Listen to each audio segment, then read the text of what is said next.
ちらはですね、実際ネオジオに差し込んで遊ぶためのカセットになります。とても人気のあるラインナップが今展示されてまして、非常に貴重なものになります。手に入らないようなものになります。はい、こちらご覧ください。これはですね SNK のポスターですとかいろんなアートワークに使われているイラストの原画になります。当時、新喜郎さんというイラストレーターの方が実際手で描かれたものになります。実際1998年より以前っていうのはデジタルではなくて、当時本当にイラストレーターさんが手書きでこのような形で描いていました。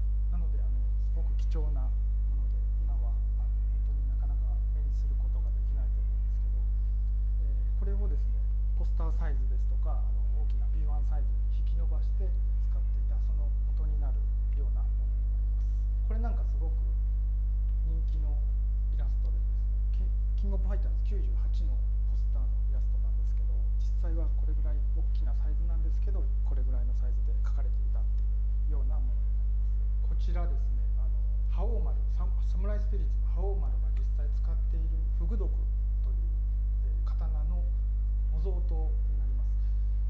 覇王丸が使っているものを実際商品としてファンの人に届けたいということで、日本の伝統工芸のですね、京都の東山堂っていう刀職人の方にお願いをして、でそこで協力いただいて作った模造刀になります。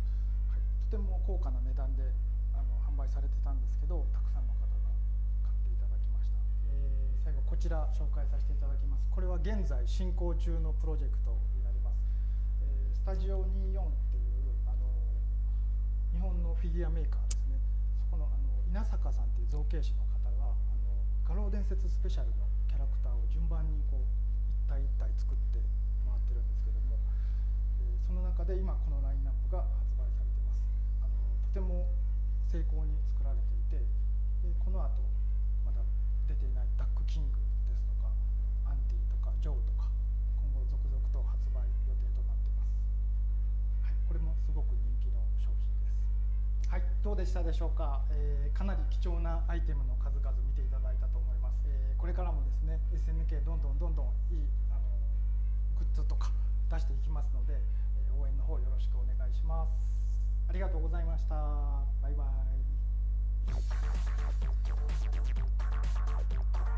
There's tons of different ways to cosplay. There's no right and wrong way. You might have a cosplayer who makes a look from head to toe. Everything's from scratch. They made the patterns, they sewed it. You might have cosplayers who buy pieces of clothing and they alter it. And then there's also a ton of online resellers who sell really amazing costumes. There's just so many opportunities out there to get into it. So it's a lot easier than most people think. So actually this is my first EVO, so I wanted to make it special by cosplaying as the character that I love, and this is actually the first fighting game I got into, Street Fighter 6, so I was like, why not? So for me, I would say my favorite personal cosplay is obviously Beerus. It's a character that I love so much, and the community has just been so warm and receptive to the costumes. This is my second Beerus costume. I have his default outfit that people just seem so happy to see, and I just really love making costumes that make people happy. I'm so passionate about it, just always pushing myself to get better and just learn more along the years. Oh, you already know, baby. I'm cosplay as Leroy Smith from Tekken 7. And why do I like him? Because he's the coldest mofo in all of Tekken 7. Shout out to Harada for making this character. You know what you did, bro. You was in your bag. To be honest with you, I feel like fighting game developers, their character design is so top tier. Because I feel like for fighting games, you have to have characters be flashy and be colorful. And I really think that's what appeals to cosplayers, is just having like a really cool look and a really cool flair. And I think a lot of anime fighting games kind of tie into that. So you get like a lot of anime cosplayers who might get drawn into cosplaying at fighting game events. When I first cosplayed at a major, I think it was just myself and my one friend were the only cosplayers. And it was very much like, oh man, I'm not sure if we're supposed to be here. But over the years, yeah, I feel like the cosplay community has realized like there's a really good community at fighting game events and at majors, and it's very warm and welcoming to cosplayers. And I just think people are starting to realize like, oh, cosplay is a thing, you can cosplay at these events. And I think it's just drawing people in because I love anime conventions and I love going to them, but personally as a cosplayer, I was burnt out. So cosplaying at majors Okay, like okay. Combo Breaker and Maybe. CEO, it's kind of like rejuvenated my passion for this craft because there's so many amazing cosplayers showing up, and I think it's because we've just established a cosplay community within the FGC that's just warm and welcoming, and it's like, yeah, you can cosplay here, like it's cool. Even just today being Friday, compared to how many cosplayers were here at EVO Saturday last year, that number has tripled. So I just think it's just word of mouth, and people are realizing, you know, this is a really cool event to cosplay at. So it makes me very happy to see so many cosplayers here. I'm new to fighting games, so like she's a pretty beginner-friendly character, and I just like really grew to love her. Well, everyone, welcome to the finals of EVO 2023 Cosplay Contest! Woo! When you go to events, you might see there's costume contests, which are just a fun way to, like how everybody else competes here playing games, cosplayers compete with our work. Basically, you get judged by a panel of judges. They look over your work, your costumes. They might review your progress, and it's really just competing based on your craftsmanship and your skill. There's different awards and different categories, but it's definitely quite an exhilarating feeling to win. It's just a really good way to kind of bring the community together. I mean, EVO is the biggest show ever. It's where everybody comes to throw down, and what better place than the world's biggest stage to show off your boy Leroy Smith. So competing in cosplay is just, you kind of have to change with the times. If people are 3D printing, you got to look into 3D printing. If people are doing wigs a specific way, you have to look into it. You have to keep upgrading your game, upgrading how you do your work. And that's kind of how we compete with each other, is solely based on craftsmanship. Our grand prize winner is Rhinoceros Rex as Chun-Li! I am in shock, in tears, but that could be the dehydration. So this is Chun-Li's design from Street Fighter 6. You know, Chun-Li, she's been like the fighting girl, kicking girl all throughout the centuries. But when I saw this, I thought she was a grown woman. And, you know, I'm at that point in my life where I'm kind of in that same situation of growing up. And I just had this feeling that this was the design for me. It's definitely all the blue designs. So I really wanted the blue on the leggings to match the blue on the dress. And, you know, I had the fabric, so why not do an iron-on vinyl cutter type situation? It jammed up my vinyl cutter. So you know what I had to do? Cut everything by hand. I probably drew this design 3 times, on the mock-up, on the pattern paper, then on the iron-on. And then I had to hand place everything one at a time to make it all line up. And also, again, she's a full woman. I am like 1/64th scale of a woman. It was really hard to get everything proportioned down to my front panel size. So for me personally, as far as the future of cosplay goes, I definitely want to see more contests. I think having costume contests at majors is a great thing. It really shows cosplayers that the events care about their costumes and the community. I definitely want to see just more cosplayers showing up to events. We've got a really great community that we're building here, so I'm really excited just to see more people show up and just to get it bigger, get cosplayers on stage, giving out medals, cosplayers, you know, walking out players, just make the cosplayers feel like more welcome in the community than they already do. And I think we're getting there. I think we're on the right track. So I really think for me, I just would love to just see cosplay like go to the next level at these events. อันนี้ใครนะครับต้นณทันโอเคเบิ่งนำกัน The god of Japanese Street Fighter, it's Daigo! For all these years, he still make me just go, no. まあよく聞かれますよね。なんかもう別にレジェンドなんだしいいんじゃないとか、もう別に頑張んなくてよくないみたいな言われますけど、まあその根本はやっぱり好きなことっていうのがあるので。จูเว่ฮัลโหลจูเว่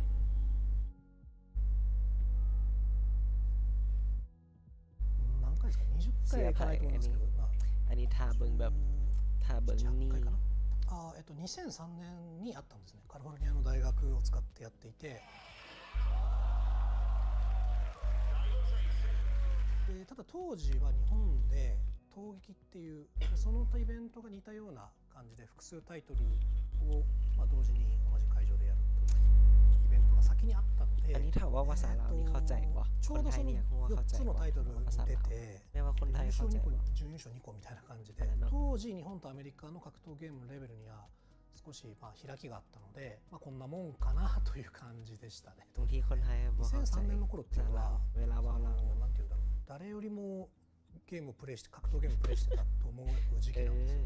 本当に毎日ゲームセンターに行ってで自信もすごくありましたし、年齢も若かったですし、でただその後จะเว้าภาษาลาวแบบตลอดเลยนะまではその気持ちを持แบบってたんですけど、บางทีเวลาแซดกับคนไทยพิมพ์ไทยแบบพิมพ์เป็นภาษาไทย会場がอ่านได้ 大学っていうこともあっฟังได้ て規模 แล้ว は ก็ 今 เว้า と ได้ 比べแต่ ると小さかったん ถ้า で อยาก すけ ลงกับคนไทย どあまり感じ อยา なかった กแบ で บ すけ พ ど รี 振 เฟ り อร์ 返る ว่า と ภาษาลาวหลายกว่า すごくいい รู้สึกแบบ 価値のあるイベントという มั か นอารมณ์คือเขาแบบ だったなと思 ไป い เว่า ます ภาษาอังกฤษนะเก็ตป่ะ そのถ้าเทียบได้ก็อยากเว่าภาษาบ้านเขาเลย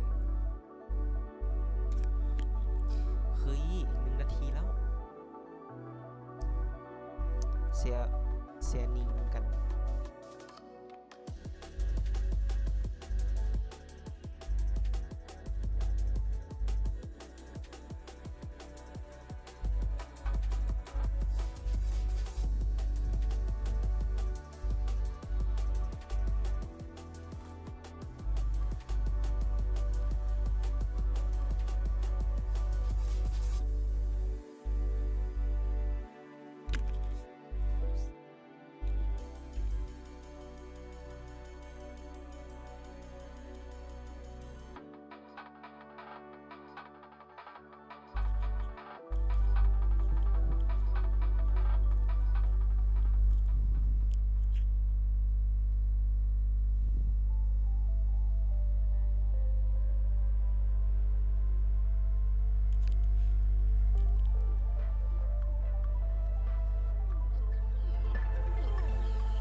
That's it. Wow.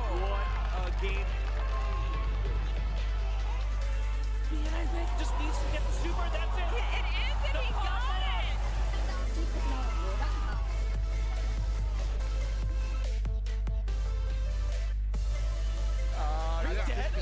Yeah. Are you kidding me? Oh, we got DP. Didn't get the hit. Wait for it, this dude. Tempest NYC. Jinkorin sweeps it up.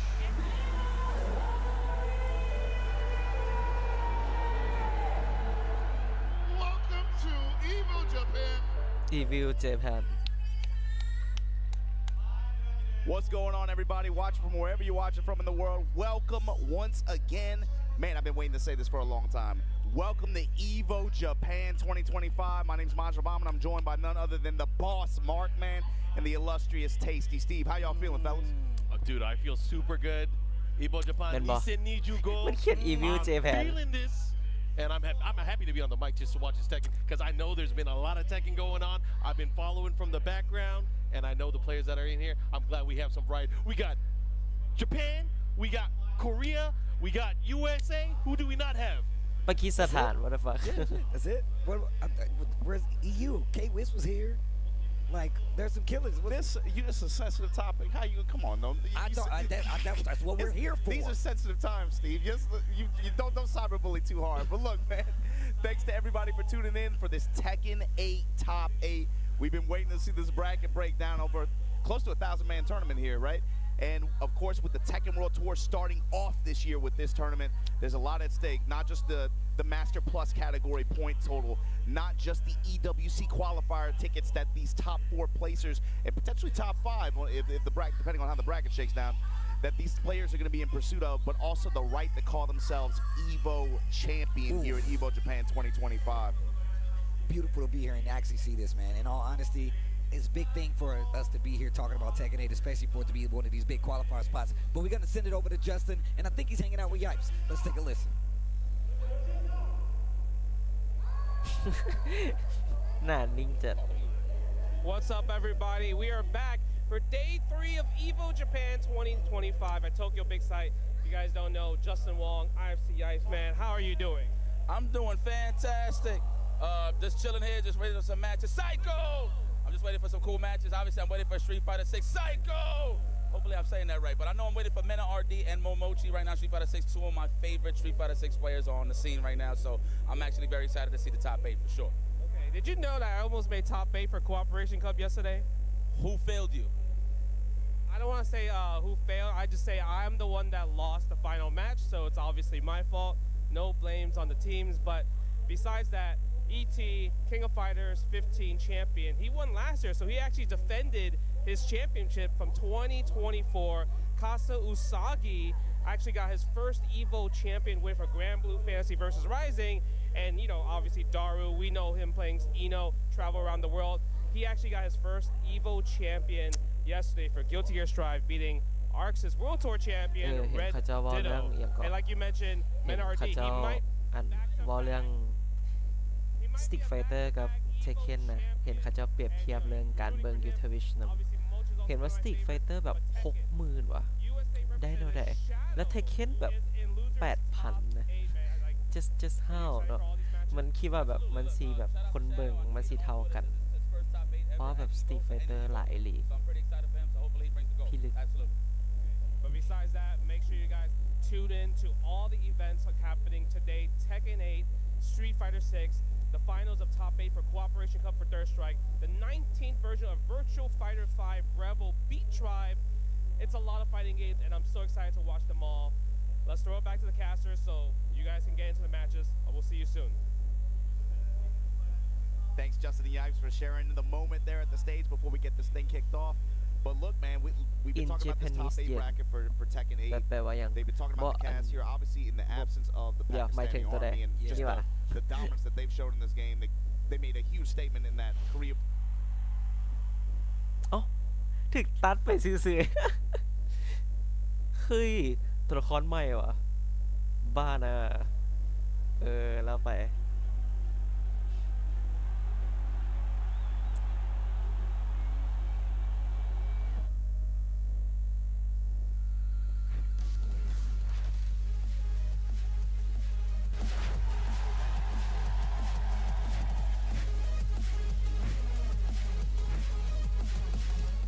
Nah, I talking about the watch viewer, only the watch viewer. I saw the post from Twitter, and it's the detail is the Street Fighter has like 60,000 viewers, but Tekken only like 8,000. I just compare like the enormous of viewers. The gap is too huge, you know. I always think that these two games has the same amount of viewer, but that's just realize that Street Fighter is too much, way too much. Nah, I'm working. บูฮูคือกันแต่ฮานาดะบอกว่าตัวละครต้องเป็นสีฟ้ามูมั่นใจเลยว่าสีฟ้านี่เป็นไผมาดักนี่นะเป็นสีฟ้าบ่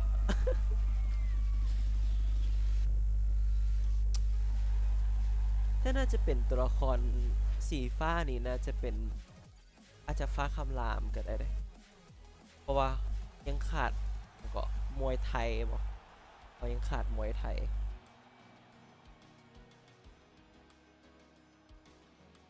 ที่จริงตัวเทรลเลอร์เนี่ยเขาจะเอามาให้เบิ่งเทื่อหนึ่งละ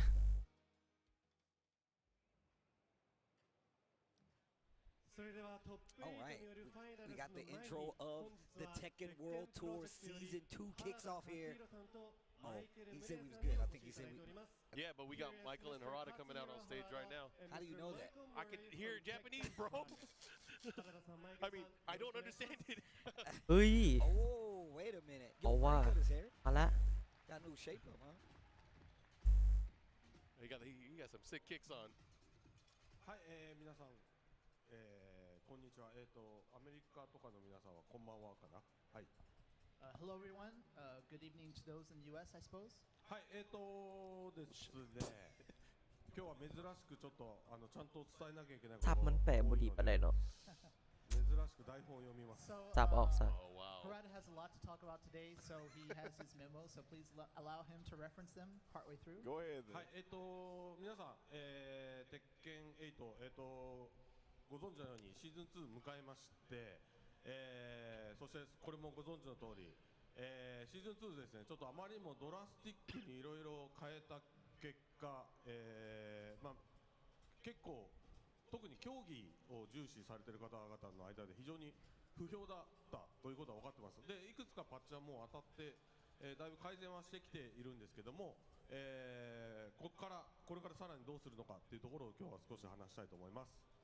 And as you know, Season 2 dropped recently. We realized there were a lot of drastic changes. Many things, especially the competitive scene, was not all that enthusiastic about. So we completely understand this. We have been making some changes so far, and we will continue to do so. So we hope to talk a little bit about that today. はい、Okay. 実はですね、早速来週、バランス調整とあとランキングマッチの、Next week, チューニングロジックの見直し、が入ったものが、配布されることになっています。And so coming next week soon is the next balance update, and เฮียอาทิตย์หน้า also เลย some changes to the matchmaking logic, and we'll be talking about that a bit. はい、このバトルバランスのチューニングと、さっき言ったランキングマッチの挑戦に関しては別にその来週1回で終わりっていう意味ではなくて、ここからコンスタントにさらに、皆さんのフィードバック見ながら、調整していきますので、見守っていただけるとありがたいかなと。And obviously, these kind of updates to the balance, not just the balance, but also the rank match, isn't just a one and done kind of thing. Obviously, we will be monitoring the situation and continue to make adjustments when needed.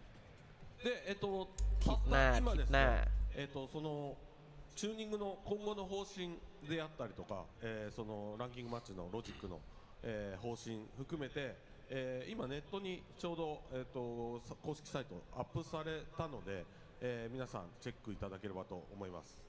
And so, regarding the overall direction of this time, the balance patch, as well as the changes to matchmaking, what's the thinking behind that, the overall direction?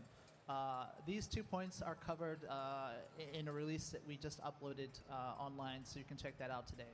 で、パッチノートに関してはですね、さっき言ったのは、本当にサマリーだけですよね、方針だけなんで、パッチノートに関しては、細かい調整のね、具体的な数値とかが入ったものは5月13日の朝、これいつも通りですね、パッチが当たる朝、つまりパッチが13日ってことなんですけど、パッチが当たるその日の朝の、5月13日にアップロードされますので、それもチェックしてください。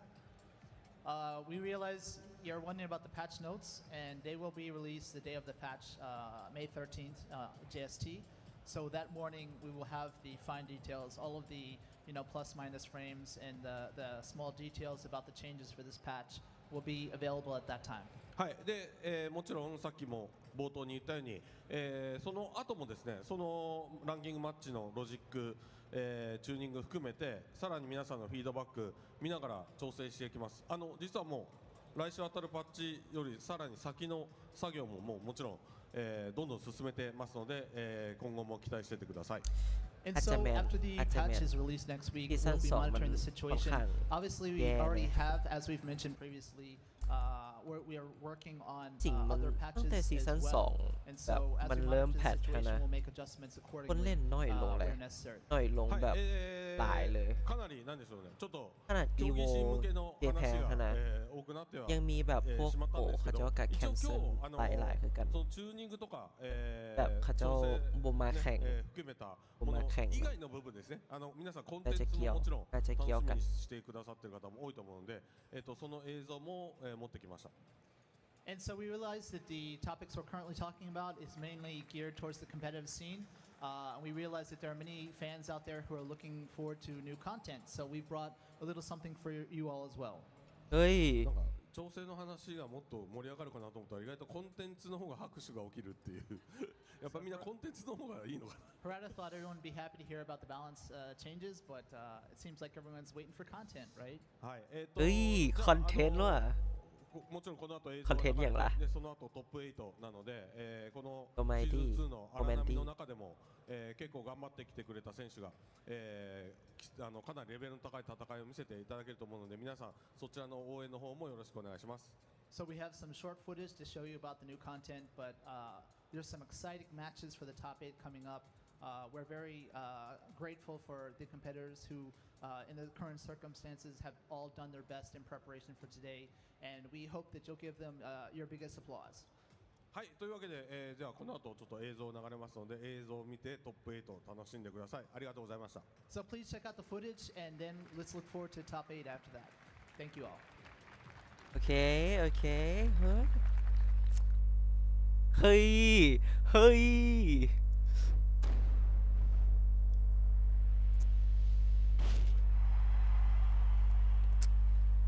ตัวยังว้าเอาโมเมนต์เหรอตัวยังว้าอาจจะแมนอาจจะแมน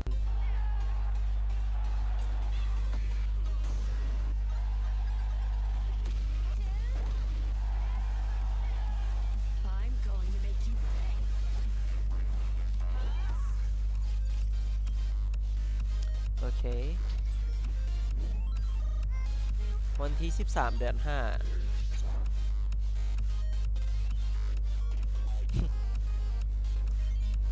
ไฟเทเก้นไฟเราฟรี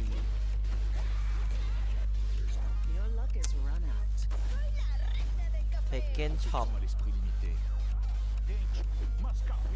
อันนี้มันสุดคนนี้มีสื่อป่ะหรือว่าคนนี้มีสื่อ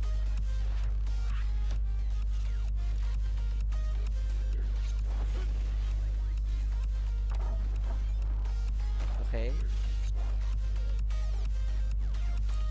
โอ้บดเจ๋งเลย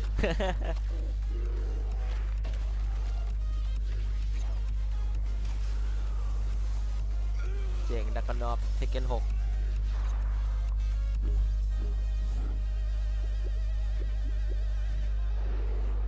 Is that necessary เฮ้ย Pac-Man โอเคด่านใหม่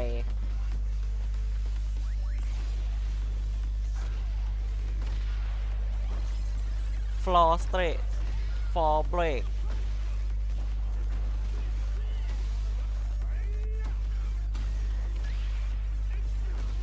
มี Floor break และ Floor burst โอเค โอเค แมนด่านงามอีหลีแต่ด่านมันเป็นแบบมันเป็นด่านใหม่อีหลีวะเมื่อกี้หรือว่ามันเป็นแบบเป็นสูตรวะมันคุ้นๆเว้ยก็แมนด่านใหม่อีหลีแหละ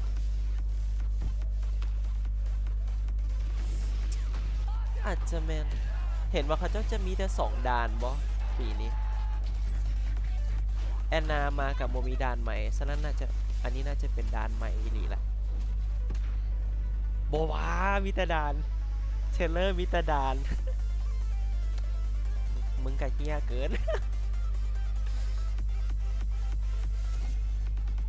bruh we need returning character what that's it no way เอาละเอาละ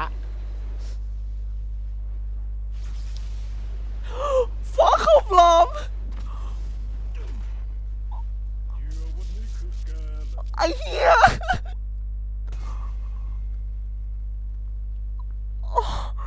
ไอ้เหี้ยเฮ้ย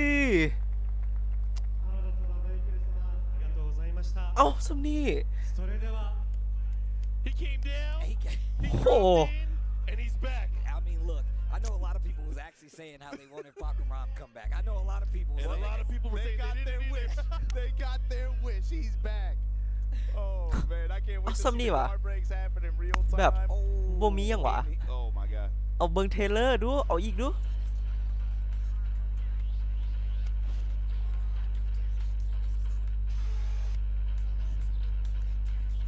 ซัมนี่วะ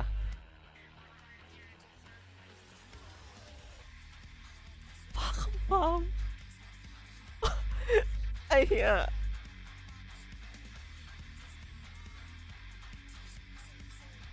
แต่แบบมันยังหกคือเก่าเลยแบบดีเทลมันโคตรเหอะ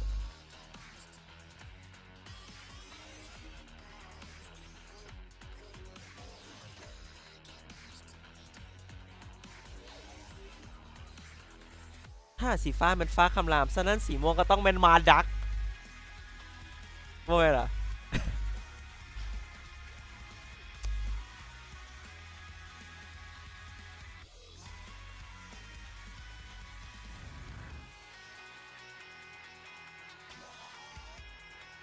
決勝トップ8まで上り詰めた選手の皆さんの入場です。Here are All right, your top top 8 about to start. Let's get the players out here. Let's talk about this top 8, man. Once again, we're in, well, I'll say the capital of Tekken right now, bro. That's Pakistan's house now. But I will say it's a very strong showing for a lot of these mainstay competitors that have been big names and big winners when it comes to Tekken in the past. So speaking of winners, we got one of the most legendary players of all time. Yes. The first EVO Japan winner, Nee, coming up on stage. He is on the winner's side of the bracket. He is on fire this weekend. Classic double thumbs. Yo, Mulgo too. Now, this guy has been one of the up-and-coming players. We've been seeing a lot more. Recently started traveling in the last, few years. So he's really been one of these players that has really taken off multiple top 16s, multiple top 8s, and definitely taking out some heavy hitters throughout the entire competitive Tekken He's had scene. some crazy consistency streaks too. And those two are going to be facing off in the bracket as well. But on the top side of this bracket, 3 เกมลักใหญ่นอกจาก Tekken กับ Street Fighter นี่มีเกมหนึ่งว่ะมันเป็นเกมอย่าง But he's not the only player like that, and he finds himself winner's side top 8 after a crazy run in this bracket. King of Fighter Guilty Gear อีกเกมหนึ่งเป็นเกมอย่าง Jacked and cracked. Manja running it back. Got a top 4 finish last year as well. The only player from that top 4 to make a return finish here on winner's side of the bracket. And, you know, he's another one of those players who kind of towards the latter half of the year, คือวูฟแมนเบลเลยว่าบ่มังจาแบบคือวูฟแมนเบลเลยFatal Fury เกมมาใหม่เป็นย่าปัญญา Right now he's feeling good. I mean, he should. Raven, that dude is crazy. But this is the one I want to talk about. He's crazy too. Talk about how this guy in the last Shadow นะตั้งแต่ปี2024เลย Shadow แบบมาทุกครั้งอะแบบงานแนวเนี้ย Shadow มักจะแบบท็อป8แล้วมักจะอยู่สายลูเซอร์ตลอดอีกตั้งแต่ปีแล้วอีก Shadow แม่งขยันเข้าเวียกจัดเป็นย้อนทีมลีควิดเลยมีลีควิดปุ๊บไปแบบ Shadow ได้ไปแต่ละบอลนั่นแหละโคตรดี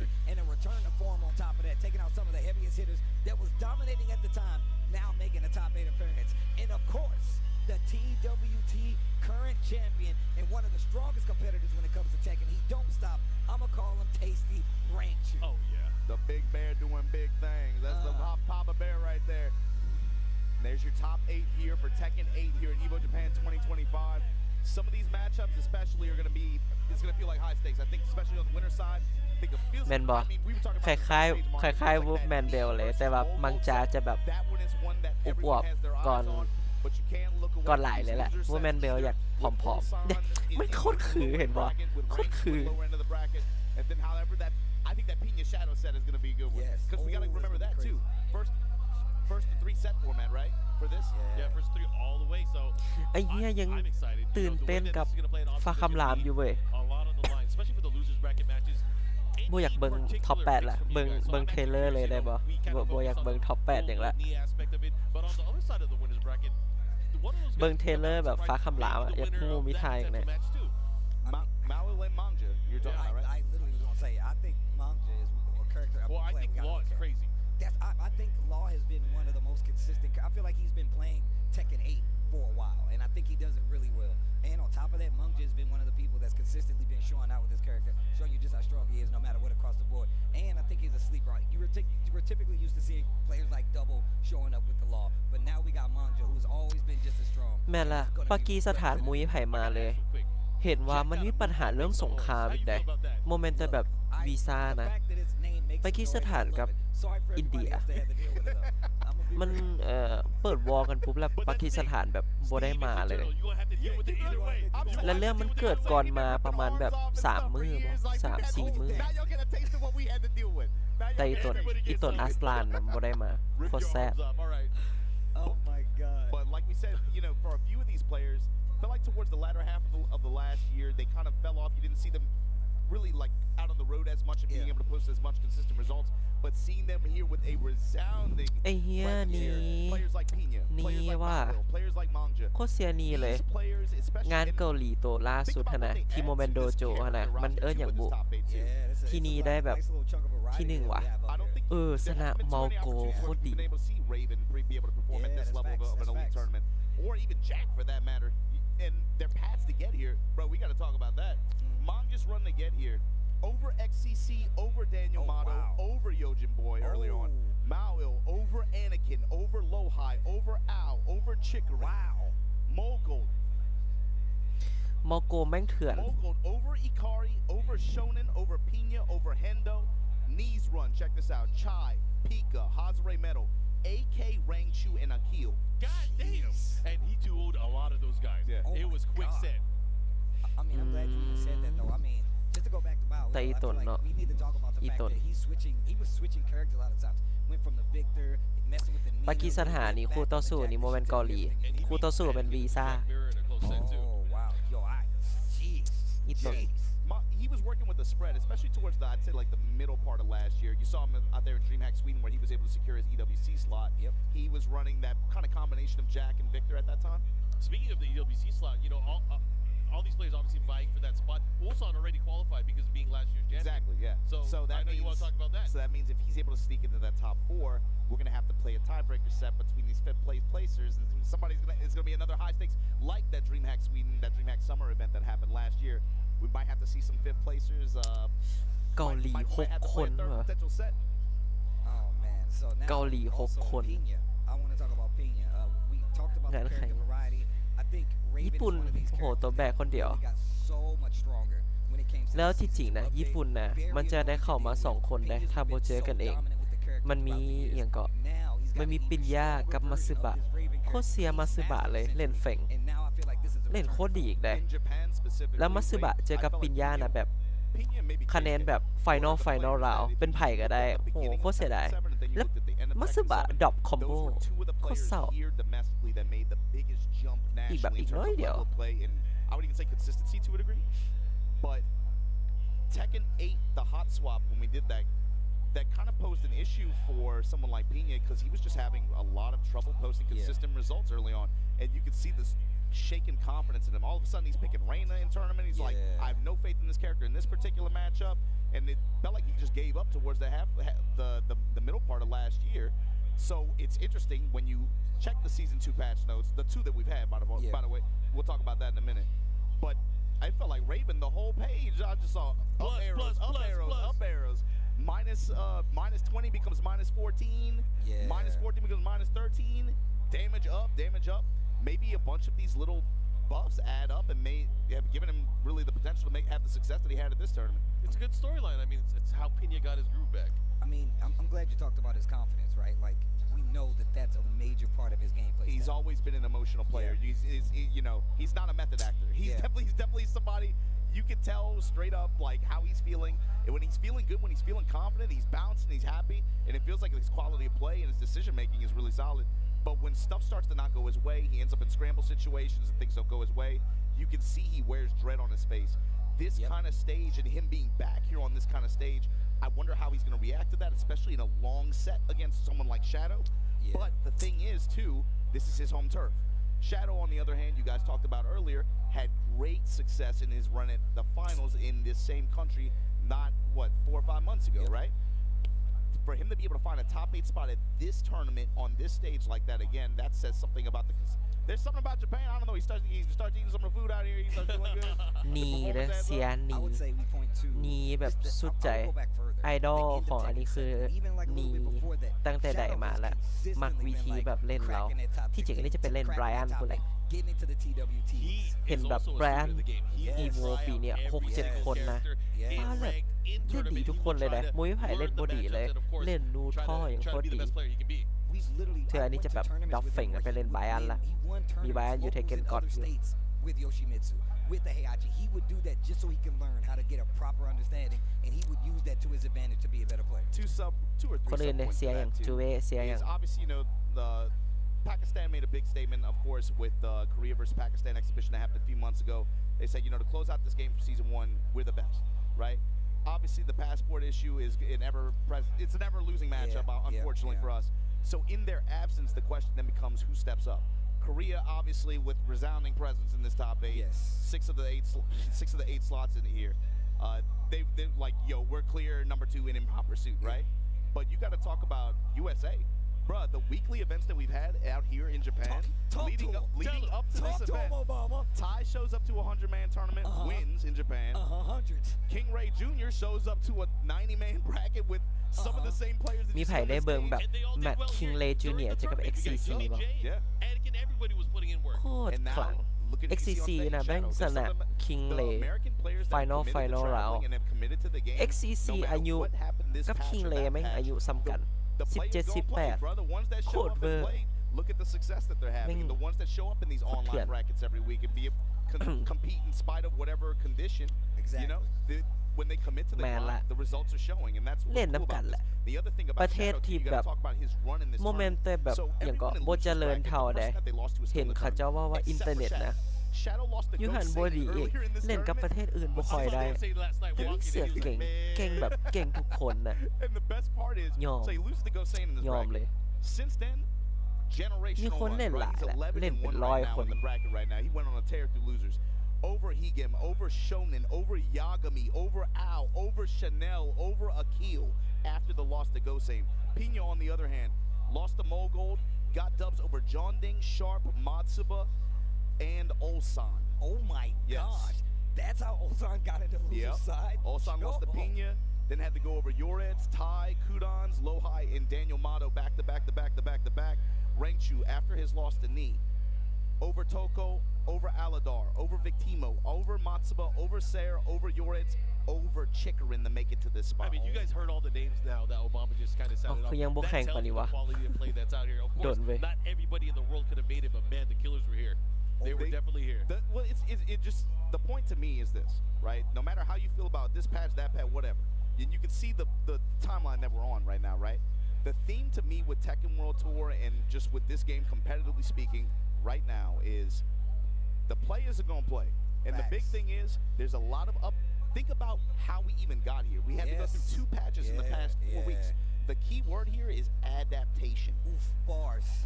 The thing is, the players I think this year are going to be tested in a way that they have not really been as tested as severely before in terms of their ability to adapt their strategies and adapt defensively to how the game changes. You just watch the video. You got 3 patches lined up for the next 3-4 months, right? The game is about to change a lot consistently, and it's about to change quickly. So I think this year of this tour is going to feel very different for some players. And I would even say, like, if we can theory fight a little bit, I'm thinking about some players who maybe have a roster of characters where they rely mostly on their core Tekken. You know, think about like players like Kokomo who run like a Fang, you might run Fang, might run Drag, might run this. Think about the options that they have with that kind of approach, where you could just week to week, you can be like, who's higher value? I can just go to this. เฮ้ย Whereas the Wolfman Bell counter อะเขา specialists, เสีย the players Wolfman that Bell are กัน kind of more honed in on one player, แม่นบ่ one ไผก็ character, เสีย and they นี่ have a sub pick. That นี่ might be a ล้อ little bit more 41 difficult for them. ป่ะ They might have to 40 make harder 41ละ adjustments to that. You know, I'm ถ้า glad นี้ you ช said นะ that. เนี่ย Shout outs to Arslan เซาเล่นได้เลย Ashman ได้ when it goes out จ there. บแบบ He just งาม recently ๆหล่อ started tweeting about like, hey, I'm ๆปิ really ดแบบ starting to get ปิ the ด grasp of อา how ชีพ to การ like แข่งขันแบบ control หล่อ the เท่ pace of this game versus some of the stronger opponents. And he's starting, and you talk about switching characters and moving on and on. He has been one of the main proponents of a player who has been doing that consistently, and now he's starting to get a hand on it. Now he's starting to play these bigger characters. And I always got to call it out, man. It takes time for these players to do it. It does, bro. There It was does. a time where it was like, knees washed. He's never going to do anything again. You know how Bro, they look talk. at where he's at right You know, now. I remember literally looking at a tournament from my house and tweeting like, oh, Knee's starting to play Tekken 8. Like, I remember seeing it happen, and now you can see him showing up in these top 8s, beating some of the names. You're like, well, Knee's washed. You know what I'm saying? You know how people talk. It felt like it took a few months, but I remember that moment in Tiger Uppercut, right, when he started to really play the game. But that's also a theme of this. Not every player is the same. Some players are the kind that maybe they just might take a while longer to cook and adjust and then finally, when they make those adjustments, they're very good at like honing skills like that, right? Some players have a vision on how the gameplay is shifting, and they're able to just like, kind of just on like in a fluid motion, just adapt to what is the strongest win conditions and how to set up for that. Yeah. And they're able to employ that into the gameplay very quickly after seeing it. Not every player is the same, and that's kind of what I'm saying is like the format and the approach that you're going to have to take for the tour this year.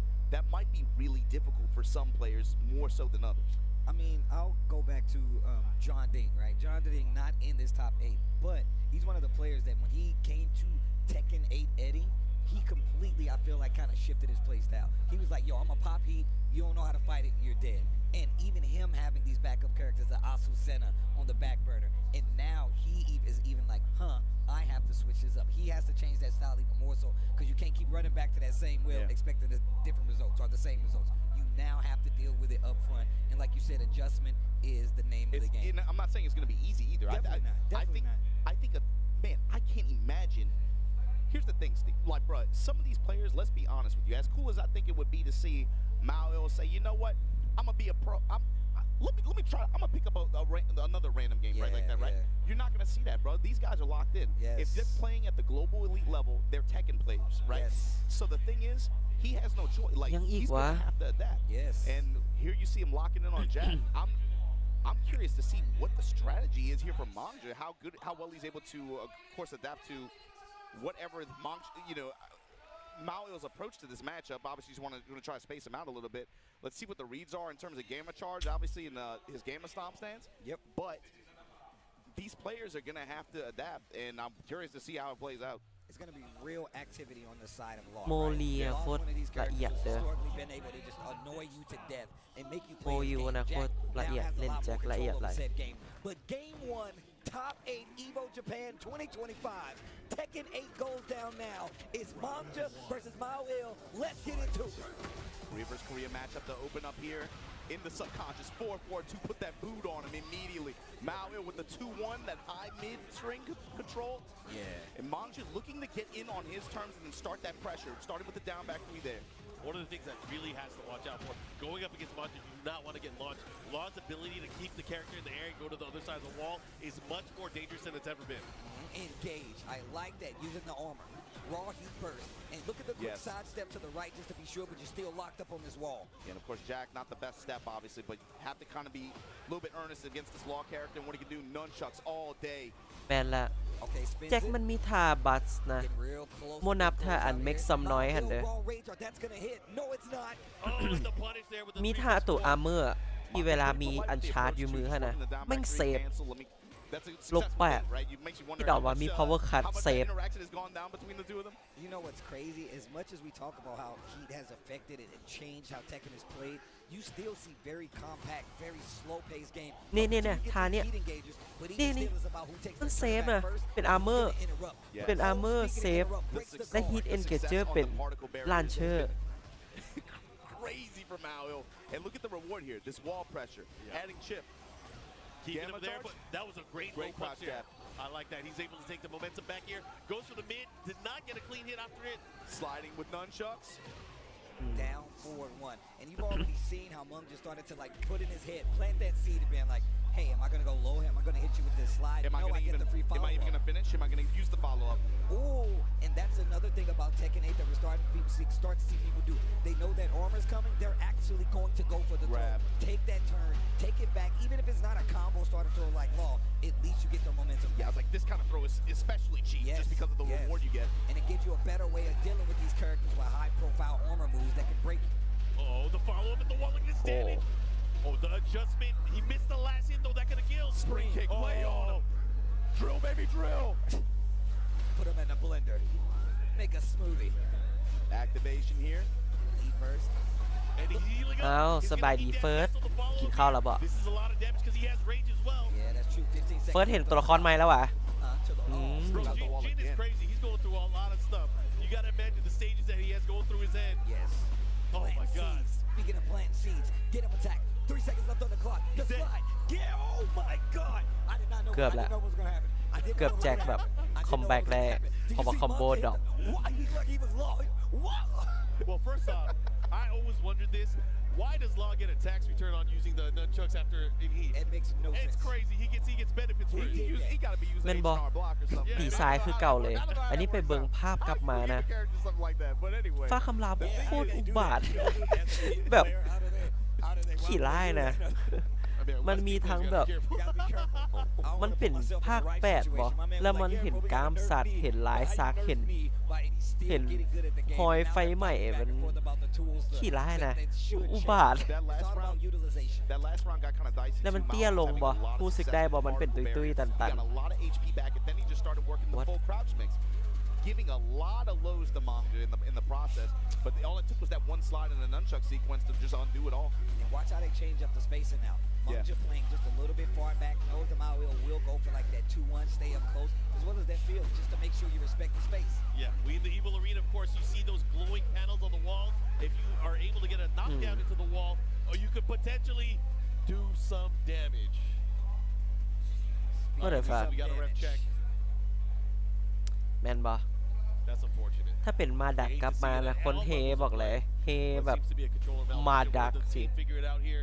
But man, as you were saying again, going at it, Law having that scramble at the very end. เลือกผิดแล้วเลือกฟ้าคำรามมาอีโวเลือกมาดักยังดีก่อน But again, it's all about when you pull out like the particle barrier, right? You can see him using a lot of two jab, trying to space out and at least try to force Law out into like range 1.5. But then it's the combination of that two jab, fishing for the counter hit with forward two. Yeah. You see him working the low jabs a little bit, but for Law, something else about this version of him, he has range too. He has range to. He got this one and he got that one. I mean, he's like, what are you doing? He got both. And you haven't seen Manga going to it as much, and maybe particle barrier is kind of playing a role in that, trying to scaring him off of it. But I don't, in a 1-3 format like this, I don't know if Mao can keep running particle barrier like that. It's such a risk. Yeah. It is such a risk, and you know he hasn't been called out for it yet, but he has to be cognizant that hey, what if Manga just chills? I mean, we saw it at the beginning of that game. He started playing back at range 2, range 3. Law has those tools now, and now you see the particle barrier starting to be not that big of a thing. Literally, it was that fast. We saw it like 4 times in that first game, and now they instantly like, you know what, I need a little more space. But obviously, Law is going to have to commit a little harder because otherwise he's not going to get that knockdown. Those pokes aren't going to do it. We know Jack has the damage to take you out in quick succession, so you got to be careful. Yeah, and it's on Mao to just try to keep him out, or if he's going to make his approach, he has to be able to intercept because the way Law can apply pressure and the just mental damage that his pressure can do to you on defense. Historically, by the way. Historically, by the way. It's not fun to deal with, especially when you're a big body with a เมื่อกี้สถานนะ you know? คู่ต่อสู้โมเมนต์เกาหลีหรือว่าเทคเคนนะคู่ต่อสู้เป็นวีซ่า แต่ที่จริงมันมีเรื่องสงครามนำได้ มีเรื่องสงครามนำ Okay, so controller malfunction on Manga's side. So Mao able to take the round. เอ๊ะคนเกาหลีก็ได้โอกาสหลายเป็นหนี้เด้หนี้สนะ Once again, he tried to use the particle barrier, and he got clipped. This is exactly what I'm talking about. Oosh, off the wall. Dragon cannon to close it out. เฮ้ยเขามาเสียหนี้นำกันเสิร์ชให้หนี้แบบได้แซมอีโวแล้วก็ยังก็ปิดอาชีพอย่างสวยงาม Especially again, rewarding throws like that one, especially on a walled stage like this with bombs to back you up, give you a little bit more insurance. Double cross chop, and here we go. Give him the hug. Mao finds his launch. Noise. Gonna find the wall as well. Activation. Keeps him there. Yeah, wants to retain it. This is nasty Oki right here. What's he gonna do? Sherman stomping him, working the lows. The second hit. What the fuck? Oh my Just God. do it. Call out, and he's got heat, so you know what's going to happen. He sidestep left to realign, gets the wall, actually messes up the combo. He got super lucky there. Drop it on him. Okay. Mao burns the smash. Runs right into another heat smash, and Manga now up 1 round here. บ่ trying to take the second game. เสียบ่XCC หันเสียอุสานถึงเด็กตกคือกัน XCC แม่งสนาคิงเลจูเนียโคตรเวอร์แม่งสนาแบบพวกโปหลายคนแบบสนาโนบินะโคตรเถื่อน XCC หันเล่นชายฮีนแบบอย่างก็เล่นโคตรดีไม่อายุ 18 17 18โคตรเวอร์ Another trade likely still in Munger's favor. ต้องเป็นตัวทดลองแหละ ต้องเป็น experiment ของประเทศจีนแน่นอน ประเทศจีนบ่อยากให้ประเทศอื่นได้หน้าเด็แม้แต่เกมเทคเคนกูสิถึกแบนวันนี้กูสิ ไอ้เหี้ย No explosion necessary. He took it. That was crazy. Oh, they hung it out. They thug it out. Oh my gosh, that was sick though. That low parry was clutch. Yeah, it was very clutch. แมนก็ย้อนว่าบ่มีคนเล่นนั่นแหละ แล้วอยู่เฉยๆอ่ะมันก็มีเด็กน้อยที่ไปแข่งอยู่ประเทศไทยครั้งแรก หากมีสิเป็นอย่างได้นอกจากตัวทดลอง experiment เลยตัวทดลองเลยสีดเซรุ่มใส่และให้เก่งไทเคนเลยสินะเล่นอยู่แรงก็เล่นตลอดอีกโคตรเวอร์สุดได้อยู่มันถ้าว่าแจ็คมันโกงอ่ะรอเด้รอมันโกงแต่ไหนรอมันโกงตั้งแต่ซีซั่น1ขนาดเนิร์ฟอ่ะยังเก่งอัน1-1-1อ่ะกับแบ็ค1-2ยังบ่ถึงเนิร์ฟปะนี่โคตรเถื่อน I mean, obviously he still has advancements to deal with it, but even Mung just still having the บ่ให้จีนแข่งเด้ บันไดบอก no China Chinese people don't allow ตอนนั้น He could have closed the distance, but you can see Mung just playing around it the best way possible, and Law has the tools to do so. So that means ได้ดีแหละที่แบบเขาจะเปลี่ยนกฎให้ทุกคนเลย ได้เห็นคนอยู่รัสเซียน้ำสโตรกคุณจักสโตรกปะ Everything is brutal. Okay. So with that, Mangja is going to be moving on the winner's side of the bracket, locks himself a seed for winner's final. So that means, of course, he's going to face one of these two guys that are coming up. Yeah, this next set is going to be the one. Oh, let's go. Pick your poison. I mean, and look, just like I said before, I've literally been paying attention to Nee and how he adapts to the game. And obviously, like we said before, especially just the current state of the game where you have to adapt. Nee has been doing that. I've been seeing it with my very own eyes, and I know a lot of people have too. You can tell by the results. Look, he's just a little bit older now. It take a little bit longer to get the engine revving, you know, but like you give him a few months and then all of a sudden it's back. We'll get there. Oh, that's how that hip work now. That's how that hip work now, you know. I got to put a weight on this side. I see. But once again, I'm glad you brought up at the very beginning. It's about adaptation.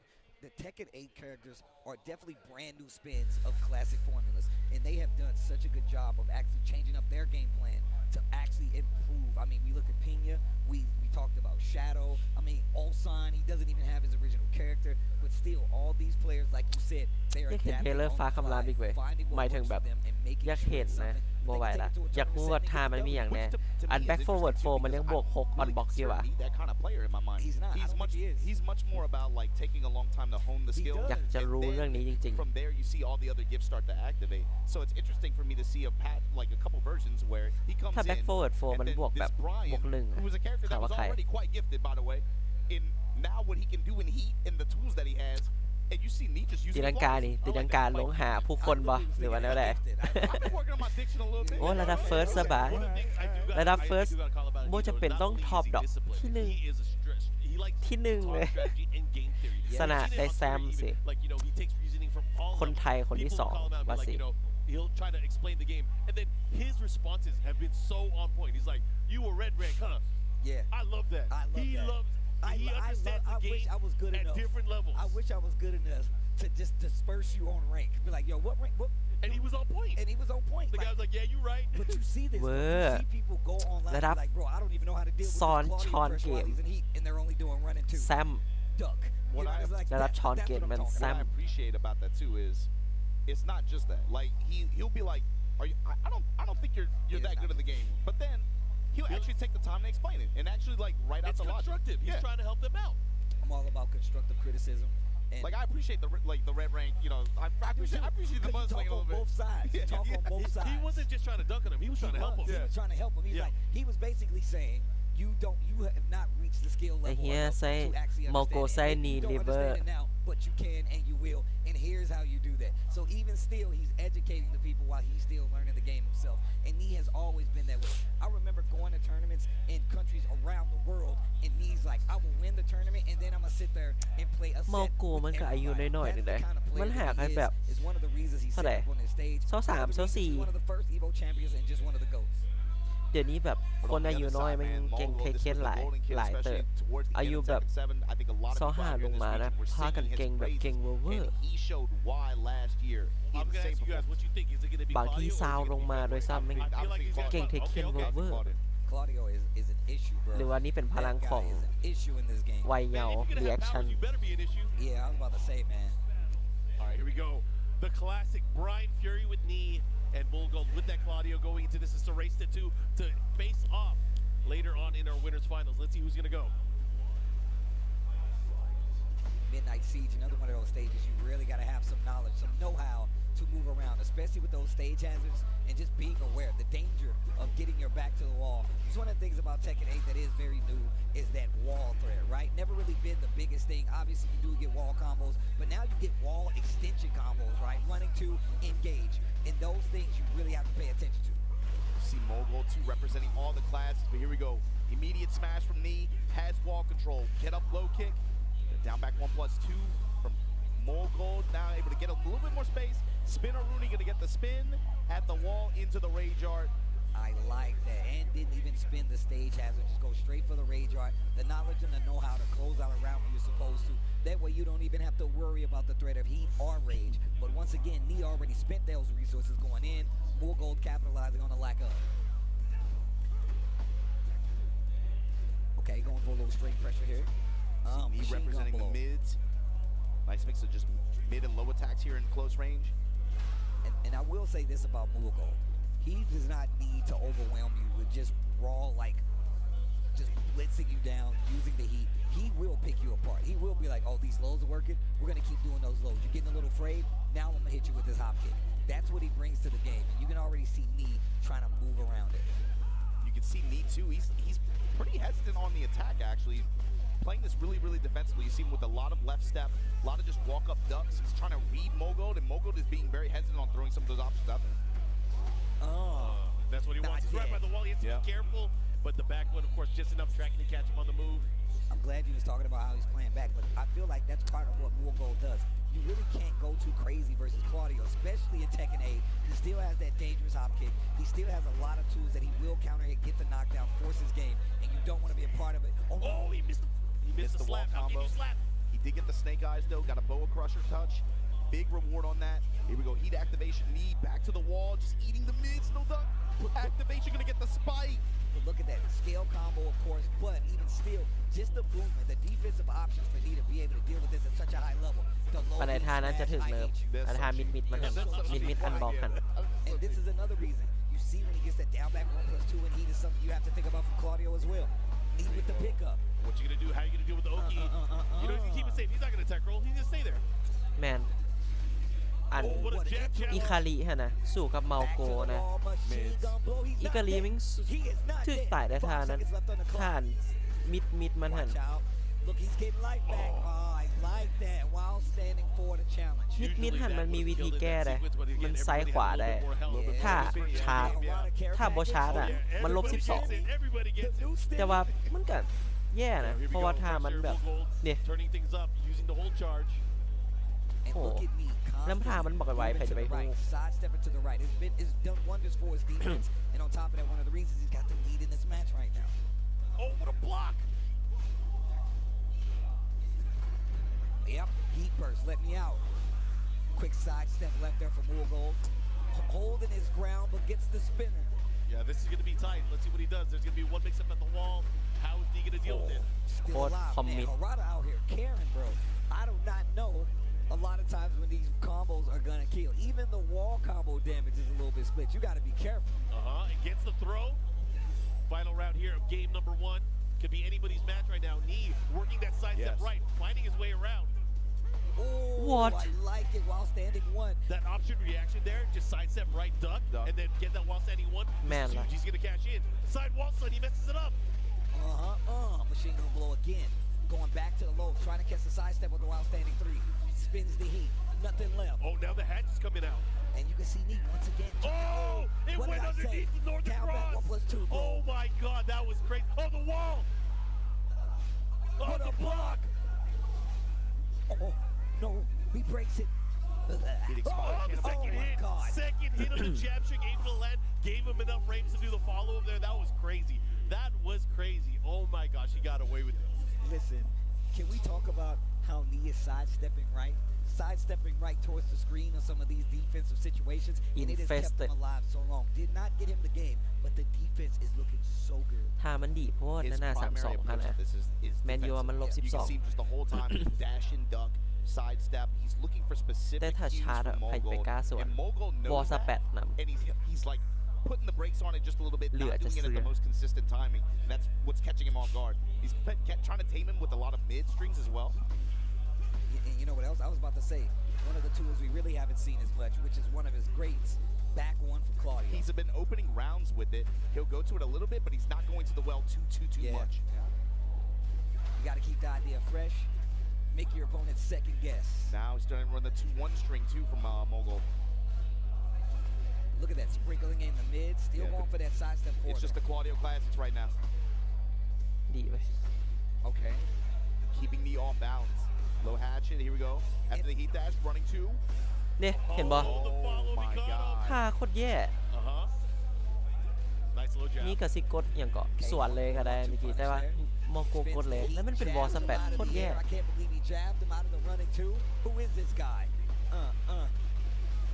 Leave the body smoking. Second hit, gotta follow up. What are you gonna do? Good. Down back to Luke, home man. That is so More different from what we always see too. More offensive this time. All right. จองวันที่ It's so crazy how Nee walks him down with defense. You're walking somebody down with a moving shield. It's a sideboard, He got a riot shield in front of him. That's a sideboard, bro. จองวันที่22ว่ะ Like you said, man. He's playing the 2-1 pressure from Mogul แต่อันนี้ really ไป well ฮอต too. ที่ He's 24 not ได้ only แมัน biting บอ on ก the เขาแข่ง chicken ที่ game 25เลย there, and he's just like tapping him back อัน every นี้ time. อันนี้ไปฮอตไทยที่ Yeah, he's gonna 24 interrupt. Nice knee activation. So he got him. He clipped him. Yeah, This is the heat dangerous. This is เฟิร์สวันแนวใดสัน He tech rolled. Maybe Nee wasn't ready for it. Let's see what he does here. The hatchet, เฮ้ย the follow up. แต่อันนี้ไปฮอตที่24แล้วจ่ายที่23 22บ่ได้เลย Oh, he cares a lot. He cares. Oh my gosh. Oh, Nice. He's so good. He's so good. This dude Nee is ridiculous. Back one, like you said, starting the rounds with him. It's an all-purpose tool, man. One of the best tools he has. And as much as we talk about how offensive that Tekken 8 is, look how defensive both of them are playing, especially when things aren't going their way. It's fast defense, like in your face fast defense. These guys are fighting in the pocket. Both these guys trying to put their knees on each other, bro. All the mids in close range, constantly rotating around, step in the foreground, eating the sidestep fours now. After the dash mix, wouldn't take a low. Spin around, just kick you in the leg for it real quick. Activate. Yeah, man, this ain't Tekken 7. It's not that endless duel. This is war in the pocket. What's he gonna do? Oh, mids again. Nice, nice. Clean. He worked and earned that. All those rounds. That was three consecutive rounds, and it felt like 2 of them with his guard, 1 with his offense. โอเคได้ Look how long that game took. เดี๋ยว On both เพราะ ends. Nee obviously แต่ been ว่า a อัน lot นี้ more จ่ายแต่ offensive, ที and 24 even กับ seeing 25ได้ how Mogul เพอ is อยู่ trying แต่ his 2 มือเด้ damnedest to open up Nee, and it's แม่นบ่ not working. I keep forgetting about that quality of life changer. You can rematch with the random stage. It's like, man, this is fast. What's แต่ happening? เฟิร์สจะอยู่ตั้งแต่ที I definitely 22ไป forgot วะ about that. I'm glad you said that. Yeah, offline is best. Offline is best. That time again. Mogul opening up with the back one, Nee willing to back away. Engage. Touch here. A lot more offensive on the side of Mogul. Yeah, right now here. Mogul now stepping foreground, looking for some openings. Oh, hatchet. You Do have it to be again. careful. That range, Nee is starting to be a little bit more sidestepation now. Back dash. Great Called step from Nee. Bro, I'm trying to tell y'all, he's the hop kick. The challenge. The sprinkle. reaction Not dead. Great carry, but you got to be careful. Oh, I Cannonball love that straight. move. I love that move. You're It's not- just so sick. We haven't seen as much cannonball straight and crash impact in mid-range like that. This guy crazy. Punish. Roll. Pull. Roll. Pull. Roll. He's in range too. You have Pull. Roll. Oh, โอ้ my เชี่ย what I a love it. standing, I love solid it. offensive game plan. That was crazy. It's so defensive too. He's literally taking everything off the Tekken table for 7 Mogul and slowing this game down. He put him in a box. He really didn't use those tools that much in the first 2 games, and now he's using it, but they're on point. And look at how he's spacing. Look at how he's playing the spacing. Every time he lands 4-1-2, he's been sidestep in the wheel. This is why he be talking to y'all red ranks. This is why he be talking to y'all red ranks like this. If you ain't doing this, why are you talking to me? Dude, this is a masterclass of defensive spacing. This is crazy. Also, just Knee's option of staying on the ground significantly more, not taking as much. He's not even giving Mulgold an opportunity to use some of these big hitting mids. That's the crazy thing too, is Mulgold tried to adjust. He tried to go at him differently offensively, but the thing is, he was prepared for the range. The range was everything. Oh yeah, he's not falling for that. This might be Mulgold's last end. He has to take this round. He has to make things happen here. And look at the defense on the side of Knee, who still has heat, by the way. Activate this time. Was expecting a challenge, maybe? You gotta watch out for the string too. He has Snake Eyes, he has heat. This could be a dangerous play, but a big counter. Oh my goodness. Not gonna be enough to เรียบร้อย Knee takes the set over Mulgold and moves into winners finals. That was a good set. That was a damn good set, Again, bro. just like the last one, even though it looked like at the very end it wasn't close, that was a lot closer than it really was. The way that these guys were fighting up close was just insane. Bro, like, we talked about one of the quality of life season 2 changes is the way you can sidestep. I don't think I've seen many players use it how we've seen Knee use it แต่ here อั in น this จอง set. ไว้แมน It's บ่ได้ actually จ่ายเงิน crazy. มือจอง Once ดิ again, it's หมาย about ถึงว่าจ่ายแต่ adaptation, วันที่ bro. 24 กับ When วัน we ที่ said that, 25 look, แม่นบ่ you have to evolve with the game. Knee is actively doing that. You're seeing it not only with his offense, which is what everybody's clamoring to, it's in the defense as well. It's the spacing. It's the knowledge of knowing what your opponent wants to go for. Fighting a player like Mulgold, who once again is definitely really hot out here on these Tekken streets, lets you know just how big of a threat Knee is in Tekken and in Tekken 8. That was him showcasing เห็น a ลูก lot of พี่ the นี้ skills บ่เมื่อกี้ that, I mean, I think โค he's ตร best ดี known for, right? And then เล่น also โคตรดี how well he was able to break down the player matchup too. He knew exactly what to expect. Like you said, the range really played a big role in this. At what ranges and at what points of the matchups based on health deficit, health advantages, he knew exactly the tools to look for Mulgold. It was like he knew the matchup, like he knew him better than he knew himself at some points of that. He sealed away the side step 4 and the back one. It was crazy. I did not see, I mean, that maybe it was one of those too little too late things for Mulgold. He started utilizing, some Claudio's best tools, right? But it just wasn't in a way where he could overcome the spacing because Neil backdash when he wanted to. He was ready for that. Running too. Yeah, oh my God, yeah. Completely ineffective. Completely ineffective. Sidestep, 3 different options. 3 different options, and it was like, it felt consistent. Dude, it was consistent. Like, he was not letting him get away with anything. He literally นี่ took แม่ง him out เถื่ of อน the game. But if you ตั้ want ง to แต่ get in the adapt เป็น game, แม่งเถื่อน PlayStation tournaments, you can sign up from the comfort of your very own home. PlayStation แม่ง tournaments 40 แล้วอันนี้ has actually sent people to EVO. You can get cash, exclusive items when you enter PlayStation tournaments. Sign up right now, and maybe you can start your story, man. We've been talking about a lot of the players that have come this far just joining PlayStation tournaments. Rife has been one of them. I mean, who else? Across the board of all the games out there. You've had them for Guilty Gear. You had them for Dragon Ball. PlayStation tournaments has helped out a lot of players hoping to make their dreams come true entering EVO. You can do it now. Sign up from PlayStation. Oh yeah, you can sign up through your PS5. The Road to EVO series, of course, giving people opportunities to become champions, and it's beautiful because it actually happened. People that came in through an online เป็นเล่น qualifier บรายอัน through แล้ their วบ่ไหว PS5 ละ tournaments, they were able to win เราไป EVO เดินแล้ว championships. It's pretty cool. It's great that แม่ง have มี people สนาม not เมา just be โก able to sit there at home and watch, and of course, and enjoy the matches that you guys see, the kind of competition that we have here, but then ถ้ามิด be แบบ a part of นี้ it as ฮะนะ well. Come out here and join เอง us. ก็เมาโกนำ Watching ก่อน this and และ being นี่ a part of it, and then นำมาเลย for some players, yeah, becoming สอง champions. เซต I gotta talk about และเซต EVO สุดท้าย Japan, นี้ man. แบบ This is a ขาด festival 3 เม็ด of รวด fighting แบบ games. You know, สู้บ่ได้เลย obviously we can look at the แล้ววิ bracket ธี where เล่น we're at. แม่ง We went through the winner's ใส่ side. ส Of เต็ป course, we บล็ know อก what our ใส่ส winners เต็ปบล็อก finals is. ตีนเช็ค But man, this เล่นอยู่ event สำนั้นมึง has ช been นะ super fun. For me, especially, we got a lot of the arcade culture here as well, which is important to me. yeah. Obama, I know you have your poster collection out here, really showcasing some of the cool stuff that is not only related to the tournaments and the games that are here, but also just อุ in ตสาห general, ตัวตึง just นี่ถึง celebrating แรง fighting ชู games. ต I ก love แท้ that. Some obscure ones too. แรงชูเล่นแบบ Really obscure. I saw some unpredict people Sonic the Fighters, man. You said somebody was talking to you for like an hour about it? Dude, he was talking to me for like 20 minutes. He was like, "Man, I played this game when I was like 8 years old. I didn't even know there was a poster for it or whatever." I was like, I've only seen one in 5 years, but I'm glad that it's back there in the arcade section too. That's another appeal of this event. You guys can come out here. They have tons of side tournaments. It's not just about the main games. We had team tournaments here, legacy team tournaments, right? And Cooperation Cup and Beat Tribe. Going on but then right now. also tons of community side events. It's not just about what you see. There's a ton out there that trust me, if you want to come out here and be a part of it, it's really easy to just walk through and just get distracted and play something for hours. Even the fighting game cosplay competition yesterday was lit. The winner of this event already picked. They wanted to get their ticket for EVO in Las Vegas. So again, there's going to be a lot of cosplay to come. Again, I got to remind you guys because EVO Vegas tickets are open right now. We got the deadline for registration on June 9th, so make sure you guys sign up for that. That is also going to be fun. Steve, you were going to say something?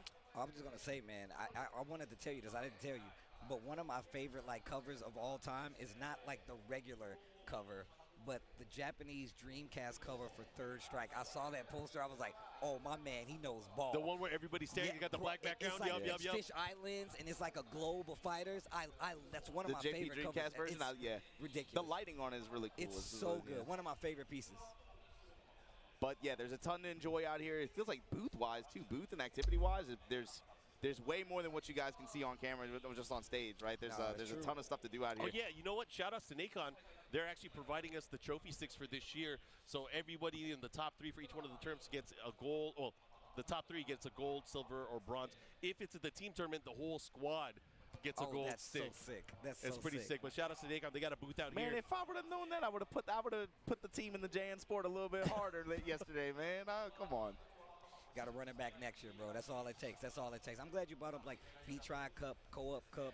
Those are 2 things I've never actually been able to enter. I wanted to. And it's here. That's the cool thing. Somebody invited me to their B-Tribe Cup team. They invited me. You got to, Steve. It's too fun. It's too fun. Trust me, I genuinely want to. You guys entered team tournaments before, so you guys know the vibe. You get but for those of you that haven't, what's so cool about this event is having those events here. With the modern games, it's like a marriage of legacy and what the scene is now, and what this industry is now. You know, it's such a unique marriage of those two that it feels really unique. It feels really good. And on top of that, just to point out, you got brand new character reveals where you can play exclusive characters for the first time. Elena available to be played. Unica available to be played for Guilty Gear Strive as well for the first time. So Andy Bogard. Yo, sidebar. Is this not the coolest Andy ever? Am I wrong? Have we not looked at how cool he is? I think this is the tightest his presentation has been. Free. I think so. Free. I'm not even an Andy guy. I'm not even an Andy guy. I'm right there with you. I always thought he was lame. And now I'm looking at him like, damn, I might have to play some Andy in City of the Wolves now. But those are the kind of things you get when you come to EVO Japan. And like you said, it's so filled with culture because you guys got the arcades over there as well. And you get to see a lot of exclusive companies that bring out merch and all kinds of cool things here that you can only get here. Let's talk more about merch. You guys see this EVO Japan exclusive soccer Traveler arcade stick? Shout outs to Arcade Shock, but man, this thing is beautiful.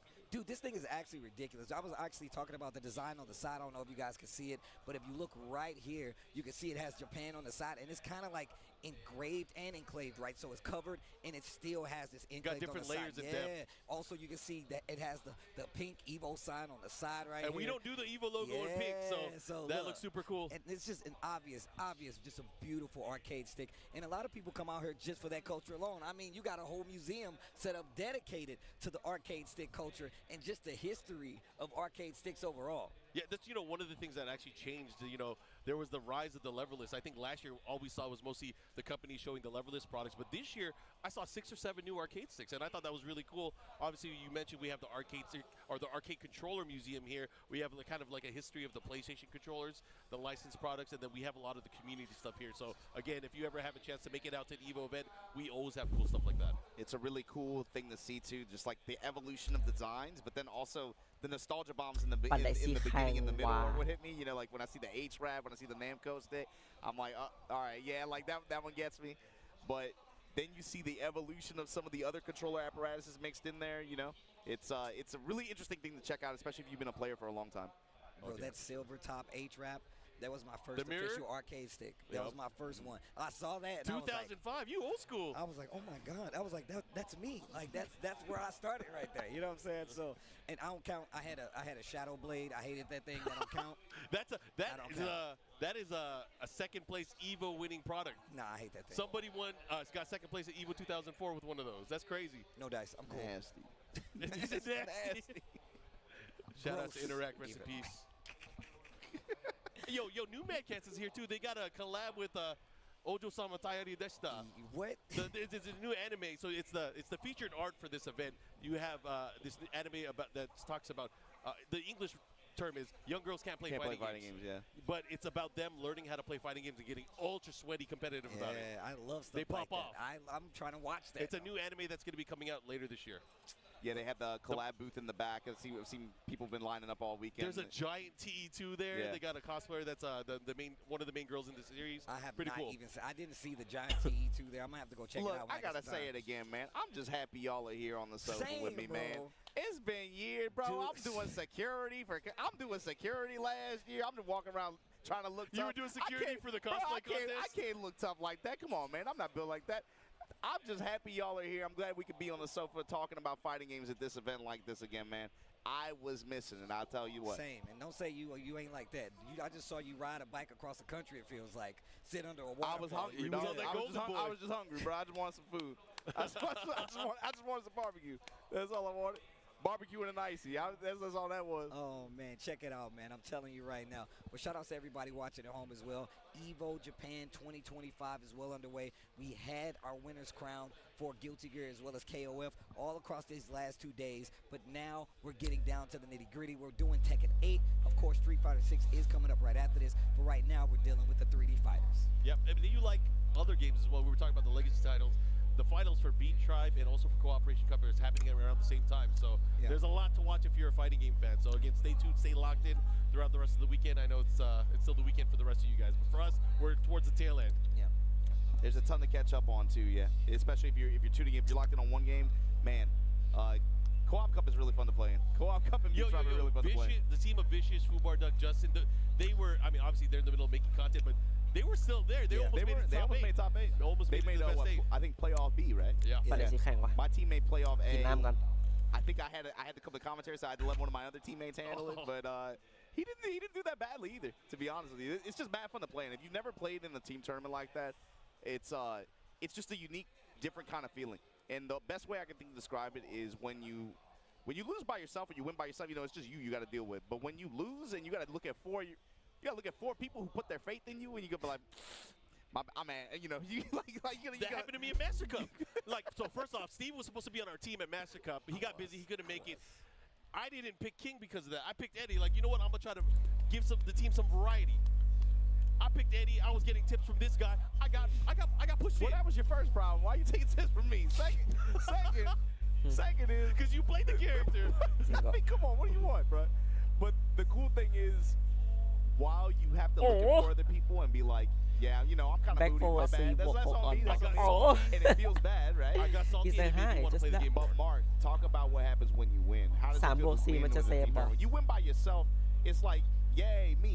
But when you get when it's the squad and y'all huddle up, it was different for us because we had Tanakana on our team. So as soon as I tried to cheer, there was 40 people cheering behind us. I was like, what's going on? Well, that's even better. That was crazy. Especially because she put y'all in the backpack. Yeah. อันบ็อกและได้การันตี12 เฟรมหน้า2 ซีนหน้า2 1 วอลสปอร์ต I had to put the team on my back. Yes, I had to. We're low tier too. These kids, bro, it's funny too. I'm pretty sure they were like college kids. They never played the game before. I'm pretty sure they've never seen a Remy before. I was just, yo, you get mad props for being a Remy. You put them into the blender.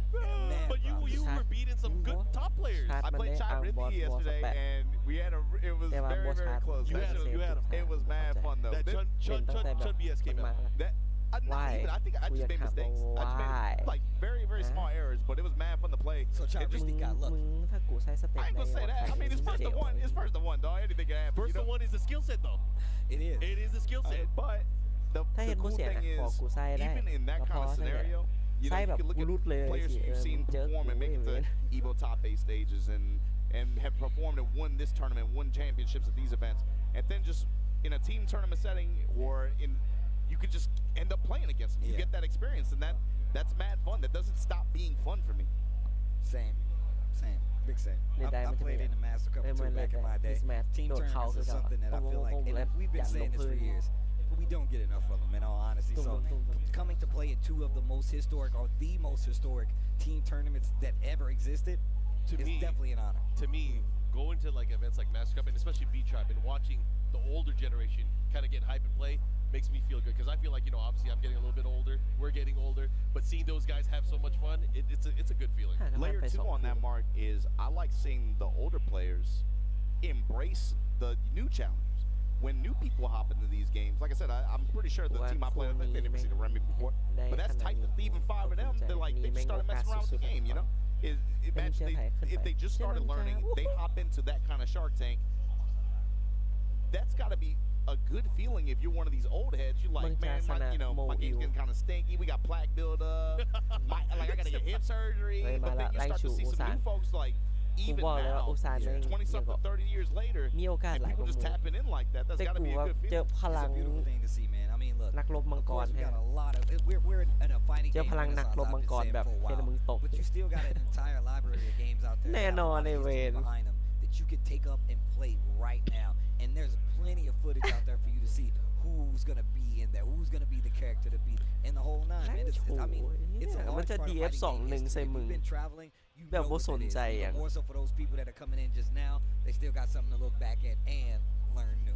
But to transition, Steve, like you said, who's going to be in the driver's seat to move through this loser's bracket? This is another set that I think is going to be high impact on this bracket, man.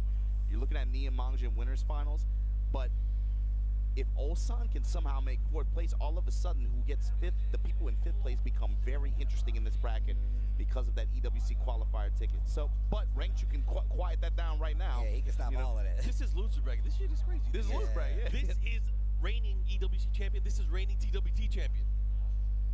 In losers, of EVO top 8. One of these guys will not make it into the top 5. But to that point, Mark, you got to the consistency too. I mean, these are global elite players. You know, it's not a surprise to see them at the top of the stage like this.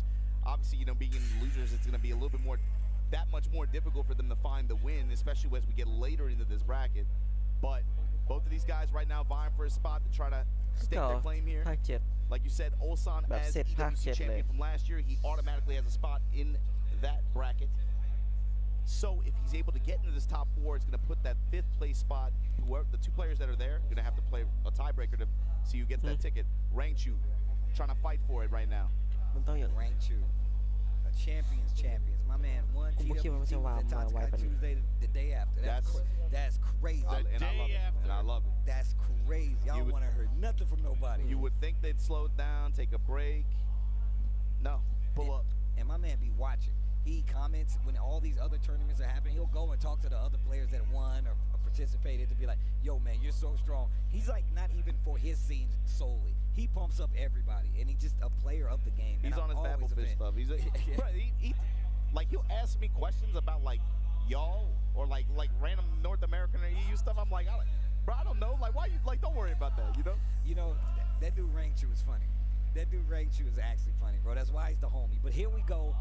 One of the bangers. Yo, the Kuma's coming out and not the Panda versus Dragunov. Yeah. He's been really running the Panda. A lot of people tell you, even Rangchu himself, that Panda's the superior bear. But why Kuma though? I'm really curious to see why. Maybe there's a choice for having the God Fist? I think that's exactly what it is, because Dragunov, it has a little easier time of maybe locking down Panda.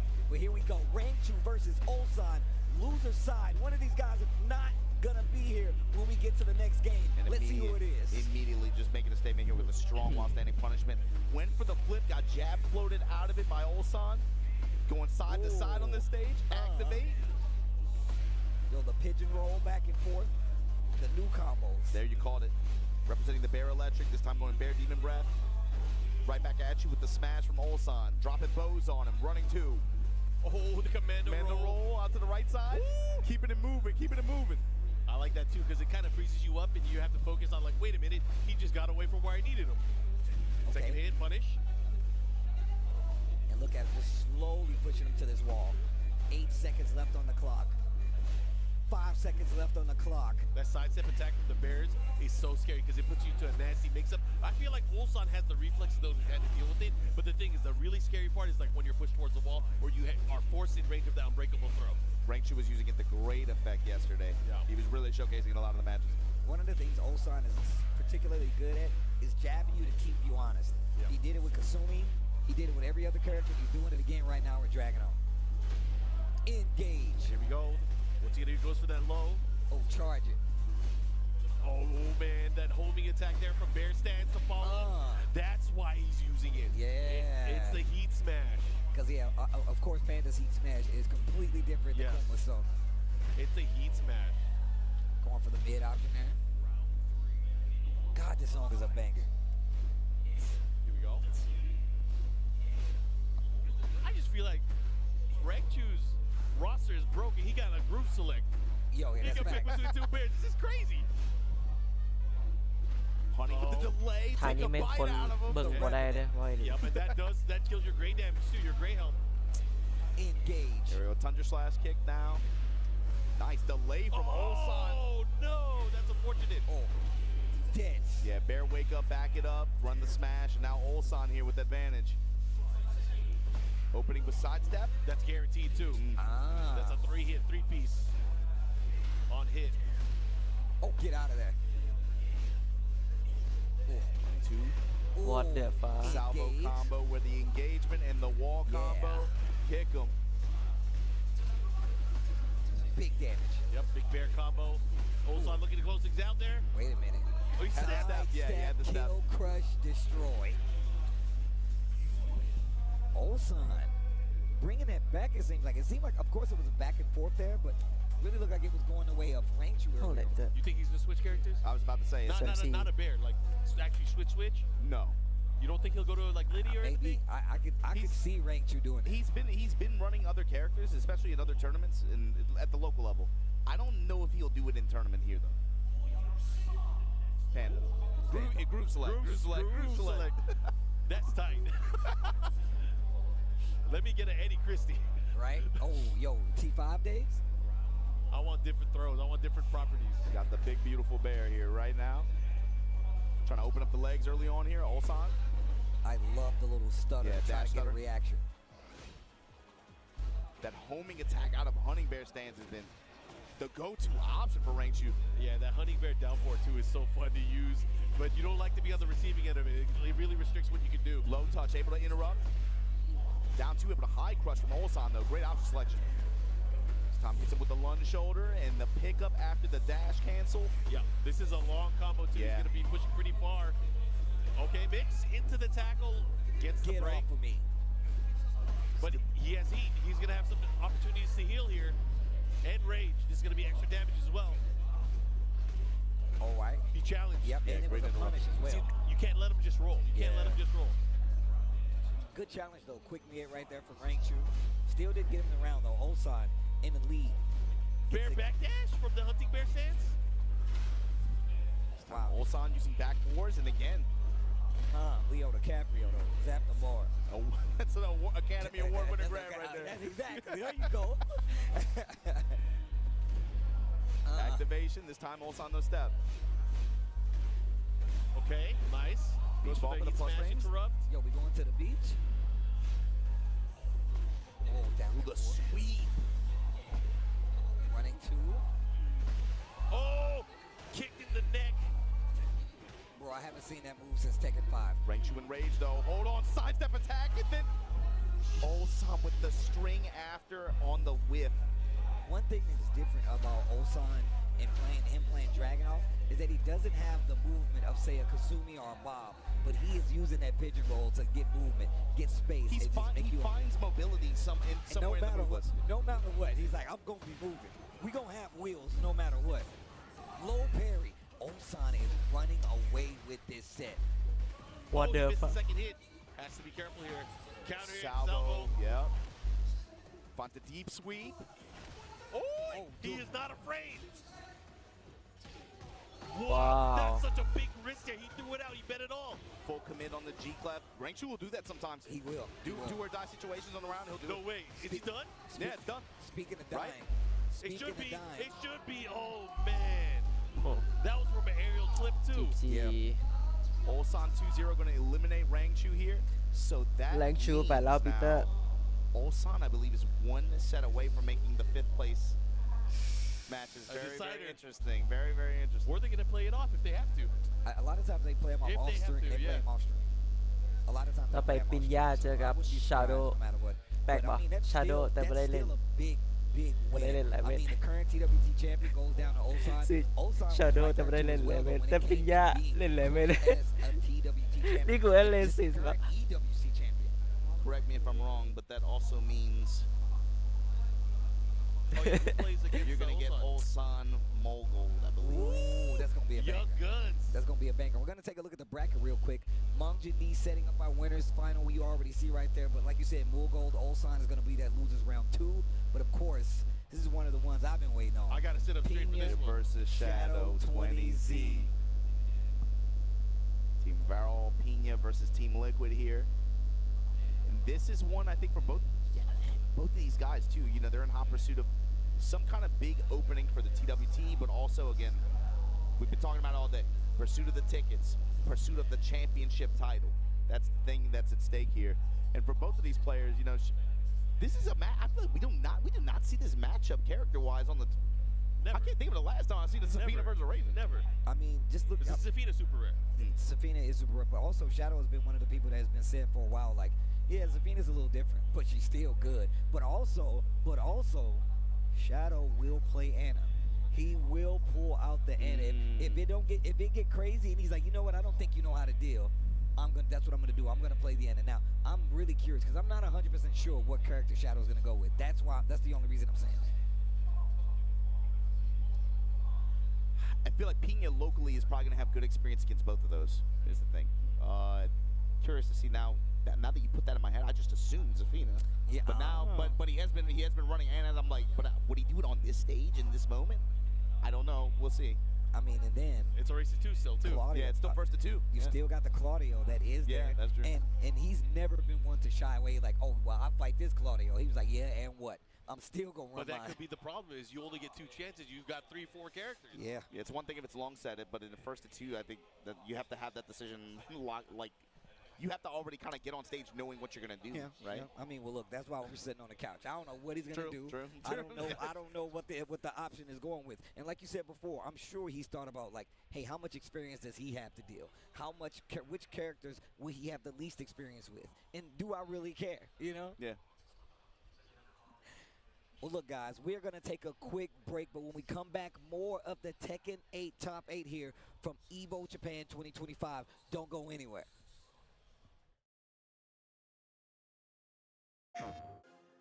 PlayStation tournaments are on PS5, featuring the biggest games, more players, and more ways to win.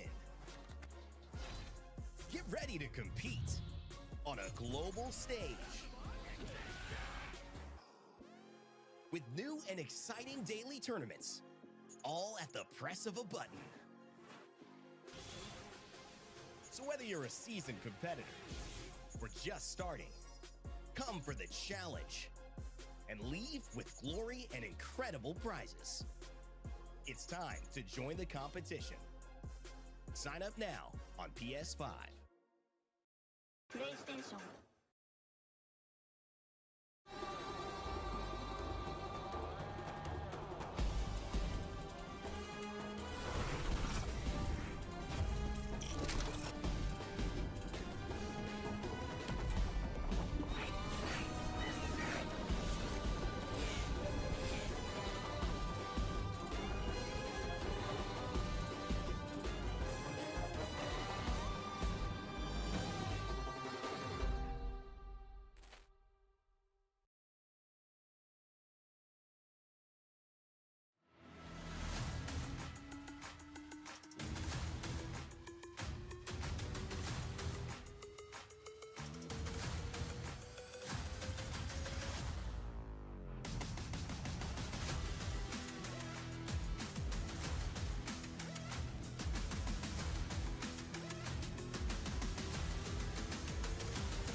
Protect your eyes styling under the sun. Blue light glasses while you're gaming, having fun. Zenny's got affordable eyewear for all warriors and monsters alike.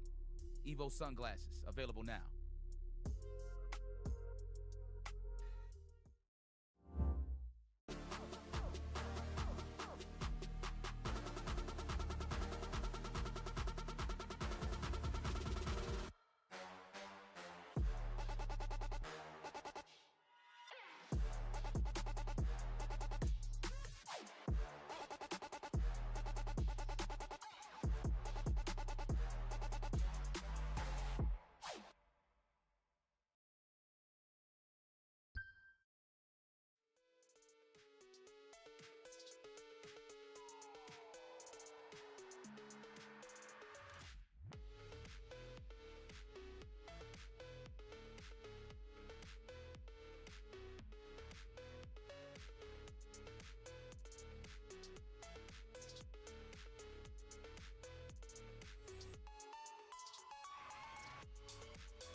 Evolution.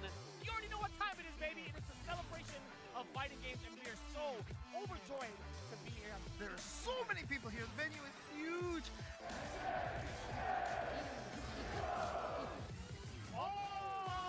He juggles Nitro! He closes out the first set! And there it is!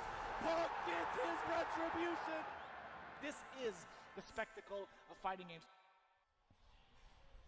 EVO Japan 2025, you saw it on the screen there. Make sure if you guys want to head on out to EVO Vegas, and you should want to, please, man, you're not going to want to miss it. June 9th is the deadline for that. Get your tickets before then. I'm Majin Obama, joined by Tasty Steve and Mark, man. And we have been having a great time here at EVO Japan 2025. How the match has been so far, fellas? Bruh, that first set alone, the knee set, we got another one coming up here. I mean, the entire top 8 has some pretty big implications for what the season is going to be like. One of the reasons I love having a big tournament like this to start the year, because it really does set the pace. So I just can't wait to see more. It's not just, usually you tell them points are on the line, but it's not just any points. It's Master Plus. Master Plus. So these guys are getting a lot more points than they usually would get in a master event performance. So again, they're going to get into a nice, comfortable lead. Not only that, top 4 of this event will be a qualified player for the EWC that's happening later this year as well. So there's a lot on the line. Really is a lot on the line, but once again, just adds to, how important it is. These top 8s, I feel like it really does accentuate the top 8, because obviously you're aiming for that first place, that second place, that third place, but it puts a lot of value, like we was pointing out, to those further places down the line. You can't check out because you don't know what's going to happen. You can't check out if you're in loser's bracket, because maybe that 5th place spot has a much higher value than even that 7th place spot. You got to play to the finish. And the thing is, too, it's interesting looking at this.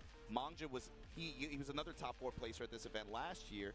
He got a lot of points early on, got his ticket for EWC. But even someone like Mangja, too, like I said, he benefited a lot from the points that he got from this event, but later in the latter half of the year, he really struggled to find the same level of results, the same level of consistency. So I think for the tour, he didn't even make the cut at the end based on points. That's right. But he was able to make his representation and claim his stake for that EWC slot. So again, these 4 spots here, these top 4 spots are highly coveted here at EVO Japan 2025. Ulsan being in the mix in the loser side of the bracket makes this a little bit interesting, because if he is able to get into those top 4 spots, there's going to be a ticket that's going to get passed down to the 5th placers, and they're going to have to play a match to decide who's going to go in instead. Stakes are high. That's what I like to hear. That's what I like to hear. Hopefully you guys have been enjoying EVO Japan 2025, man. It's been crazy games going on this entire weekend. Like Mark Man said, we're getting to the end, but I'm sure you guys are still enjoying it because it's not the end for you guys. Favorite moment of the weekend so far? Obama. You want what? Just the Tekken tournament? Not just from Tekken, anything from EVO Japan. Man, just playing in the tournament, to be honest with you. Playing in the team tournaments, I had a great time. How about you, Steve? I would say watching Guilty Gear Strive and commentating it with Ranger Sajam. Last night was wild. Yeah, no, for real. And mostly because, like, we have a format where we can just sit, chill, and talk.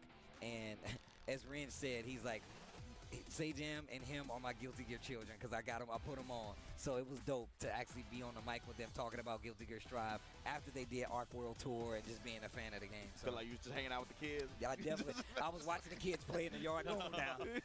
Hey, you be careful, don't trip over that water hose. You gotta come on in when the lights come on. Come on in when the lights come on. For me, it wasn't even at EVO Japan. It was a little bit before, but when Justin and Yipes went out to Big One to play against the local scene. That's real. For me, that was really, really dope to see. That's real. That's real. And like I said before, I'm just happy y'all. I'm happy everybody's here, man. Bruh. I'm happy everybody's here. We can do this the way we've been doing it this weekend. It feels nostalgic in some ways, but it just feels good again. Feels right.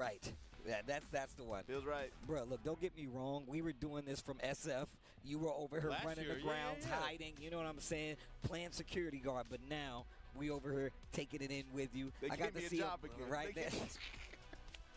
They literally stopped me. They was like, "Yo, Steve, bro, what are you doing during EVO Japan last year?" I was like, "I'm gonna go to Japan." They were like, "Can you not?" I was like, why? I want to be there. So the fact that we're back here on site, I get to hang out with the boys. I get to see the games in all their glory, experience this, see all the cool stuff, man. Y'all know me, man. I just love being around the homies doing the stuff that we love. So yeah, especially for this event, because I don't, I was talking to Mark about this too, but this event it's getting bigger. This event's getting bigger. And that's really refreshing for me as somebody who's been out here for as long as I have.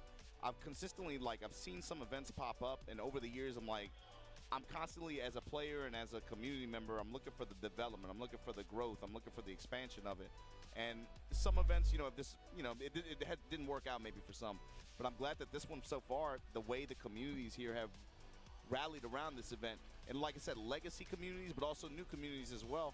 The fact that people just be coming out in numbers and been just showing up and they just want to play, that to me is a good feeling. I want y'all to know, like, I always talk about when I go to tournaments, the big EVOs, EVO USA, people telling me they're coming to stuff for their first time. I met a dude out here, he literally was like, hey man, I didn't even know EVO was happening, but I had a vacation plan with my girlfriend. Her family came out. He's like, no, we're going to EVO. Like, think about that. Like, and they came from like Dublin or something crazy, like Norway or something. Like, it's interesting to see people being able to travel to something as big as EVO, and it doesn't have to be EVO USA, because not everybody can afford that all the time, you know what I'm saying? And there's other parts. That's why I'm really happy about EVO France and that we're getting these other versions, especially for stuff like this. But we're going to take another look at the bracket right now. You can see right now we're on this loser side. Of course, winners finals is already signed, sealed, not delivered. Gold all signed, going to be round 2. But of course, Moil waiting, Pina, Shadow 20Z. The winner has the work cut out for him. Raven versus, we'll see what the character selection is for Shadow, but talked about these characters too. Raven, of course, in the most recent patches, it felt like I was just looking at a page of just up arrows, damage up, frame minus down, that kind of stuff. So I'm curious to see what Pina is bringing to the table. Like, we went over the path that these players went to get here. Shadow, gauntlet run in losers bracket. Pina not no slouch himself. Shadow went to losers early, right? Yeah. 11-1 to make it here. Shadow played a lot of matches to get here. I mean, and then just even more so, whenever I think of Pina, I just think about how crazy his Master Raven was. And then even more so, the changes, like you said, that Raven has in this game. This character be getting freaky out here, bro. I'd be scared. I'm like, bro, stop it. What are you doing, you know? You know, going from the Pina stuff, the stuff like, you know, movement techniques. He was someone who was, especially like later in 7, felt like was the main representation of pushing this character forward. Oh yeah. In terms of combo recipe was awesome, especially some of the stuff he would come up with. Combo recipe, but also movement techniques. Curious to see how he represents that now in this version of the game. In early 8, he was kind of wavering. I remember he was using the Bears in tournament. Yeah. He even used a little bit of Lydia, but he was trying to find what made sense for him to win. Yeah. But now that he, of course, we talked about his character got a little bit blessed. There was a lot of positives on his side. I feel like he's taking this and he's running with it. I don't expect to see a Reyna pick or anything like that, like you saw last year, right? And the other thing too is I think pressure is a big thing for him too. When your teammates are so successful, players like Al, players like Rangchu, and you have now their roster has expanded to more games than just Tekken. And when everybody else is having that kind of success and you're like, I kind of quit halfway through, I think for him there's a sense of expectation and a sense of pressure that weighs on his shoulders a bit. But looking at him on the stage, like I said, with him, emotion and the moment is a big deal for him. In big moments, you've seen him kind of panic, his hands start shaking, he will get nervous. He is prone to that. But I'm thinking here on home turf, on this kind of stage, and he looks like, I mean, he looks like he's fine. Maybe he just feels different. Sometimes you just have a good weekend. Shadow, on the other hand, always calm, cool, collected, chill with it. No big deal, right? He's been here before. Shadow time coming up. Shadow time, yeah. pretty much just locked in, as always. But let's see what the character matchup is. I feel like he's gonna hit Zavina first. That's my thought. I would be surprised if he did. Well, let's see. I'm interested myself. I want to see how this goes. I want to see this crazy new Raven for Pina, because I definitely have not seen him in the Season 2 aspect playing Raven yet. I feel like when I see Raven in this version of the game, it's like a flashback from Naruto, like the Great Ninja War, where there's like everybody trying to fight against Madara. Yeah, just like that. That's old. That's old Naruto. That's the new stuff. Everybody got the Everybody got the zennies. Everybody got the zennies, bro. I'm telling you right now. They can see all the frames. Bro. I see them hand signals. I see what you're doing over there. I see what you're doing over there. I see what you're putting down. They putting people in trees and stuff. I don't even know where that came from. JoJo's, bro. That's where it came from. They've been taking some JoJo's inspiration. That's what's happening. How you gonna put a man in a tree like that? That's crazy, bro. Yo, just kill me. Don't turn me into a tree. I gotta watch everybody else live. That's crazy. What you mean fruit comes out of the tree? Where does it come from? Chakra? What? I don't know. There's something about that story that cuts deep. Like I feel like as otaku, we have so much pride knowing that stuff and growing up with it. Yeah, no, that's I mean, we had this conversation about Bleach. I'm not going to say specifically what the Bleach conversation was, but you know what I'm talking about. Why? Are people so emotional about There's it? something about brothers from Tennessee. They love Bleach. They got a Bleach church in Tennessee, bro. They got a Bleach specifically church. Tennessee, It's just Tennessee, bro. You be out anywhere. I was at Coachella, dude walked up to me, yo, you like Bleach? I can't. Like, where you from? Where you from? Memphis? Like, what is it? What is it? There's something in Tennessee, man. All right. Pena got the headset on. He's trying to lock in. Shadow don't need none of that. All right, we're about to get it started, guys. Here we go. They got the thumbs up. Finally got the okay. Let's see what it is. It is what we thought. It's the Safina. Coliseum of Fate, a little bit bigger stage, second biggest stage in the game. Yo, the classic. I always think it's crazy. She got Azazel in her arm, Yo, dog. that's wild, bro. She got a whole monster in her arm, dog. She a little freaky with that. This is a whole monster with her arm, bro. Curious to see the neutral decision making here and who's able to get control earlier here. Both these characters are going to be throwing a lot of stance pressure at each other. And also, of course, you got to talk about the 13 frame punish side, right? What step? Turn parry. Why? Got you the see what I'm shadow talking step? about? You see what I'm talking about? I think early on we're going to see Pena putting him in the blender like, what do you know about my character? Trying to just go crazy, especially first to two format. Running three here, Shadow Clone's going crazy. สวนเลย Knows it's minus 13 now. Yep. Down for one strings in response. Sidestepping. Shadow trying to retain wall control, but Shadow has all the resources still, though. Let's see. Yeah, he's going to activate. Activate now. I love how he uses it. Gets knocked down and goes for heat, but this knockdown ain't gonna give you anything except for a round for Pena. Pena has always been one of those players that's really good at just waiting for his opponent to come in and then getting him in with a counter hit. Yeah, you see slide kick working out really effectively. Down four there as well. Open the round with a counter hit jackknife. Oh my God, the 4-4-3. Good adjustment. The third dimension. Down He's back a four. 3D fighter. Oh man, not looking good for Shadow right now. Pena's starting to run away with it. Yeah. That is 2 unanswered rounds. Tartarus combo able to close out there, 4-2-3. With punishment. Oof, okay. Counter hit, guaranteed follow-up, activation. Oh, tries to sidestep, not gonna get anything from it. Bro, he's chopping away at the legs. Okay, speaking of, Shadow, life lead this time around, he is down 2 rounds. But of course, heat coming into play here. Oh, this is big. He's gonna definitely activate, push towards the other side of the stage. There's your spin, there's your activation finally. He missed. Oh, saw the back turn new attack, that low. Yep, and down 2. Oh, he should be able to close that if he gets the wall here. Yeah, 4-1 up kicks, got the wall. Just enough to be able to close out. And Pena with the opening game, confidence instilled. It's on Shadow now to adapt. Man, that was 3 hard rounds straight. Yeah, you Shadow here, what are you doing? Are you pulling out the bazooka? What are you doing? So coaching. Yeah, we do have the 1 minute timer up. Ray but Jr.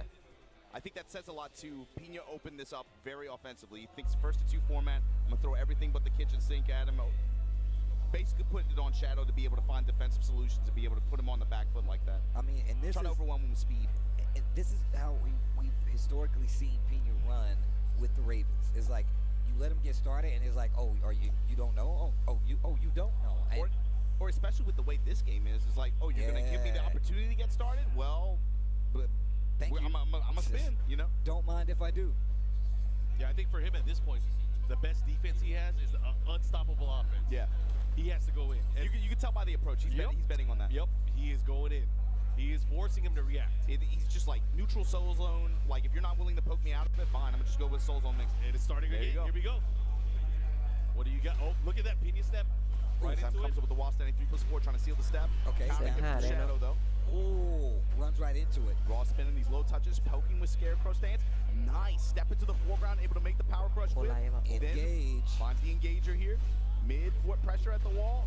Tarantula stance gets spiked out of it. Lucky. It's not over. One of the things I saw too there is Pena, as he was mounting his offense, he did a lot of jerky sidestep left, trying to open up an opening for himself just to be able to continue that offense. Wonder if that's going to affect how Shadow approaches with his pokes. Oh, wow. Because, you know, if he's going for the bigger homing attacks, too, he's going to be susceptible to counter hits from Pina, and maybe that's what Pina wanted.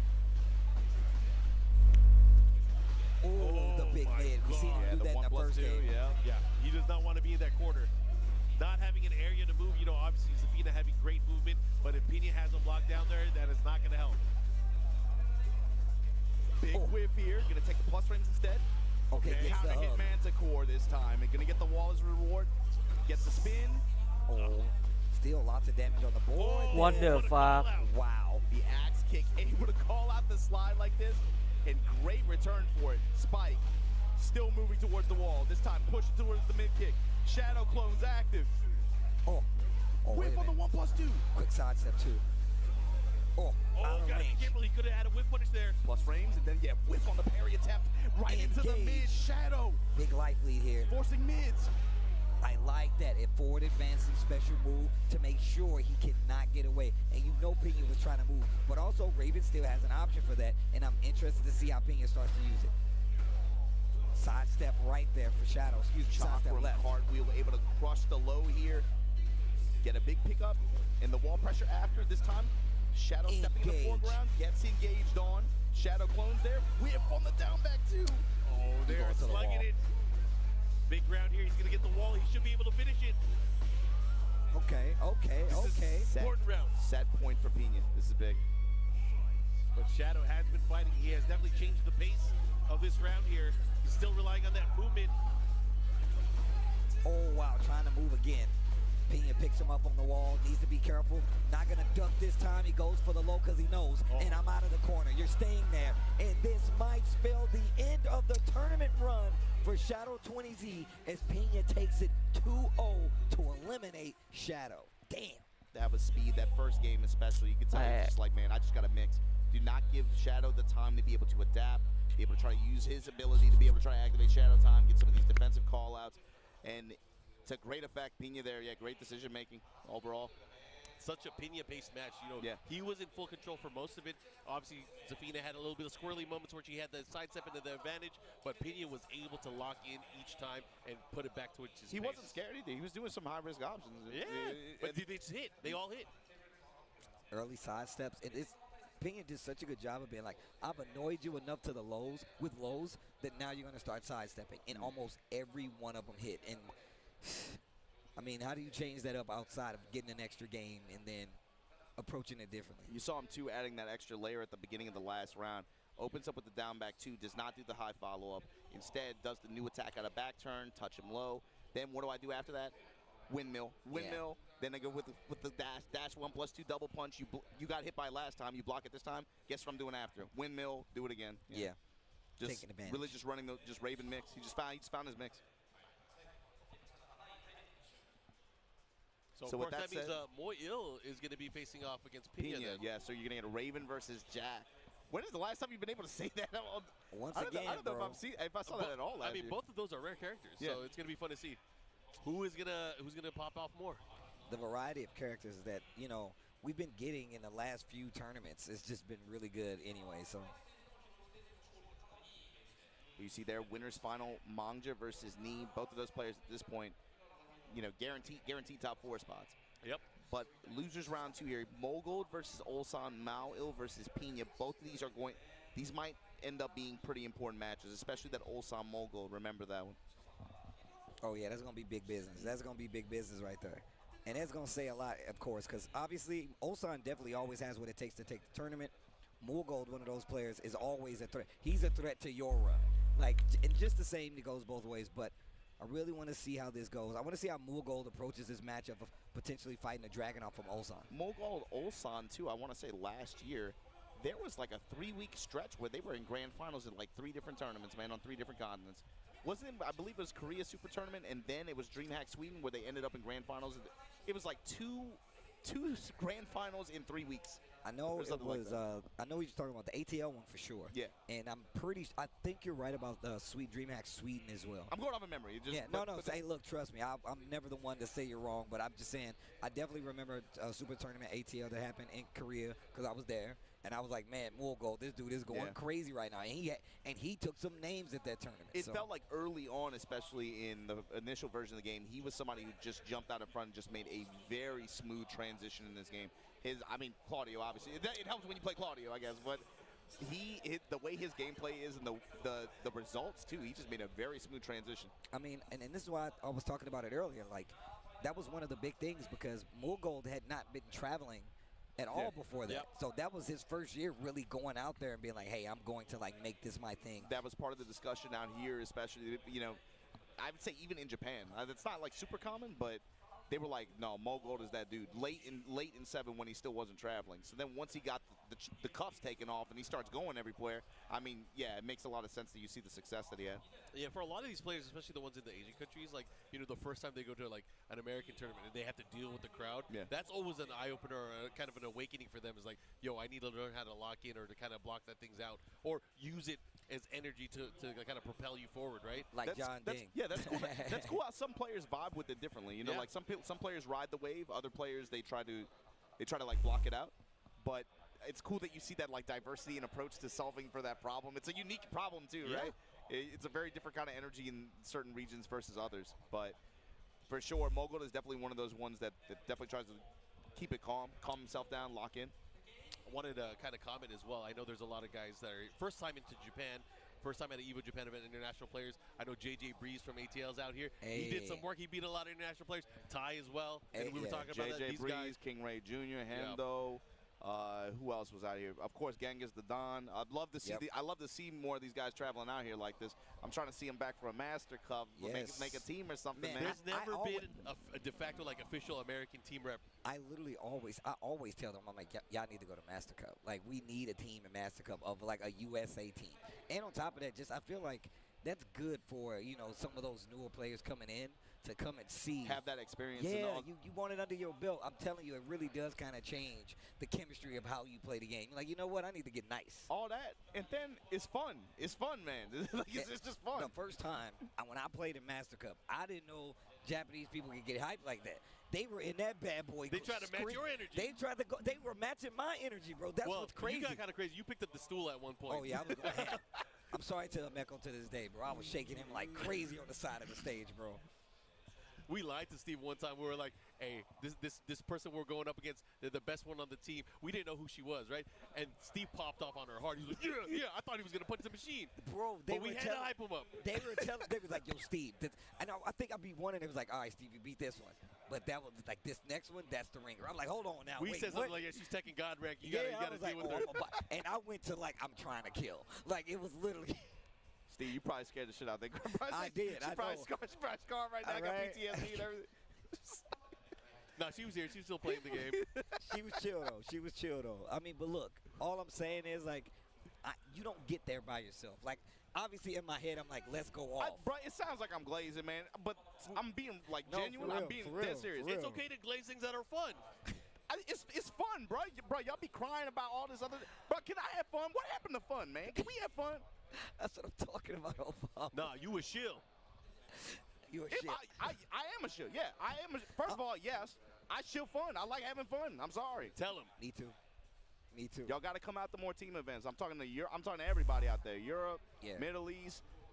All right, I ain't gonna. Okay, I'll say one thing. When you're registering, you know they don't have the registration page completely up to date. I signed up with FARP last year. I definitely had to say he was from Australia. They didn't have Singapore. They didn't have Singapore, Malaysia, some Southeast Asian countries. They didn't have as an option. We gonna work that out though. We gonna work that out. We gonna work that out. It comes with time. Pull up if your country ain't on the list. Pick the next one. The one that's closest to it. Pick the next door one. Change your address. That's how I made my way through high school. I had to change my address, man. But it's the district. They cut the districts up all messed up, man. I can't catch a bus from over there, bro. Come on, dog. That's a bad neighborhood. I can't catch the bus down there. Your report card going to your auntie house and stuff. Like, come on, Maybe man. Walmart. I had to intercept it so my moms wouldn't find it. Oh, you had to make a deal with your Why auntie? you over here cutting my grass? Look, we didn't get that report card. That suspension paper, it didn't make it here. You saw nothing. And I'll be back tomorrow because I can't go to school. All right, Ulsan Mulgold, two young stars from Korea that really found their place in Tekken 7, did well on the world stage, but now making these adjustments in Tekken 8. These guys obviously some of the best out of Korea, but only one of them can move on. This is a losers bracket elimination match. This is gonna be scary, and this is when you see Ulsan. Ulsan starts off and he just builds Ulsan be up. stressing me out. He do, the man. way he acts, his mannerisms. Oh man! Look at him, he's breathing up so hard, man. But also when Ulsan is in his bag, you can't tell. Remember at EWC? Remember when he was comfortable? He was. Bruh, we walked off for that grand final was crazy, bro. I walked away. I'm like, he's done. There's no way. And then it took one game, and he was just laughing. He was just laughing. He was in his having fun. element. He was playing. Oh He man, here we go. definitely He's still rocking that character too. Are there a lot of Dragon Ball players left, guys? I feel like we've seen a lot of people kind of leave the character. Yeah. These pros ain't loyal. They not. They not.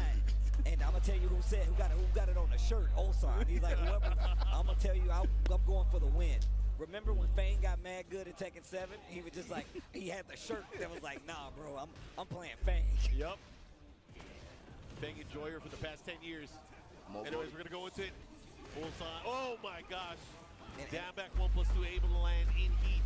And I want to make a comparison between how Mulgold's going to play this match, because I'm already seeing the difference in how he fought me. Look at how different this will be.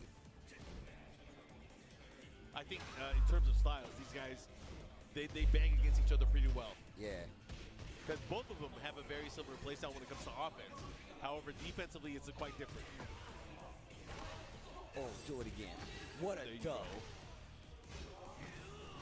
Oh, he missed the second hit of the down 4-2-1. The third dimension wall split after the heat engager. Ulsan in trouble. Mulgold in control, but the life lead is in his.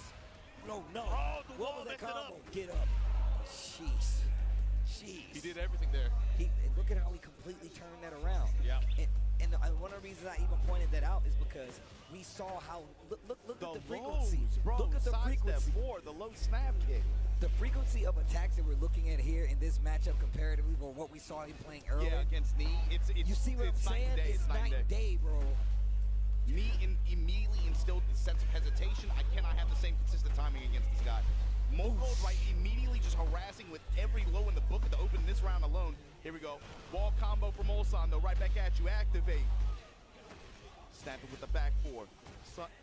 Tundra slash kick, block. Plus frames here. Okay, keeps him there. Oh, running two, neutralized. That could have been worse. Oh, the double axe handle smash. The back one. And the back four, the close out. Three hard-fought rounds there for Mulgold.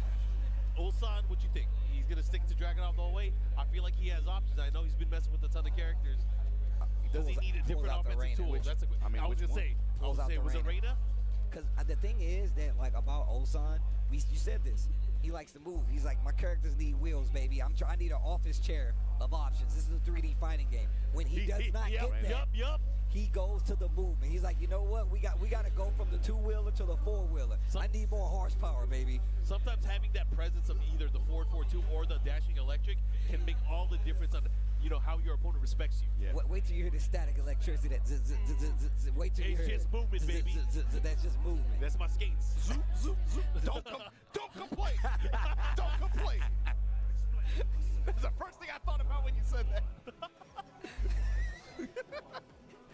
Oh my God. Don't complain immediately. See this close range, this range 1.5, this range 2. Immediate difference in terms of the first game from the last game from Mulgold.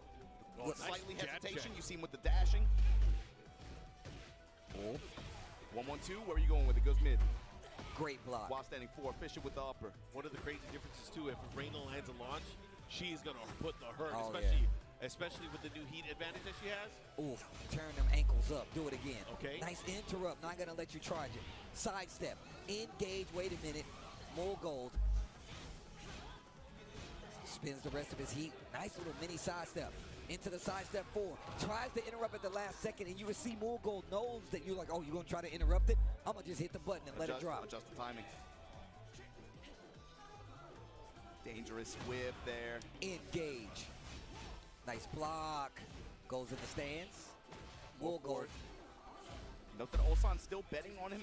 Some of these situations, still betting on him holding back guard like that. Went with the high mix that time. Testing with 2 jabs, 1 jab, down for 1, the mix of highs and mids. Oh, the wall gets What the splat. a wall. What? The third dimension. This is a 3D fighting game. I bet you ain't gonna hit a button now. Sidestep to the right just to make something happen. Spins the rest of the heat on the dash. Ooh, sidestep 4, trooper roll. I said sidestep 4, running 2. I said sidestep 4. Once again, look at how he's playing this comparatively to how he fought Knee. So much higher frequency of attacks, and he is just being so annoying with the lows. Knee started to backdash those bad boys, and where Ulsan is kind of staying in his range. I mean, I guess he kind of has to, because that's where the main tool usage is going to be. He wants to stay within 4-4-2 range, or at least the threat of some of these jab strings, the down forward 1 range. So it's naturally kind of opening himself up to that, but here we go. Wrath throw. Oh, charge it. Oh, got the counter hit. No. That's unfortunate. Doesn't matter. Can he do it? Can he close it out? He might be able to. Let me see what the damage.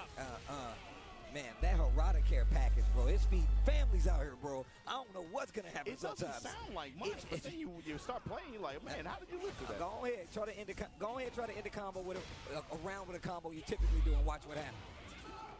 Go mid engager here, gonna get the wall, spin. Nice, I like that option. Keeps him there, but again, Mogul fighting back now. Has the activation, let's see what he does. Low staff kicks, running 2 pressure, this time goes mid. Oh, he's not gonna do a ton of damage, but the wall positioning is big here. Yeah, but you still get this full combo though, and that's, big sub. Yeah, and the just frame one, step up. Big round, of course. Ulsan needs this to stay alive. Let's see what he does. Little 1-1 there. Listen to this electricity. War got kicked, but the dog on the running 2 here. Big pickup, gonna get the wall. And the positioning here, minus 45%, just like Bro, that. he caught him. Clapped up. And here we go, spike. One more running mix. 4-4 pressure. Lightning strike, tapping low. The dash pressure, the stop. The war got kicked to close it out. Ulsan staying alive in this set. Deep breath. That was a good pick. That was a good change of pace. I already knew what was gonna happen. He was like, nah, bro, I'm fighting in mud. I can't move. We gotta change that. It was eventual though. That all turned around because Mogul went for the running 2, and Ulsan was ready and waiting. Hit him with the big crouch kick. Boom. You got it. You could do those poses. You can hit those. I could. Very JoJo-esque. That's the only thing I like about him. His poses are so JoJo. The only thing I like about him. The only thing I like about him. Say less. I'm jealous, man. You more flexible, bro. Somebody asked me to do a JoJo pod to just point like JoJo Tara, bro. I'm like, I can't be doing I'm not limber enough. I can't be doing the Jolene stuff and stuff like that. Here we go. You gotta show your midriff too when you do it. You gotta expose the navel when you hit the Jolenes, bro. You can't just be out here. Pull out the crop top like yesterday. I told you to wear shorts. Ooh, this is definitely starting to add up. Mogul with a big light lead. No charge. He has resources, so he has to use them at some point. There you go. The activation, no step from Mogul here. Again. The fact that we see Ulsan use listen to that electricity. Oh, he got him. 4-4-2 range. No heat though, so you can't do anything with it. And Mogul instantly attacks back, and now look who's on the rope. Jab strings, and of course he's still in range after it gets the low snap kick. Sidestep 4 is coming back into play. Oh, that could have been big. It could have been big. He went for the easy jab punish. Staggered mid strings here. Oh, the wall standing. He got so lucky there. Again, of course, he gets Starburst now. Oh, he's has to watch out for the jab back 1+2. First time he started to use those hell sweeps. There. Started to use those hell sweeps. First time. Tried to sidestep it, not going to be enough though. Jab back 1+2. Jabs him out of the armor. He goes safe. Nova gets spiked for it. Put it the wall. Oh, he had it there. He could have killed him. Oh my God. 22 within the low touch from Mogul. Able to put himself on set point here against Ulsan in loser's bracket here. Only one of these two will make it. Mogul with a huge advantage round-wise. And life bar right now. Uh-oh. Trading Mogul's favor. While standing 4-4, this time going the mid-mix after. Activation from Mogul. 4-4-2-3. Activate. Gets a chunk of life back. New stuff. Oh my God. This is gonna hurt. This is going to hurt. No, didn't go for the stomp. did go for the stomp. Side / no win. That cost him everything. Rage Art and Mogul going to be moving on through this bracket, eliminating Ulsan. And that is all she wrote for Reina and Ulsan in this tournament. And you can see him like, thinking about it. Ulsan goes home. Definitely not for lack of trying. So he tweeted it out. He's like, I want to make sure I get top 4 at least, so that I can see my friends fight it out in 5th place for the ticket. Unfortunately, it's Ulsan that goes out here in 5th place, right? So that means the top 4, it's winner takes all, pretty much. Yeah, that's what happens. But I love the slugfest we saw right there. And once again, just complete like night and day when we saw Murgold versus Knee. Obviously, he did lose that set versus Knee, and he took this one, but it wasn't like he was playing completely different. It was just a success. It highlights the beauty of the game, too, right? When you see at this level of play, you're not just playing character matchups, you're playing player matchups. Yeah. The entire composition of offense and how he structured his offense against Ulsan, like you said, completely different from Knee. Even where he stood in a lot of the range that he was playing at, it was like you could perceive it against Knee, especially where there was a lot more wider range maintained, and that was mostly because of Knee's defensive style and Knee's movement, right? But against Ulsan, go in. But remember the first game. The first game, Murgold versus Knee, he was taxing them ankles. Sidestep 4, just down, back 4, just hitting, just sprinkling in the lows. And then game 2, you saw Knee go to range 2, range 3, nothing but whiffs.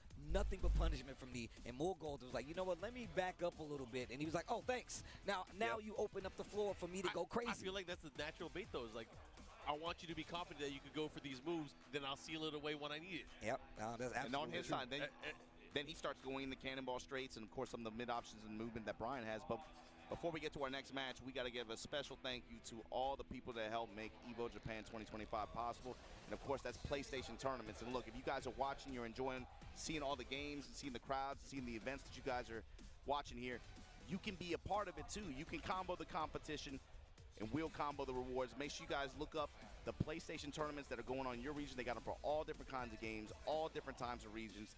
And you can win a chance to become an EVO champion, to come out here and enjoy this with us, be a part of the competition, become a champion yourself.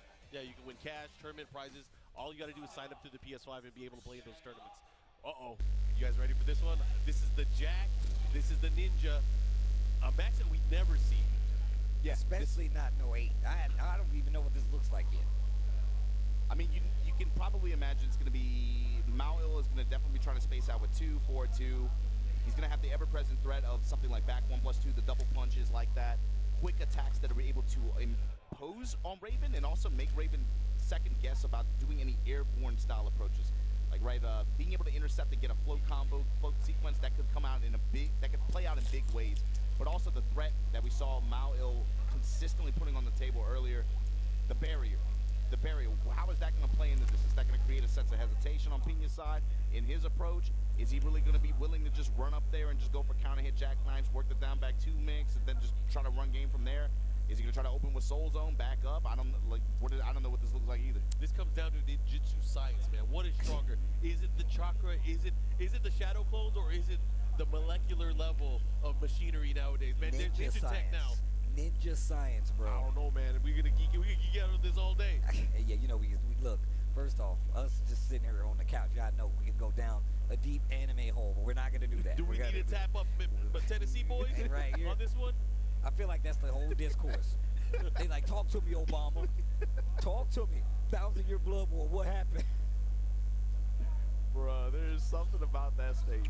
But anyway, Raven versus Jack here. You got to think, too, 13-frame punishment. That's going to be a big deal, especially against Raven. And the range. Yeah. I think the fact that Jack, and I talked about him having like options to move around, but still, he's going to have to bet a lot bigger than Raven's going to have to get his game started. We're going to see a lot of the bubble. We're going to see it, and I think that's what's going to really control the pace. And, man, I got to say shout outs to like Joe Crush, shout outs to Saint, who really kind of put this bubble play into the mix, man. Like, they have really been like, hey, we need to make sure this is a part of our game. And on top of that, they've changed it to the point where, like, you should be using it, especially in a sense of where, like you said, you can't sidestep for real with Jack. You really have to overcommit in some situations, especially matchups like this. It forces every Jack matchup into a chess matchup. It does. You have to look at it differently. You have to be patient.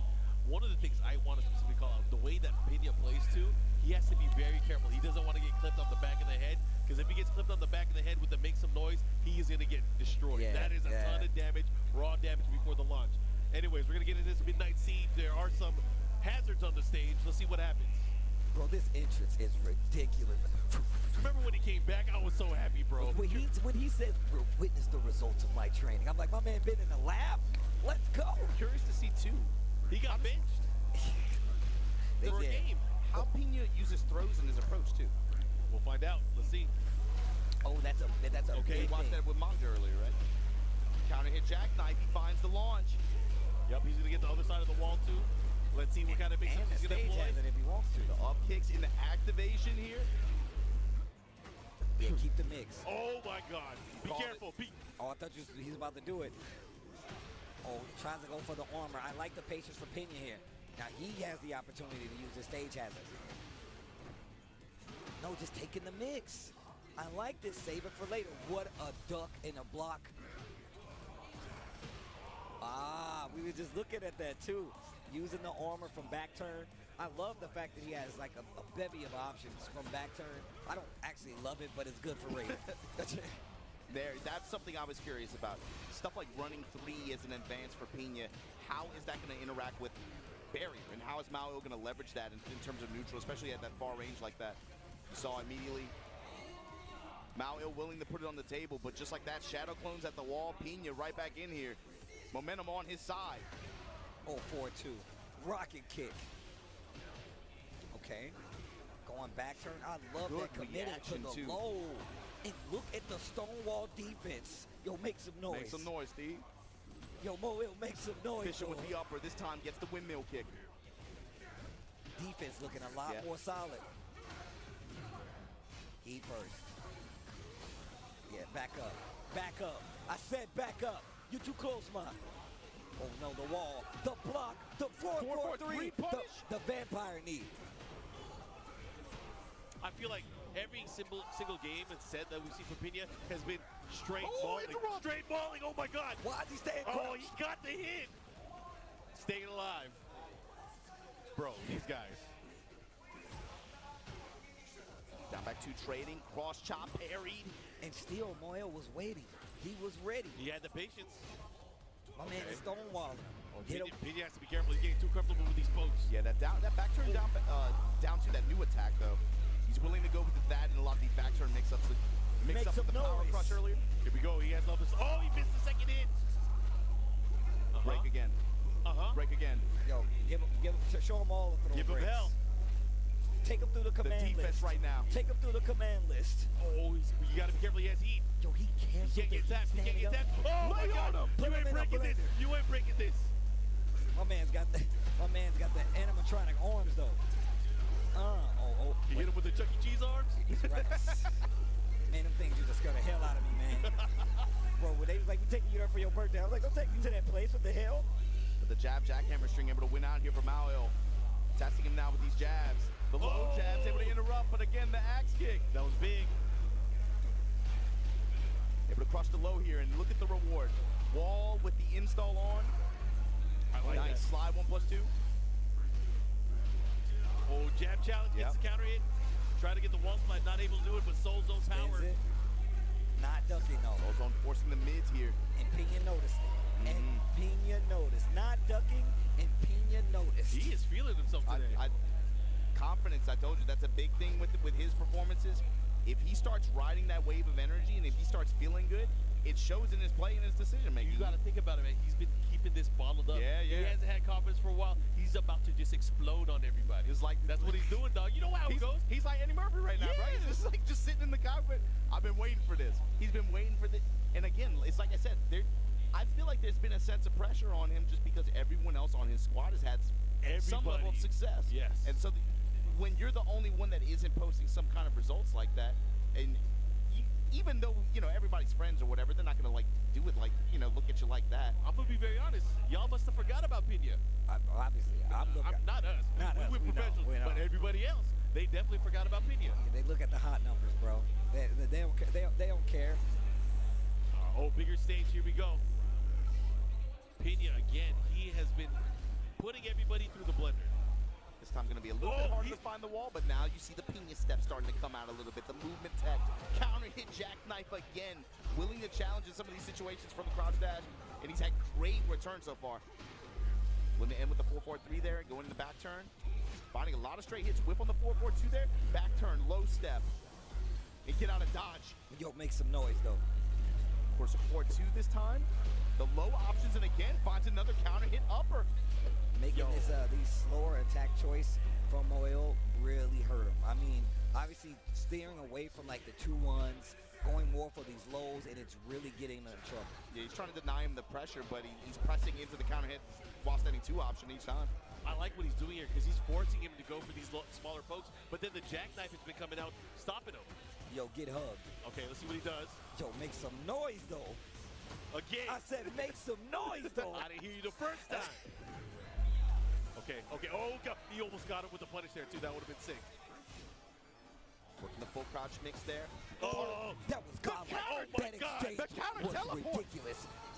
Back 1+2, the great equalizer with the dash to follow it up. That's the layer 2. That's layer 2. Fine, you want to run the barrier? I got the ninjutsu. Right? To get jutsu, bro. Okay, down back 2-1 this time. Let's the high string rip. Working the low jabs. I Stand like jabs that. to interrupt. 4-2 with the upper. Oh, the blue stuff. Oh, the bull rush. Astaroth. Oh, dang. Now Nice, that you put a just lick said on that, that's exactly what it is. That's crazy. Oh, he got him. He caught him. Whip punish just in time. This is big for Moel. Yo, hit him with the flex, though. Oh! This is huge. He has rage. And He's gonna use get heat. a lot He's of gonna life use back. the heat too. I would do it. I would do it.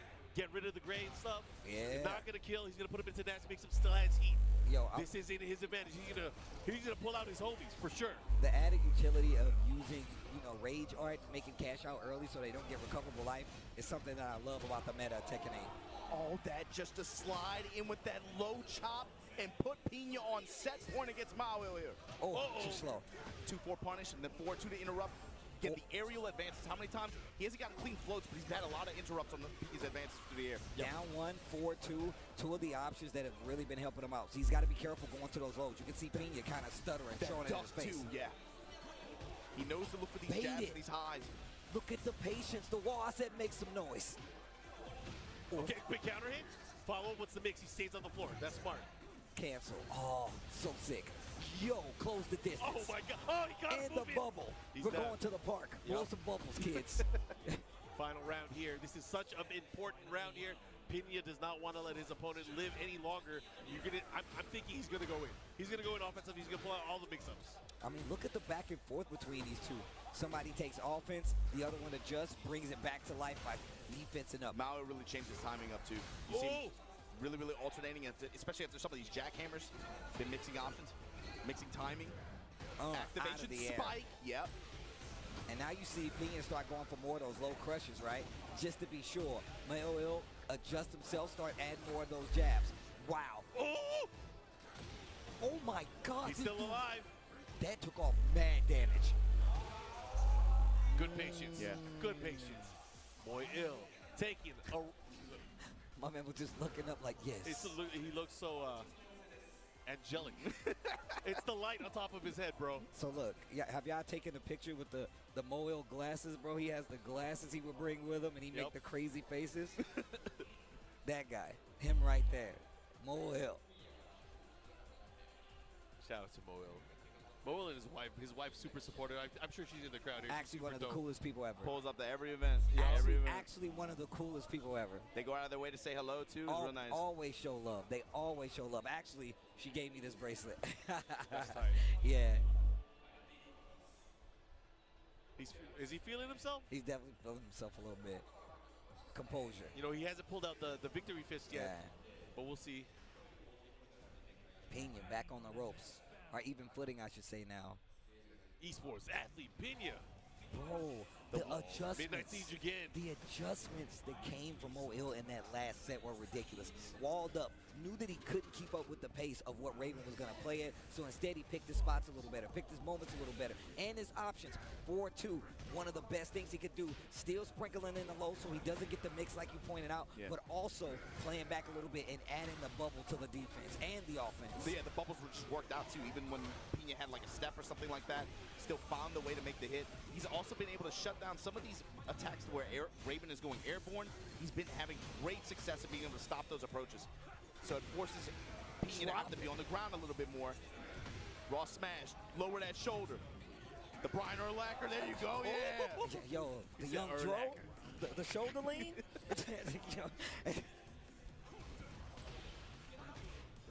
Full crouch mix working out here. Instant break from Pina. Counter hit jackknife, but not able to get the return this time. Finds the upper. There's your spin. Wants to just take the real estate. Fine. Work the throw. Lowe's able to interrupt the first activation. Just goes right back to it. And here you go. The rocket kick at the wall. Stomp on him. Mix up. He went for the mid that time. Bro, I thought he chased him with to make some noise. I thought he chased him with it. Oh, you got to be careful. Yo, he has range, though. He has range. This is huge. He has heat, too. Yeah, he should might be able to find the wall. The wall. I don't know. I don't. Yeah, he's still alive. Guess for game. Oh, spring kick at the punish. Voila, that was bad. That's a huge round. Yeah, that's a huge round. Momentum. Yapare jabs, jackhammer able to spike him out the air. Down back two, working the lows. Jackhammer is the one that has been missing from this. Jackhammer is the one that has been missing from this. Oh my God. That's a sequence. Oh, what unfortunate. What happened with the combo? Oof. Oh no, not like this. Mo-Il. Spin at the wall, running the full crouch, stomp on him. Oh, that was a... Oh. Bro, what a chase down. What a chase down. Keeping the pressure still. I said no. My man said close the distance. Oh, who? Dude, the armor. Oh my God, the way he is using Jack right now. Low parry. He's gonna close that. He might do the range art here. He should get it. He still has heat. He got it. The wall into the rage. Oh my God. He got it. Wow. Take a break. Take a breather. The adjustments that have been made on both sides in such a quick succession from round to round is amazing. That round specifically was a crazy back and forth. What the fuck? He waited the whole set just to let. It's a little slower. The confidence. It's a little slower. You know what I'm saying? Just a little bit. Just a little bit. Uh-oh. Oh, he was looking for the sweet chin music too. Pina with the down back two. Shadow clone active. Got the wall now. Oh, he's down back hitting two, one everything. sequence. Drop it on a big damage. This is the chance. Abari heat smash. Mo-Il with rage. Oh, man. Oh, he caught him moving. Did so much life. Plus range. He's healing up. Punish. Wow, Oh, he got range too. And he It's has over. rage. That should be the end of the run for Mo-Il. He's going home. Pina is going on. And man, I would love, we need to talk about this. The fact that both of them made the craziest adjustments to make this round happen, to get this W back in there. That last series coming from Mo-Il right there was absolutely ridiculous. What an amazing set. I can tell you, Pina has been wanting that for a year. He has been sitting on that. Man, I had to watch my teammates all qualify for EWC. I had to watch it. He just got in. He just locked it with a hell of a set, too, by the way. I loved how from game to game, you saw layers of that matchup develop. Bruh, beautiful set. The barrier versus the ninja parries. And then Mo-Il had answers for that. He was ready with the back 1+2 several times after some close quarters parries like that. And you saw the plays and the Yomi layers develop so much around the threats of counters and parries. Yes. That was a mad fun set to watch. Oh my God. That's why they don't give it to us all the time. We don't see those characters. Yeah. Because it's too hype. What's up, girl? My name's Pina. I'm trying to put it in you. That's what I think about when I see that smile on his face. He just got in EWC. Who let Marquez drop these bars like that? Who let him do that? Yo, you hit him with the Zeddy. I had to hit you with the Pina. I didn't know it was a competition. We're waiting for you. We're waiting for you. You're going to be waiting a long time. It don't go. I ain't got one of them. I ain't got one of them in the tank. I can tell you that right now. Oh my God, that set was crazy. Oh my God, it was fun. From two characters. We were just talking about how we don't even see that matchup like that. And we saw layers of how that matchup can be played across the board. The fact that people would say that extension from the bubble, the follow-up kick, a lot of people will tell you that move is useless. It's high, it doesn't do anything. Look how many games that you saw Mauel using the bubble before he started using that attack. He used it 3 or 4 times in succession. It hit every time. Yeah. It was so smart and it played out so well. Especially game one. Game one, the bubble representation was great. Dude, that set was so sick. Oh, that set was sick. And you know what? We got more bangers after this. This This true. was a great loser bracket, but we got to remember what we got on the winner's side, That's too. absolutely true. Oh, man, I can't wait. That's absolutely true. Offline Tekken is the best. I mean, I'm still interested to see what happens on this next set. Because that sets up Molgold versus what, Pinion then, right? Am I tripping? But nah, man, dude, this set was ridiculous. This set was actually ridiculous. Bro, the bubble. I mean, not having seen this matchup a lot, it was such a treat to see the strategies they have employed. Again, just to kind of take each other's turn back. The spring up here getting them killed. The Pinion step to make you think I'm going to do something. And the way he played crouch dash the entire time. Look at this. Look at this, bro. Oh, my God. Bending, and then finally, I'll leverage a bet. He waited the whole set. He waited the whole set to finally take it. And in the same round, threw out 2 outstanding ones like that. The unsafe option. Throughout the entire setup until this point, he'd been relying mostly on a mix of lows and safer and fast mids in conjunction with that crouch dash while standing to that jackknife.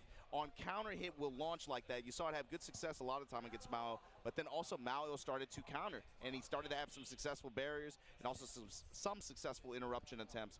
But it felt like the fact that in desperation, in a moment like that, where him to just pull out the while standing ones like that was crazy.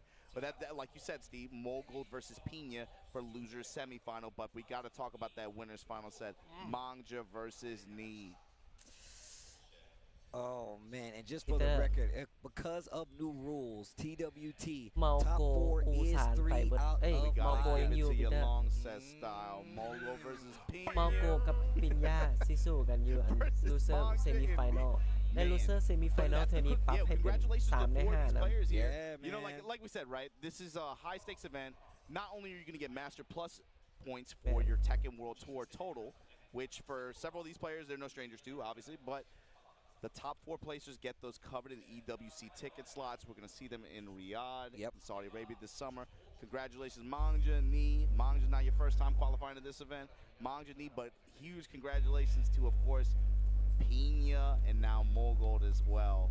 Pina, I know you guys saw him the second that match ended up, he shot up in his chair.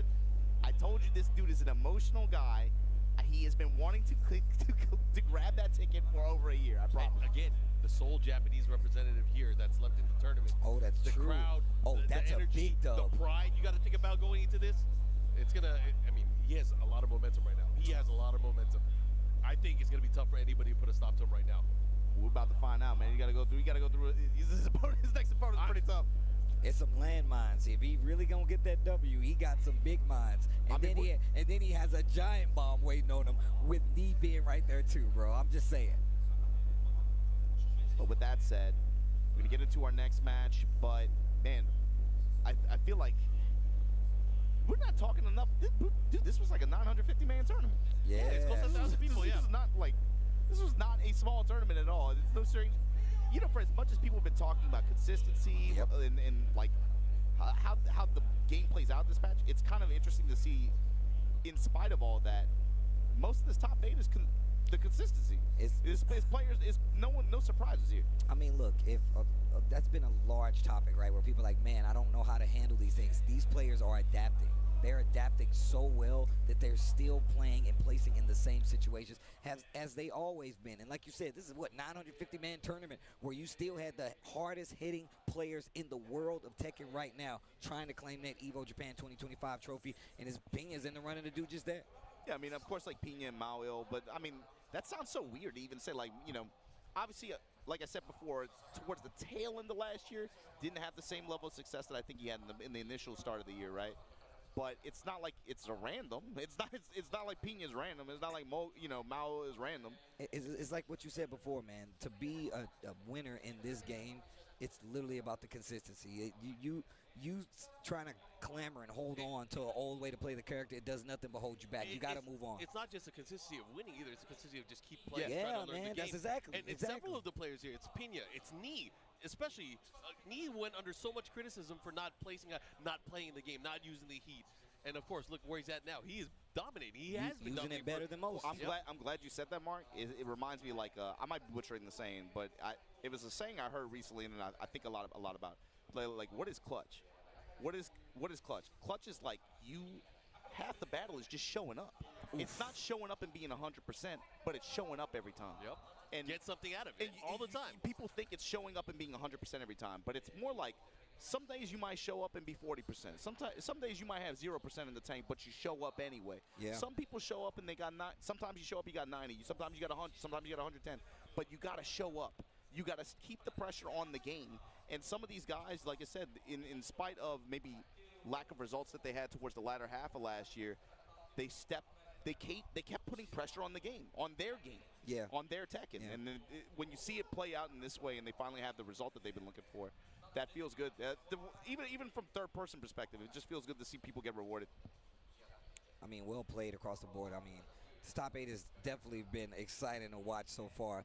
I'm watching a lot of these interactions where I'm looking at matchups that, like you said, we typically don't get to see being played out in real time. Bubble counter, ninja parry on that, fine, back 1+2, right. Like that. Those kind of interactions. And then you saw the evolution. At first, he chased would make some noise, right? Then he was like, oh, I need back 1+. Like, he literally was like, I have to figure this out right now. And just the fact that, like, even looking at some opinions matches where he was running over mix-up style-wise on some of these other guys. Now he was like, oh, no, he can't do that. We have to interrupt him. I have to hit him with the forward twos. I got to tease him with the lows. And then you saw the evolution. I'm a vampire Knee this time. I'm going to hit you with the Wild Rising One. It's like he literally, they just kept going further and further with specific moves. They might not be the exact same move. It might not be your down 4 or your Wild Rising 2. It might be your Wild Rising 1 this time, or it might just be your 4-4-3 looking for the low crush. Those are things you have to add to your game if you want to be successful. Yeah, it was a cool set to watch, kind of like evolution. I think it was especially some specific aspects of those characters' toolkits interacting with each other. But coming up now, you see them on stage. Winners final. We're going to run it. Knee versus Mangja. This is going to be a 1st to 3. And, I mean, Mark, we said it at the beginning of the bracket. It's no disrespect either, but I felt like everybody in here was looking at that second match of that top 8. Knee versus Mogul. Whoever wins that one puts themselves in the driver's seat going in the winners final. That's going to be a big momentum match. I still feel that way, to be honest with you. I feel like with the way Knee played and put himself in this position, if he gets this win, it's gonna be hard for either one of anybody left in this bracket to go over this dude 2 sets like that, man. But I'm gonna tell you right now, you can't even blink and thinking that Mangja cannot run this. Like, you can't. You and cannot. These guys, you got to remember, these guys have been playing against each other for many years. Mangja is not new. You might have heard of Mangja in recent years, but this is Mark. This is the original Law player that used to travel, go to SBO tournaments. He's been around. เจอกับมังจาแล้วพี่เตอร์ And we're going to get into this. Guys, I got to call this out as well. What the hell is that on the ใส่ screen? ลิเดีย what the fuck That was an accident. That was an accident. มังจาบ่ใส่อย่างก่อน No, he picked that on บ่ใส่หล่อ purpose. ใส่ลิเดีย He has been saving this. Intentional. He's been streaming with this character too. Oh, I didn't know that. Oh my goodness. He knows something. Well, I mean, to be fair, a lot of players have been going to her as a pocket pick. She seems to be very high value in Longer this version set of the too. game. Yep. Longer set. Let's test what you know. And you know, this happens with a lot of people. You play long sets with some players. You go up against Knee. You use your main. You get bodied. You got to come up with something else. Knee with that movement, though, opening up for some whiffs. Waited on the response from Mangja. Comes up with the counter hit Knee. And look, he's in the driver's seat here. Leave Waits the on body it, smoke. delays, smash. And then the down body hit just to be able to close out like that. Let's go, Knee. Even before this game started, I wanted to ask you guys, what did you think about the character variety in the topic? Because we saw a lot of different characters, but man, we're seeing even more than expected. I'm telling you, bro, like, the fact that we're looking at this top 8 with a bunch of different characters. Yo, break the glass. Yo, break the glass. Chop. Ooh. Good block. That was really good. 1 down 4 right there. Yo, don't give him an inch. I like that. Going to the low instead, and let's see the adjustment. 1 round apiece here. Mangja making waves with the Lydia right here. Yep. And look at this slow-paced game. Knee trying to pick apart what Mangja is going for. Constant foreground step. Constant foreground step. Steve just dashing in, checking the low here in a big way. Coming up with the snake eyes here. Oh. Went for something right there. Gets hit by the heat burst. Vulcan punches, testing him right now. Step with him after the activation. Manja now, stance mix up. Low body punch. Runs into the smash, unfortunately. Looked like he tried to step with it too. Yeah, that's exactly what happened. Tried to sidestep, call out the heat smash. I mean, it's not a bad option, but you got to do it maybe a little later than that if you actually want it to be successful. That's really what Manja's trying to get in a position where he can just run this mix, but baby, that's neat. You give him that step, you give him that whip, take him to the skies, take him to the walls, activate. Low touch just outside of rage. And you can see Knee backing off the gas too, just waiting. Knows that he's going to use that heat burst. Look at the sidestep, bro. While rising one, you should be dead. And Knee is going to take it to a tied round count here in the first game. I have no idea how this is even on rounds. Knee's defense and his movement have been so good. He's had such high impact steps and just being able to find huge whip punish opportunities and put him on the wall. While standing forward, just back off now. Small pokes, nothing big, nothing big. Look at the sidestep. He's constantly looking for the opening, and Manja, you're going to give it to him? Rotating around that foreground step, and here we go. Just outside of rage, once again, same situation as last round. Oh my gosh, charge it. I just thought about Falcomon being back and what Brian just did, and Jesus. He's back. His movement right now is, oh my God. He is, this dude, it's not even crazy offense. It's defense that's winning him. It's defense that's winning him this set, bro.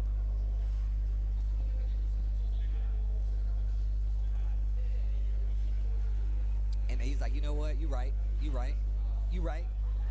Yeah, maybe that was the bet for Manja. Maybe I can pick Lydia, get him off balance for one game, steal. If I can steal a game. Can you put me off balance? Yeah, I don't know. Ain't that what a knee is for? It's for the balance. It's for the balance. I am balance.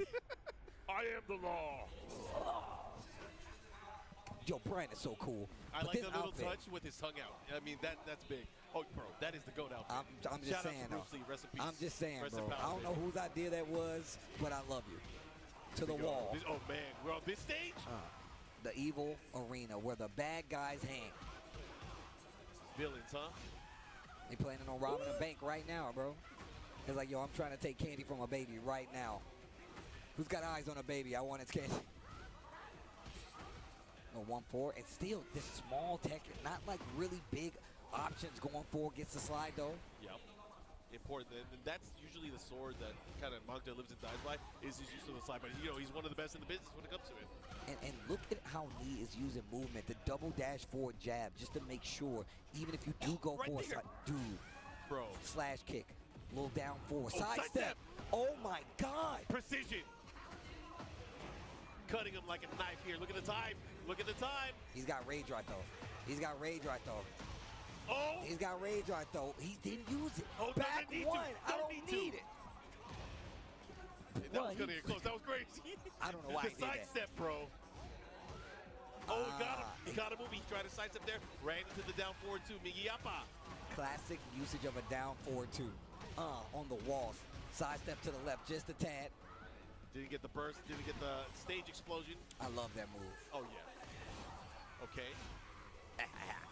Yo, the cannonball straight, you got to watch out for that move. That move is sick. It's like getting hit by a coconut.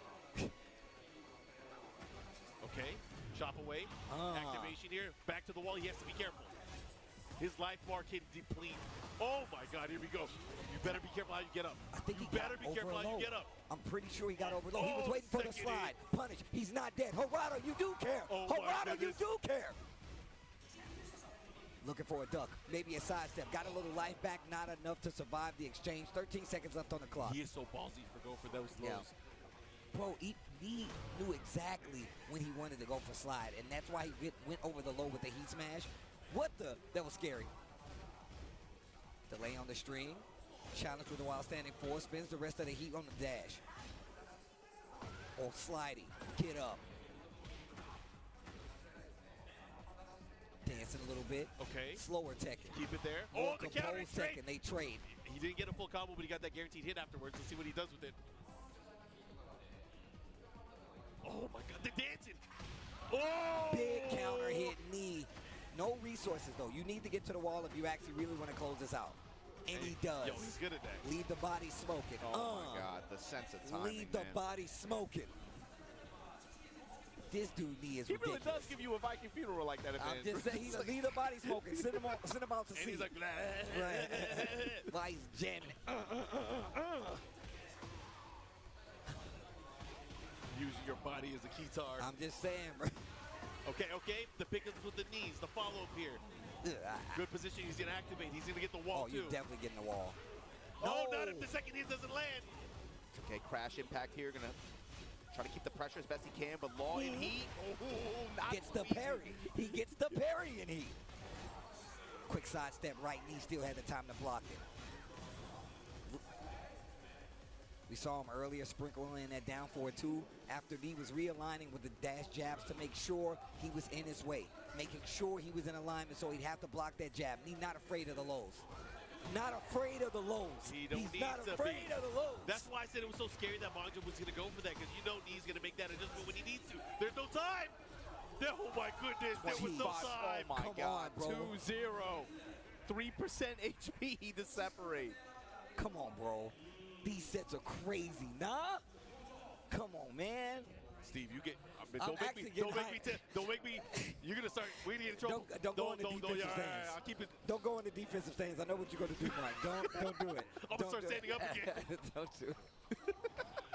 Just in case any other commentator wants to know, the only way you can get Steve to not grab your arm is to stand up. Yeah, that's it. That's the one. You still gonna take some chip damage. No, you still gonna take Steve will not grab your.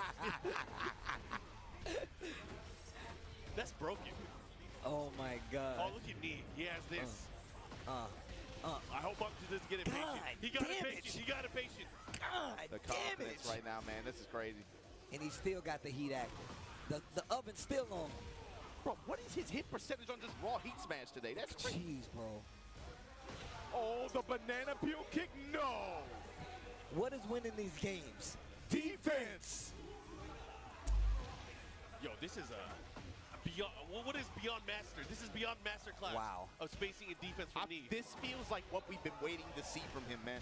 It's not even just about what his offense decision making, like that's cool, but it's being able to see this style of play, what he's known for, work in this game like this. Mom just says, yo, you're getting a little too hype over there. Yeah, he heard us. He heard us. He heard us. He's like, you're getting a little too He's like, hype I don't over like there. what you said about my haircut last year, so let me come back. It's a nice little bow. What, he's got the little bow cut? He got the schoolboy cut. It's fine, man. It's fine. Sprinkling in the lows. Try to get one on me. No, Ooh, thank the you. cannonball straight. Yo, getting hit by that coconut hurts. Okay, you gotta be careful here. Oh, that low, he didn't eat it. Yo, fuck him, Mom. That dude is back. Oh B. my God. Bro, didn't need the hit confirmed because he had the plus frames. This Nah, guy bro. Knee. Nah, bro. Balance is in the knee. It's in the knee. I am the balance. This is gonna be tough, Like man. he's Batman. I am the This balance. gonna be tough, man. He gave him a charity perfect before that. That's messed up. Oh, counter hit. hit, He just, bro, his sense of timing today is crazy. All right. I mean, Mangja still has the lead here. He's just going to have to be very careful here. Unfortunate drop there for Knee, but he has the wall positioning, which is, of course, where Brian is always the scariest. Yo, Whoa! oh my God. This dude, he's used, I feel like he's used every Brian move. If he do Chains of Misery, we in there. Give me a taunt jet upper, you done it all, 100%. Nah, don't do it, man. Don't do it. No, Mangja, stay alive. Stay alive, Mangja. No, it's not happening, bro. It's not happening, bro. It's The not knee, happening. Put the knees on him. 3-0. I am the balance. To punch his ticket for grand finals on winner's side. Change my move. He looked at the move list. He says, "Soul erase. Let me erase this dude's soul. Erase his presence from the winner's side of this bracket." Yo. I mean, exactly what it says on his shirt. Annoyed. Annoyed that he couldn't do shit. God damn. Mark, you making me hype. You gotta chill, bro. It was. So I'm sorry. I'm about to do the 3-point. I gotta be careful, man. The counter hit launcher. It's all the offense was great, right? Counter hit launcher. You saw him successful reads on several parry attempts, and then just the combo selection. He found the Oki's MA, just doing taunts, all that stuff, right? His his movement and his defense to me was so, that's like, especially in this game, if you play actively like that, that's inspirational, because you try to find that kind of style and find success with it. It's just seeing it work like that at this level, that's something that makes you want to play that way. I'm dead, dude. I've said this. I think active defense, bro. Like, you gotta be like, yo, I'm gonna be right here in front of your face. Make me move. But everyone says that doesn't exist in this game no more. I mean, hey, proof is in the pudding. I'm just saying, bro, the way Knee is moving around the screen, not versus just this last matchup, but all the matches when I first called this match earlier, I mean, I came in Friday and we was talking about Tekken, and he was still playing the exact same way, getting the exact same results. One of the reasons he's here on this side of the bracket and about to be one of them. He's in grand finals, bro. He's showing you the level of effort that it takes to be successful at this game on a stage like this. Let's talk about the fact that Mungja, like Markman called out, like, yo, I'm going to try to throw him off balance, pulled out the Lydia, which was not bad. And I'm sure it would smoke a lot of other people out there going up against this character. But even still, having the composure to come back to the law, but it didn't seem to even put a stop. It didn't even put a hitch in his step. My man went still full offense and got the round. But Come on, you can't outsmoke Smoke Dog. You cannot, bro. The anticipation on his end, dude, it felt like Knee was a step ahead in every interaction most of the time. Even on, like, heat burst activations, on some Abare swings, it felt like his step was always premeditated, and he was able to take advantage with very high consistency. Towards the end, the latter half, the use of forward three, counter hit, bop. Counter hit. You hear the crunch noise, and it's like, you know what? That's a wrap. I look away. I was like, you know what? He needs to work on some new timing. I need a new agent. And again, too, it's not just about characters here. It's player matchups.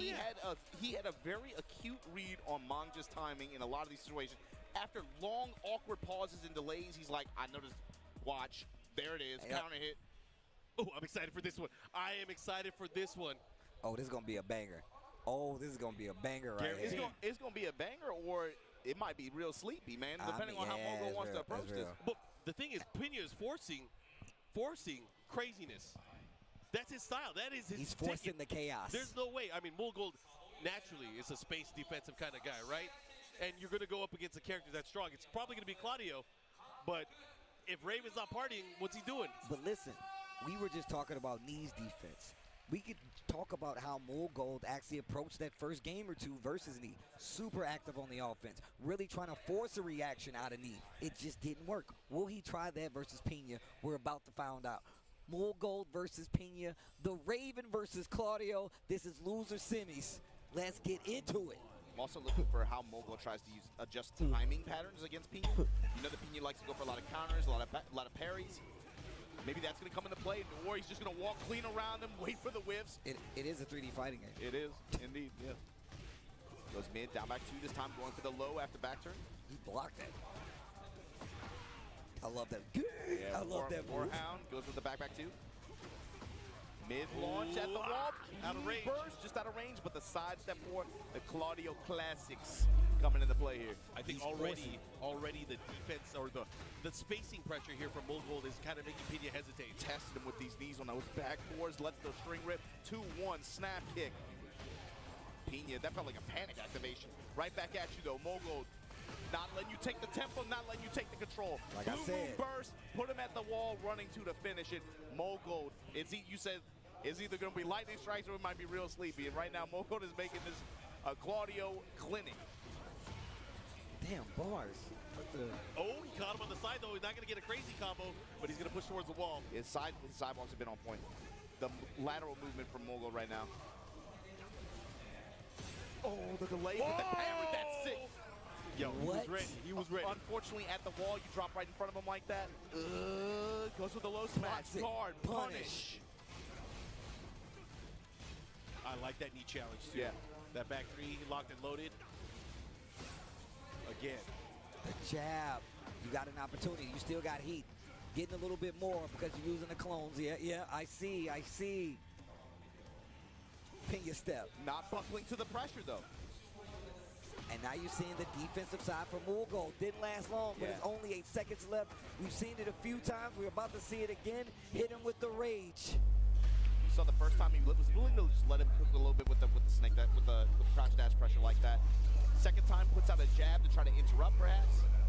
Comes up with the while standing counter hit jackknife and gets the round for it. That's how you know it's a ninja. The cameraman couldn't even keep up with it. Factory threes again. Putting those knees on him. Mogul. Jab touch. Swing. Oh, again. Not going to get the full combo running too, but again, just having that pressure pushing towards the wall. Trades. Oh. Still ready to get the follow-up Pina. His foreground rotations have been on point and they've given him a lot of opportunity, but here we go. Heat engager from Pina. Shadow clones at the wall. Low snap kick. I don't give. Comes up with the duck in the while standing one though. Pina right back in there. Sidewall situation. Low kick. Break on the throw. Shadow clones. Sozo. Oh, never mind. Comes through. Gets that 1+2 double punch like that. Eats the mid. I want a Pina forehead protection. Right? I'm down. I'm from his village. Oh. The new stuff. Hold on. Okay. Wall push. How are you going to deal with this pressure now? I'm out. Oh, he got caught again, too. Look at this offense. Heat burst. You Activation can't shut down the leave. approach, yeah. He's going to have to use his. That was a bait. He didn't take it. Charge it this time. Put it on my card. Just throw it in the bag. 1-0 Mogul. I mean, that's kind of a checkmate situation for there because he, as a Raven player, he's hesitating. Do I do the clone? And then he got caught. That's like a third instance in that set alone. Especially pinned against the wall at that angle, too. Yeah. He got chased twice for it. Third time, he just stood there and took it. Rough. Again, pretty close, but still rough. Let's go. But once again, this is exactly what I was talking about. Pina's been one of the players that really kind of forces that game. That's what Raven has to do, right? More goal, taking it all off the table. You're going to, oh, wow, engage. Here we go. Starting things off. It's going to get hot and nasty.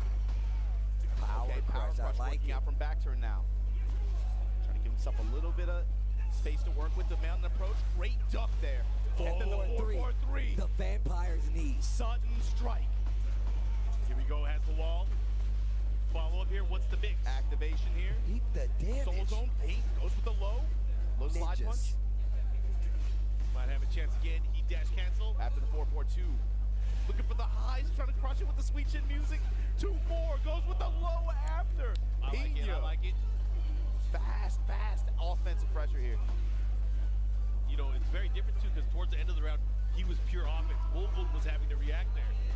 This is the pace that Pina wants. He wants to be able to force the offense on him. Spitting that heat. No, gonna hold it.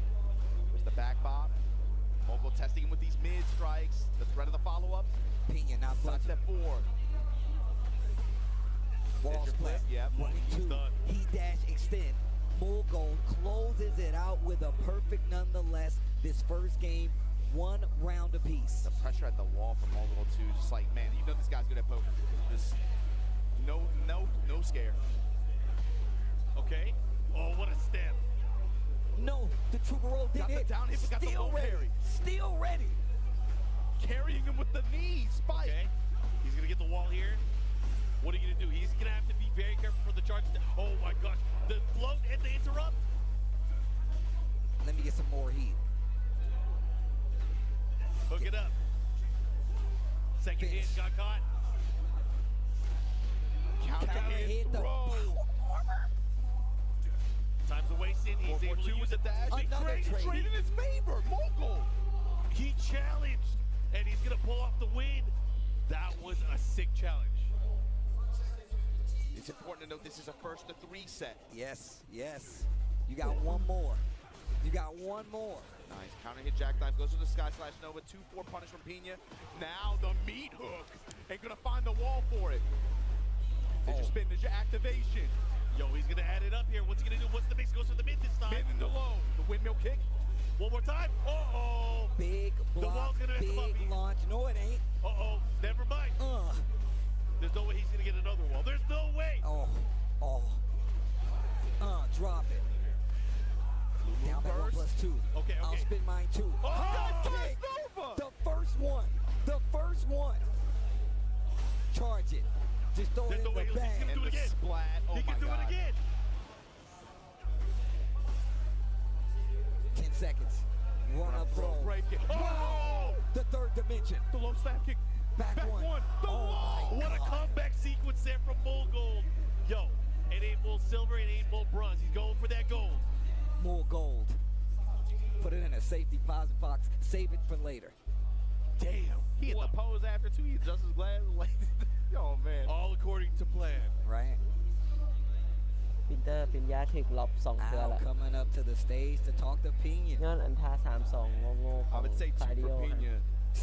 This kind of เริ่มแบบ opponent in this 3-2 kind แล้ว of มึงใช้วอล situation. คอมโบได้ฮีทเบิร์สแล้วมึง Even ว when น he ลู was ก at his แล้วถึก peak, I ที่ would เก่า say in Tekken 7, this kind of situation is where he would run into hurdles and where he would run into, I think, problems with trying to get over these players in this situation, right? He was able to find himself in the top of some events, find himself in some top 8 brackets or deep in the top 16 in big events, but it's getting over an opponent like a Mogul or a knee when they're hot. Some kind of situation like this, especially when you get in the long set territory, where he would find himself kind of gate-kept a little bit. So especially for him, on the back foot here, down 2-0 against Mogul, but you've had a great day so far. You've already, again, I think, big dub, just being able to qualify and make it this far in a Master Plus event. But do you have something left in the tank to be able to kind of put yourself back into the driver's seat here? Because right now, Mogul is sitting pretty. 2-0 advantage here in Peru. Back 3-3, lets the follow-up rip right back at you. Pena said, I don't care. Jackknife and its counter hit. Launching at the wall. Driving. Down back 2. Looking for the 1-4 wall splat sequence out the back turn. Mogul denies him. Testing him with the mid kicks, the mix of the lows. Oh, He's mid got him with the high back. splat. He got readjusted too. It's look, it's a 3D fighter. They'll turn around. Windmill kicks. Time goes for the Soul Zone 2, but the sidestep 4s, the lows adding up here for Mogul. เจอ2เซตแล้ว Pena, what is your answer? Down back 2. This time it's rolling back turn. Wow, long range distance low. Force 4-2. The back turn low, but denies him with that Sky Slash Nova, and here you go. We gonna break that wall? Break that. Breaked it. No? No, we gonna keep it. We gonna hold it. Yeah, I want to hold you on the wall. Yeah, I want that pressure. Oh, wow. This There we time, go. Barry. Big damage. Carrying him Still with there. those knees, man. Then the splash damage. Trying to test it with the back 3-3, and just like that, Mogul on set point. Pena's last stand. What's he gonna do? He has to go nuts. 2-4 this time in the Wasang 3+4. Tracking homing kick like that. Oh, everything's working for Mogul. Mogul, oh my God. Activation through the hop kick this time. Again, that's the second time we've seen that. Get off of me. He dashed. This is not looking good for Pena at all. He's going to need a miracle, and it's not going to come this way. Mogul eliminates Pena, but what a placement. What a run, like you said before, man. Pena's definitely been looking for this big placement, especially being under the pressure of being on one of these teams where you have so many successful players. But look at the showing he gave us with Raven nonetheless, and at EVO Japan 2023. Those are points on the board no matter what. When you're on a squad with a bunch of, 4.0 GPA students and you got the 3.0, like everybody's looking at you like, hey, what's wrong, man? Right. But when you show up to an event like this on home territory, you have results that people forgot that you can post for the past year, and you have the success he did to be able to not only get the Master Plus points that this offers for the tour, got that coveted EWC ticket. You're going to see him in Saudi Arabia later this year. But also, just congratulations on the 4th place finish for Pena. That good stuff. Mogul going to be moving on. We're going to see Mogul versus Mangja facing off for the right to challenge Nita GOAT in grand finals on winner's side. That's what I'm talking about. Nee has to be feeling good going up against either one of them just because he beat them earlier. So Nee in a good position, but again, got to give it up to Pena, making it into EWC, but also the highest placing Japanese player here at EVO Japan.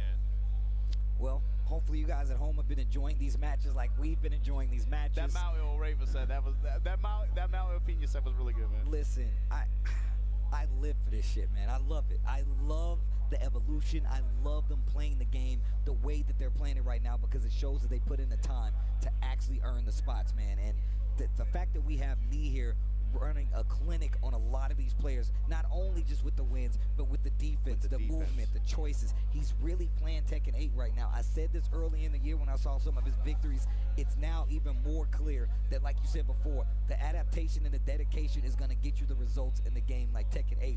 Active defense is alive, bro. Yeah, one of the things I really want and kind of hope for the community is that we uplift each other more Facts, to bro. keep playing the game. We know updates are coming, right? Bro. We know they're coming. So I've never seen the Tekken team, communicate and react the way that they have recently. So I got to give them a lot of love. I know a ton of people are giving them some stuff, but again, we know that updates are coming. I still enjoy watching this game. Same. I've seen these matches today. I wouldn't talk about it. I wouldn't talk about it if I wouldn't. And on top of it, like, just to add a caveat to it, bro, I was raised in the arcades, bro. I was playing Tekken 5, and then I played Tekken 5.1. I put money in an SBC Chaos machine. Why are you? I can wait.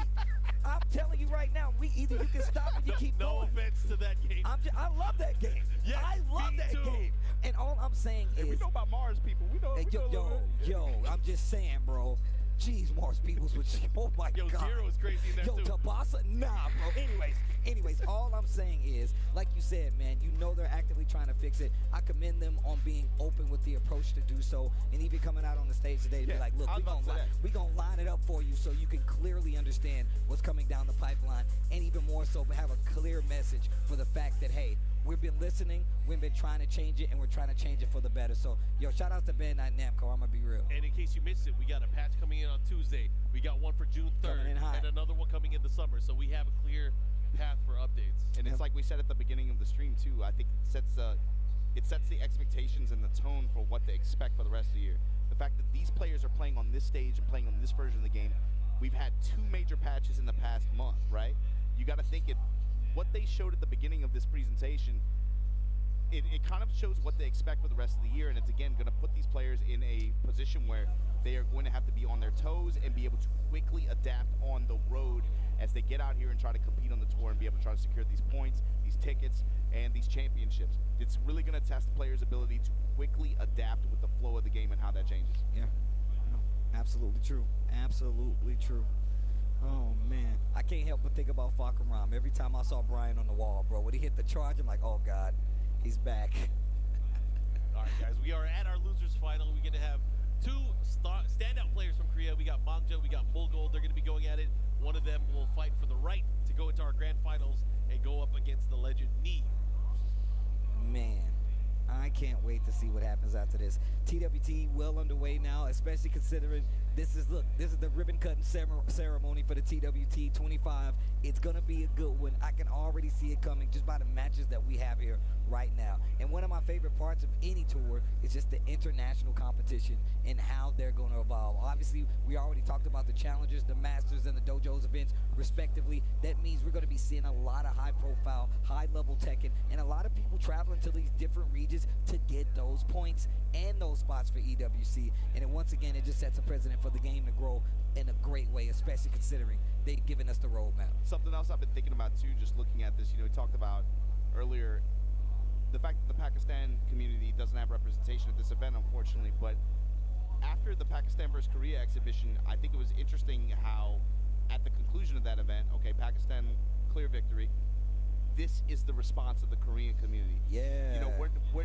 We took the L, but if this is the response, I can't wait to see a showdowns when we start to get on the road and see those big international. We have one coming up soon. We got another master, but with Combo Breaker, and we know a lot of the players from Korea, from Japan, obviously from the United States, but of course from Pakistan, they're going to be there as well. Actually, I got to give a lot of love for Pakistan because it must be frustrating to not be able to come here just because of just the state of I mean, it's bigger than us. It's definitely bigger than us. I wish they could be here, but again, I can't wait to see when we get to see them again. But I gotta say, man, some of my favorite players are coming from Pakistan at this point. I mean, I love the John, man. I always tell Arson Ash how he changes the game. I want to see more of these. I want to see Honey and Wise comes back and give us some of these games, man. I want to see Hafiz Tanvir. I want to see all of these players come back and represent. I tell this to all of my favorite players in the States. I want y'all to travel more. I want y'all to get out there, get that experience so we can see these big events play out the way they're supposed to, and we can have these exciting battles again, man. So look, if you out here still repping, traveling, and you're playing the game,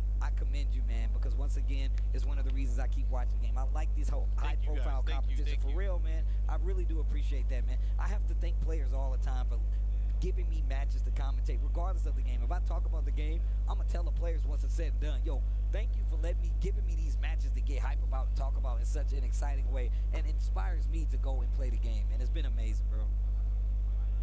Yeah, it's going to be a busy couple months coming up. You're talking about combo breaker, Mark, but it's like once this stuff starts, it feels like a whirlwind, especially in the summer, right? We go combo breaker, then we got Melbourne, then we got something happening. It feels like it's something every week. If you guys if you like the matches that you've seen and the match quality that you've seen so far today, you are not going to have any shortage of it coming up in the summer months. Yeah, and it's going to be one of those things too, because we have this as our personal friendships. It's like, I'll see you at the next one. See you at the next one. I haven't seen you since this event. It's going to be one of those. But anyways, we are getting ready with the games. The final 2 sets that are going to be coming up. Losers final here. Any thoughts? You guys got a pick? I mean, I like to typically just go straight to the matchup. Character matchup? Yeah, go to the character matchup. Law, Claudio.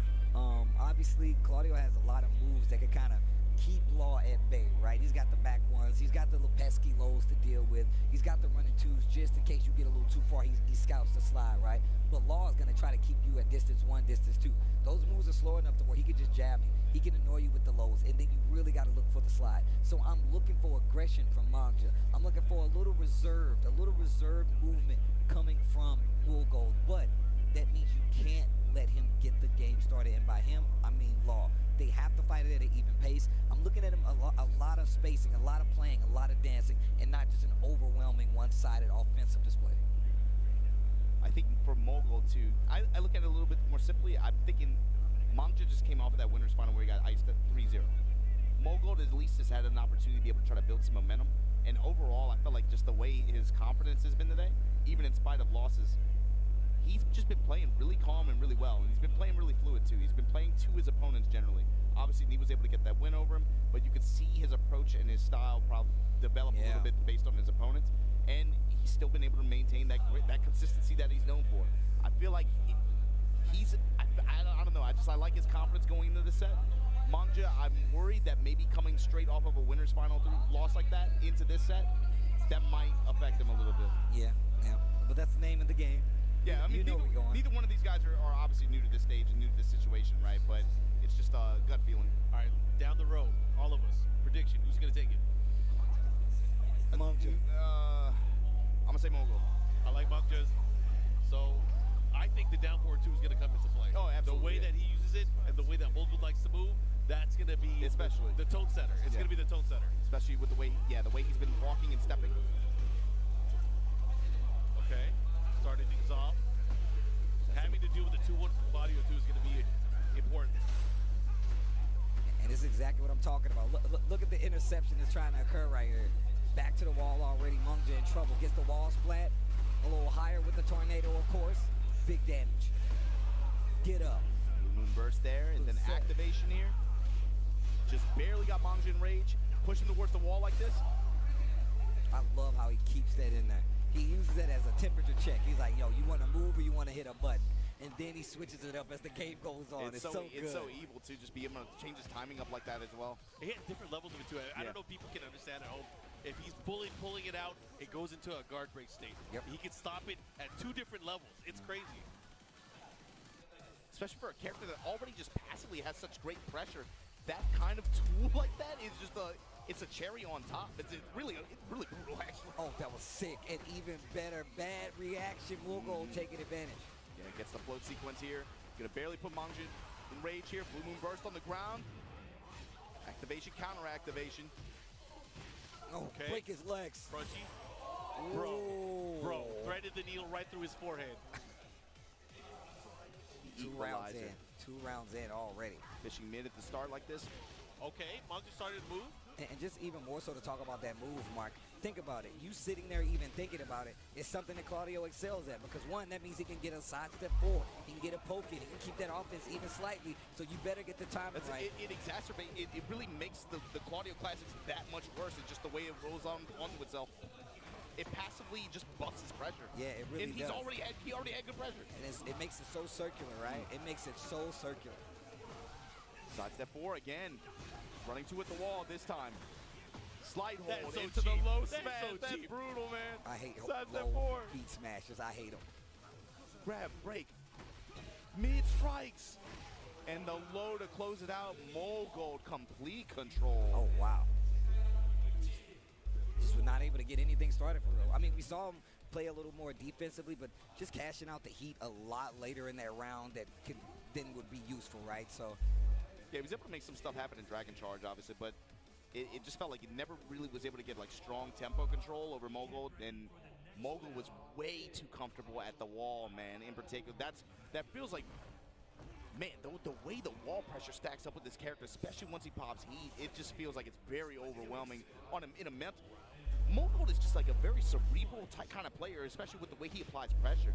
Yeah, dude, it's like he once he finds the weak spot, he was like, oh, this is hurting you. Yeah. The side step forward, it's killing you. Or it's oh, like yeah. how you react to his pressure at the wall. He's very good at picking up small cues like that and then punishing you heavily for being insistent on a particular option. Oh my God, the clean walk around. Oh my God, back to the wall. Beat him up, guys. Oh my goodness. We were just talking about this. What was all that? Oh my God, the wall. We were just talking, he literally was like, yeah, man, it just really makes it easier for him to get that pressure going anyway. Mungja trying to get more offensive, but Gold calls it out, takes his turn right back. Like Mark said, the threat of the uppercut, though. This is going to be one of Mungja's tickets to be able to call out Mogul's movement, especially at close quarters like this. And here, showing you why. Heat activation. That combo was sick. That is so much damage. That combo was sick. And he has his heat activated here. We're going to see slides. You know, he's going to have to want to go for it. He's going to opt to go for it, but not if you have a free launch. Still has heat. Oh, bro. Side set 2-1-2. Combo was tight. The the pose at the KO. He's just standing. Yo. The Bruce juice. Yo. Enter the dragon. The game of death. You straight out of a comic book, man. There you go, mid-strike. Man, you got to be old school to know that one. Man, I'll be too busy looking good, though. As I'm saying, Shout out to Jim Kelly. You know what it is. Ooh. Nah, we just talked about it. Spin at the wall. Splash for the damage, and then the low touch and the mid-strike to close out. Mogul trying to take the second game one round away. Just snatching the momentum back from Mungja. Great round, Mogul answers right back. And look at the offense pickup on the side of Mungja. But look at Mogul, just blocked. No. And it's not even as active defensively if we've seen somebody like me do. He's like, yo, I'll just hold my ground and make you make a mistake. And obviously, you know, he ate a lot of damage at the wall with that hit, but look at the position here. And he still has resources to use. He has rage. He can turn this around. Oh, what a whip punish. I've never seen anybody whip punish Laws. Heat smash? Nah. Yeah, between the first and second hit was crazy. Jab float, nothing after. While standing for the blue moon burst, though. Did he throw it away? Oh my God. Slash. Oh my God. He's done. Back threes. Spring kick. Oh, Mogul! That was godlike. That was godlike. Oh, that was godlike. That was godlike. I think you punctured my shoulder. I'm sorry, bro. I am so sorry. It's cool. What did we tell you, man? The health insurance policies, dog. You know, Tom. Oh, it's sorry, bro. bro. The economy. We're international right now. All right. Oh, that's gonna cost you even more, bro. Jesus. Nah, that was tight.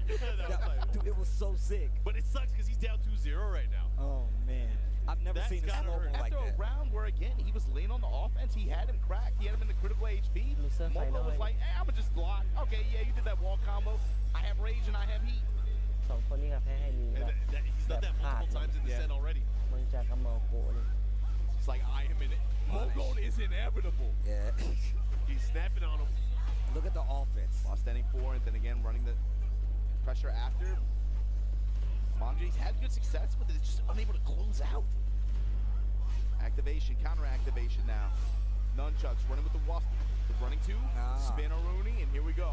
Mogul taking his game back, trying to take his turn back, big damage. No spring kick this time. I like the option that he went for just in case. Probably would have got a trade at most, so it still would have worked out in his favor. Look at its round openings too, man. It just goes to the classes. Low snap kicks, round open side, just back one, counter hit, side step forward. And the thing is, like a lot of times, it seems like Mogul is going down at the beginning of some of these rounds, and then Mungja fights back. You know, or Mungja goes up and then Mogul fights back.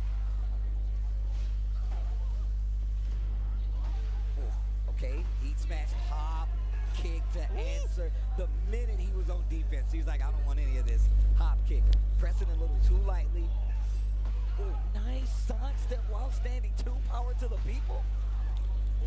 Still though, one round away from getting his rematch with Knee. Can he do it? Oh, the 1, 2, 3. Cancel on it. Yeah, Mongja's flame not yet anywhere near close to being extinguished. He just kicked him in the chest. Did he delay it? Can you delay? I'm not even sure if you can. Just looked like it came out a little slower than usual. Oh, the rage guard is going to hit. I respect it. Yeah, most definitely. That's the offense we were talking about. I think that's what's really good about Law. But also, you find openers like that with a rage guard, get a chunk of life back and take a chunk away from Monk. He hit him with that Tennessee Quincy, right? Oh, whoa, what's going on? What's going on? Oh my God! A Tennessee Quincy. That's OD. Oh! This guy makes comeback after comeback after comeback. That sucks for Mongja, but Mulgold, man, what a performance! Jeez. What a performance! 3-0 in losers finals. Bro, he is good. That boy good. So with that boy good. That boy good. With that said, Mongja, of course, out here at third place, secures his ticket for EWC just like last year, but Mogul, like you said, 3-0 like that in losers finals. Going to be entering grand finals to get the rematch against Knee. How do you feel about this?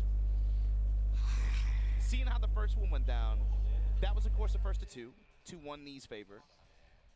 What did you feel about the adjustments in just 3-game set versus the first of 3? The potential here. I think it's a very, very believable prospect to think that Mulgold is going to approach this a little differently. He just came from fighting a super active character that has to lean on his offense to get his game started. So he's really going to feel like, at least he's going to be up to speed at this point. But this is scary because we've seen Knee's ability to be able to hit the gas, hit the brake, and adjust accordingly so he can take advantage of whatever you're trying to do. So it could go either way. I'm going to be real.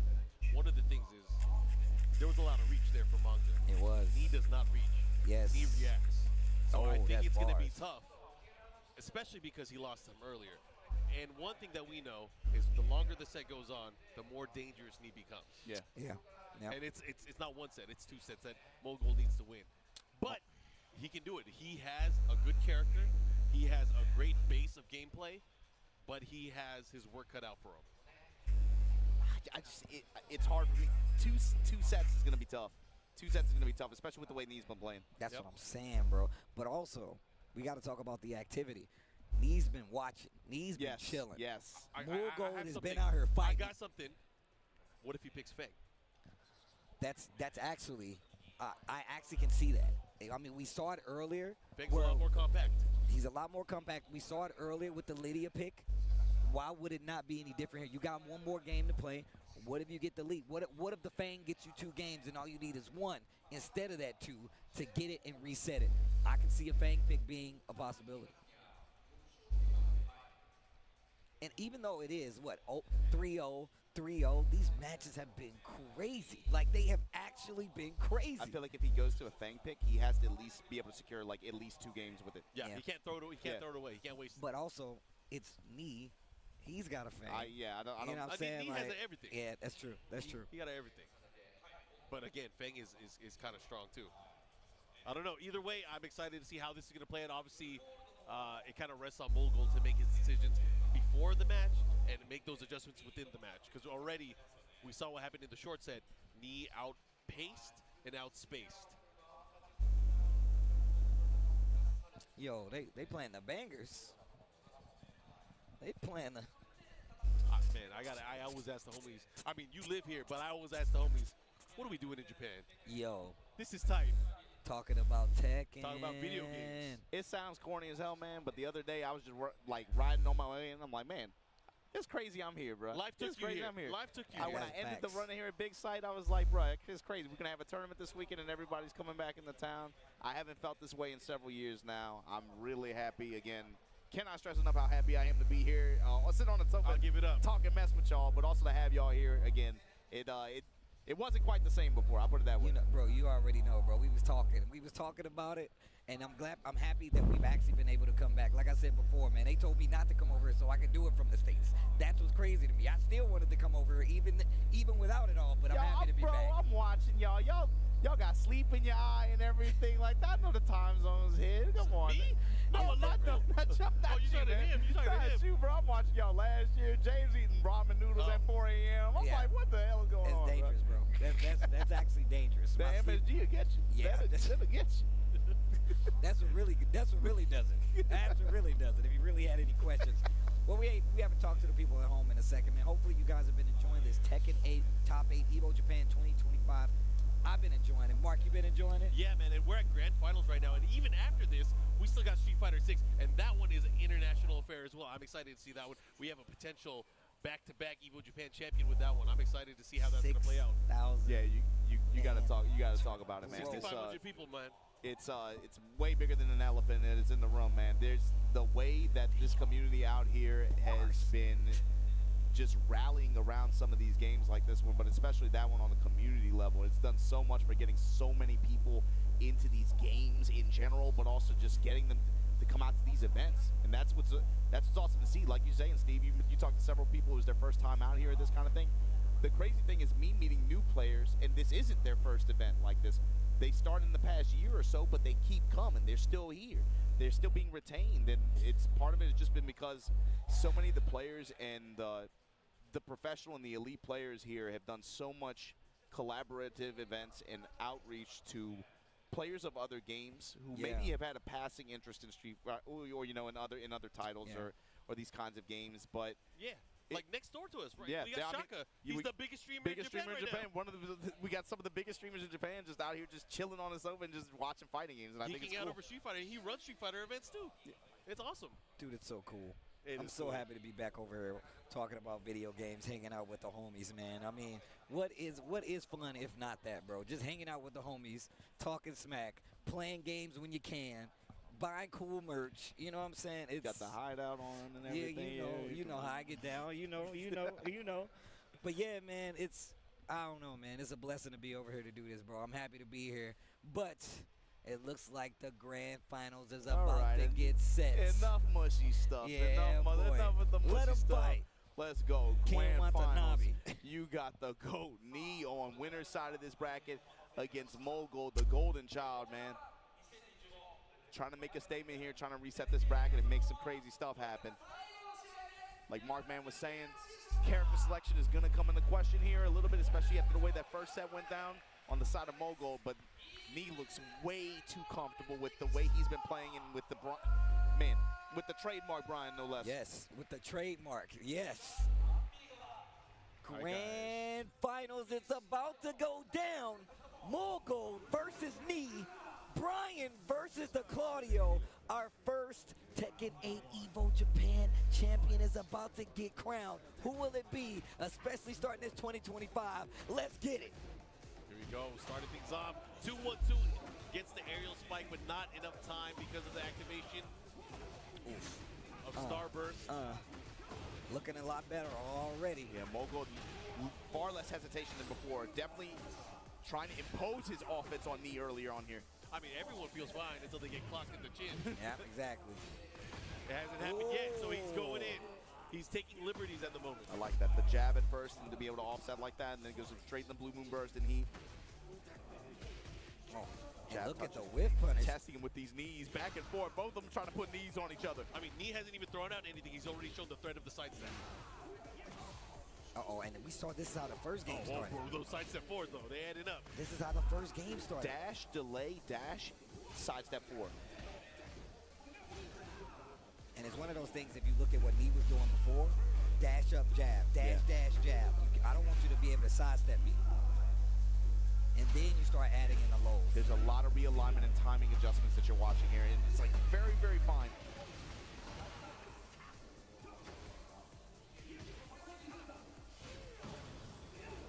Nice patience. Yeah, and the 4-1. Now, what is the interaction after? Willing to use his heat a little bit? 10 seconds.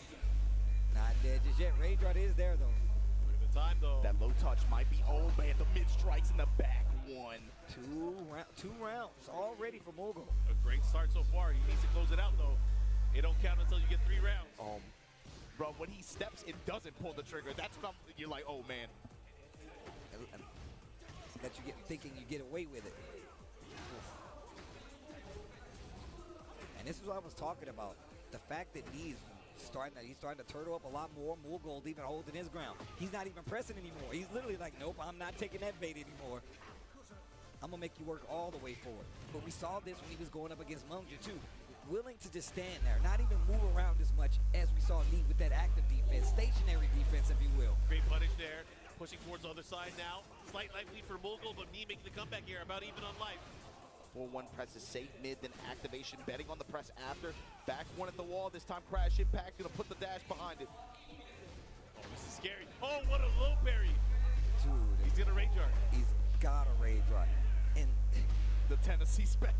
Tennessee Quincy special. The Tennessee Quincy special. Put that on a bumper sticker. Nah, bro, for the real. Oreo Ishida with a little bit of Bojangles. I like it. Yo, Ishida's pretty cool though. I'm just saying. So stupid.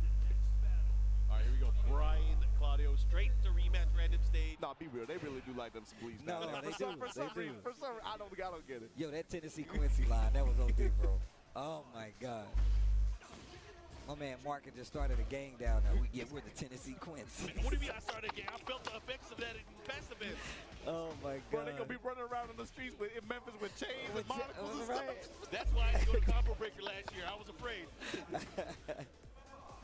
Anyways, we're gonna go back into this, guys. Mogul with the first game.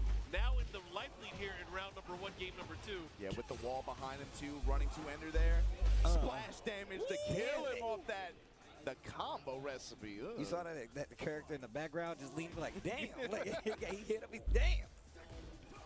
But yeah, man, and just to compare the styles right now, like I said before, more stationary defense from Woolgold, who's not really doing too much movement because he knows it's going to expose him, whereas Knee's looking for these big side steps. He's using the back and forth. He's not even pulling the trigger every time, too. It's just like constantly, very patiently just waiting for the big opening and then willing to take it. Again, crash impact here. Back 3, and then the delay, blue moon burst. Did you spin the wall? Oof, not dead. Mogul. Back one blocked. Spins the rest of the heat, looking for something big. He needed to spin, and look at that double dash forward, sidestep forward. Like he knows that Knee is looking for these big openings, and the big counter hit started on this time. I'm gonna realign and still employ my offense just with the delay timing, be able to try to catch you trying to move.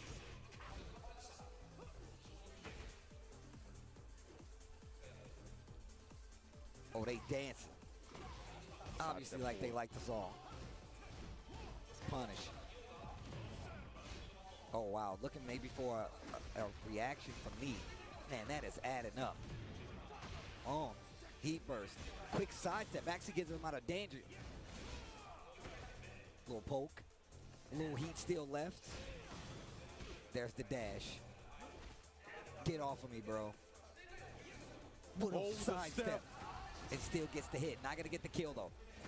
Oh, the cross? Okay. To ward off demons?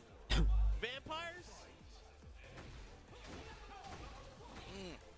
Oh, those pokes already adding up again. Excellent combo of mids and lows. The series from both of these players in these last 2 games have been ridiculous. These last 2 rounds, I meant, excuse me. This is a grindy match, dude. They're really trying to bring each other sweaty. down. Look at the spacing for me. Sidestep. Didn't get it. There it is. Hatchet. Do it again. Bro, he's stepping everything. It's crazy.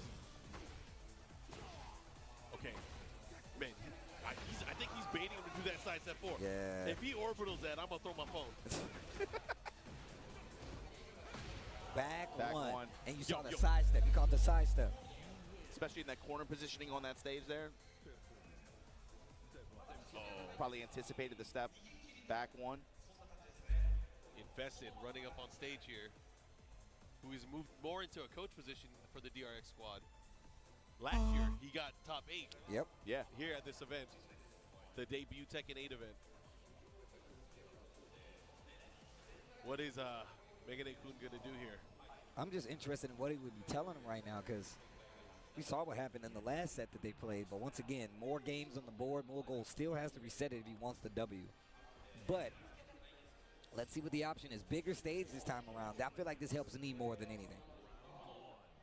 Let's see what happens. How Yeah, Mogul was overall able to get, I think, most advantage off the walls so far.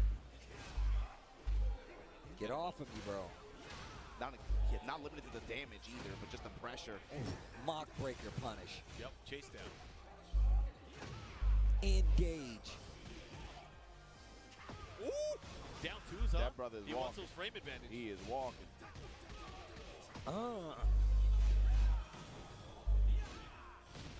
Strikes. I love that punch barrier, dude. It's so sick. That's one of the coolest punch barrier effects in the Yes. game, I think. Yes. Yeah, you It's think very you got dramatic. him? Yeah. It's like you think you got him, you ain't get me. You ain't had me like you never had your car. Oh, wow. Ooh. You never had your car. Almost had you. He was ready. That was so quick. He was like, oh, you gonna finish it? Let me go. Picking up the pace a little bit. Oh, again. Cannonball straight to open here. I think that's what Invested said. Do that move. Keep him from moving. Wow. Oh my God. He's catching mad side steps. 4-4-4 blocked. Heat burst. Oh, you gotta watch out. Those side step fours, man, they're so good. Spins it all. I love the cancel. I love the cancel. Side step 4 again. Trying to bait the duck. He doesn't take the bait. Is he gonna go for the heat smash? Oh, Punish. nice punish. 4-1 in the smash. But still got snake eyes. I said get off him. What a whip punish. That was insane. He's not dead. Yo, this guy. Jeez. Robot. That's a cyborg, B. That's a cyborg. Get off. Uh-oh. Okay, He's starting to scout now the he's lows. starting to see it. Now he's starting to see it. Did he just turn this on switch or something? He got This the is Zenny crazy. glasses on. That's what Yup, Invested yup. did. Invested went, He put the glasses on. He went up there and turned them on, turned them back on. He's like, there you go. Reboot it? Yeah. Good old IT check. That's what Spencer. Oh my God, the knees down too?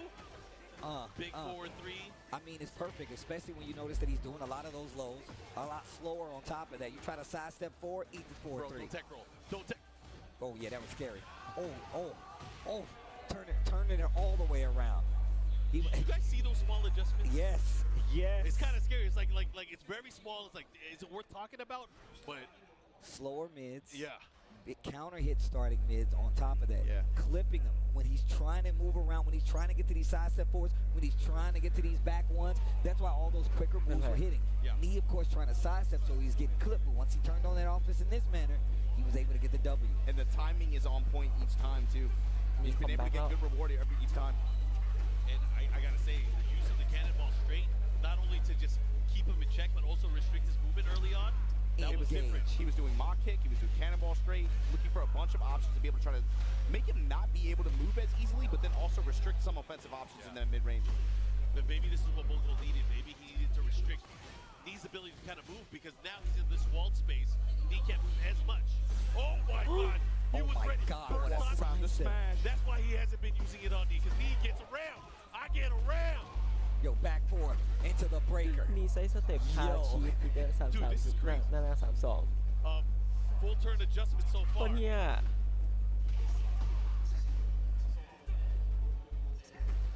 I like that little poke on the low. The jab to intercept the throw. Cannonball straight again. Keeping him honest. The whip spacing. punish. He's spacing. He's spacing. I said get off me, bro. Crash impact denied. Nah, Dash. nah, Oh my God. Oh. Activate, no step. Cannonball straight, wall pressure. Block smash, hatchet. Sky slash Nova gonna save you for now. Got so much respect for Mogul to be able to pull that out. Stationary defense, not a lot of movement. No help to gain back here though. Not gonna take much. Dash pressure. A 4-3? Right? Me and Mark looked at me, man, I could have up 4-3. He only uses that in combos usually. That was crazy. A little slower, low, gets over the low. I think it's a great idea. Oh But my I God. get why he did it. He wanted to have more window to crush the low. Yes. It was yes. crazy. Oh, bro, the animation knockdown on the The hatchet. cross, the hatchet, the activation. Is this 5 straight rounds for knee? It's leaning on He's it. in 6 straight rounds for knee. It is. And he turned this around. He's turned this ถึ car ก around. นี่ถึกนำ2 เซตโต้กันมา2 เซตคืนแล้ว Yo, and the crowd looking ถ้านี้ crazy แพ้แบบ out นี้ there. ยังแบบเขาเจ้าเอิ้นไว้ยังก็แกรนไฟนอลอยู่ Yo, the He on the crowd looks verge now crazy. of his Man. 4th EVO title if he can win this last game. How you guys สั้น feeling โม about เลย his แล้ว adjustments? ตอนนี้ ยิบเฝ่งแล้ว Go อีกนะ check my Twitter timeline. I was like, yo, D is playing มอง Tekken กู 8 กับ now. วัทนแล้ว And even heมึง came คิด down, he was like, thanks. Look at the character. The Fang. It feels like a desperation pick at this point. It feels like a desperation pick, but the tell is how prepared is Lee for this? How prepared is he? And then also, how is Mogul going to open? He's got to make this fast, I think. Yeah, he has to take over. He needs the pace. But right now, you can't get the pace if you're stuck at the wall dealing with this. I feel like he's going to go offensive. Jab floated. We rolling dice. We got the snake eyes. Oof. Engage. Oof. Hatchets. Smash them. Do it again. Back one. Okay. Talk You to got the the hand. palm. You got the palm. He tried to catch a moving. He hit him with a homing attack. I like the 174 cancel. in the low tap. Oh my God. Knee. In the lead now. What a turnaround. The Oh my. God. That's not even supposed to work all the time. But Lee with the precision. The precision in the read. Okay. Jeez. My man is ready. Yo, Get- he's on. He's oh on my one. God. He's on one. He's on one. Oh The my cross at the God. wall. Spin on him. Activate. Oh my. Still got it. Oh my God. Hold up. Oh, I wanted that to end. I wanted that combo so bad. Guys, And it's so cool. Evolution Japan tournament point for Lee. He is 1 round away from getting his 4th title. Wait a minute. Baby, put your. Hold on. The damage adding up already. Hatchets. Mogul, you gotta fight back. Headbanger's Fall. Iron Fortress. Give me some health back. Mogul still fighting with the chance here. Oh my God. Yo. Put your force up. Put your force up. Active defense. Short of the splat. There's no way. Do it again. He's not gonna do a ton. There's no way. Oh my on. God. How did he block that? Put your force up. EVO Japan 2025. 4 EVO championships over Mogul here. Reversal of fortune. 3-2 from winner's side. Knee.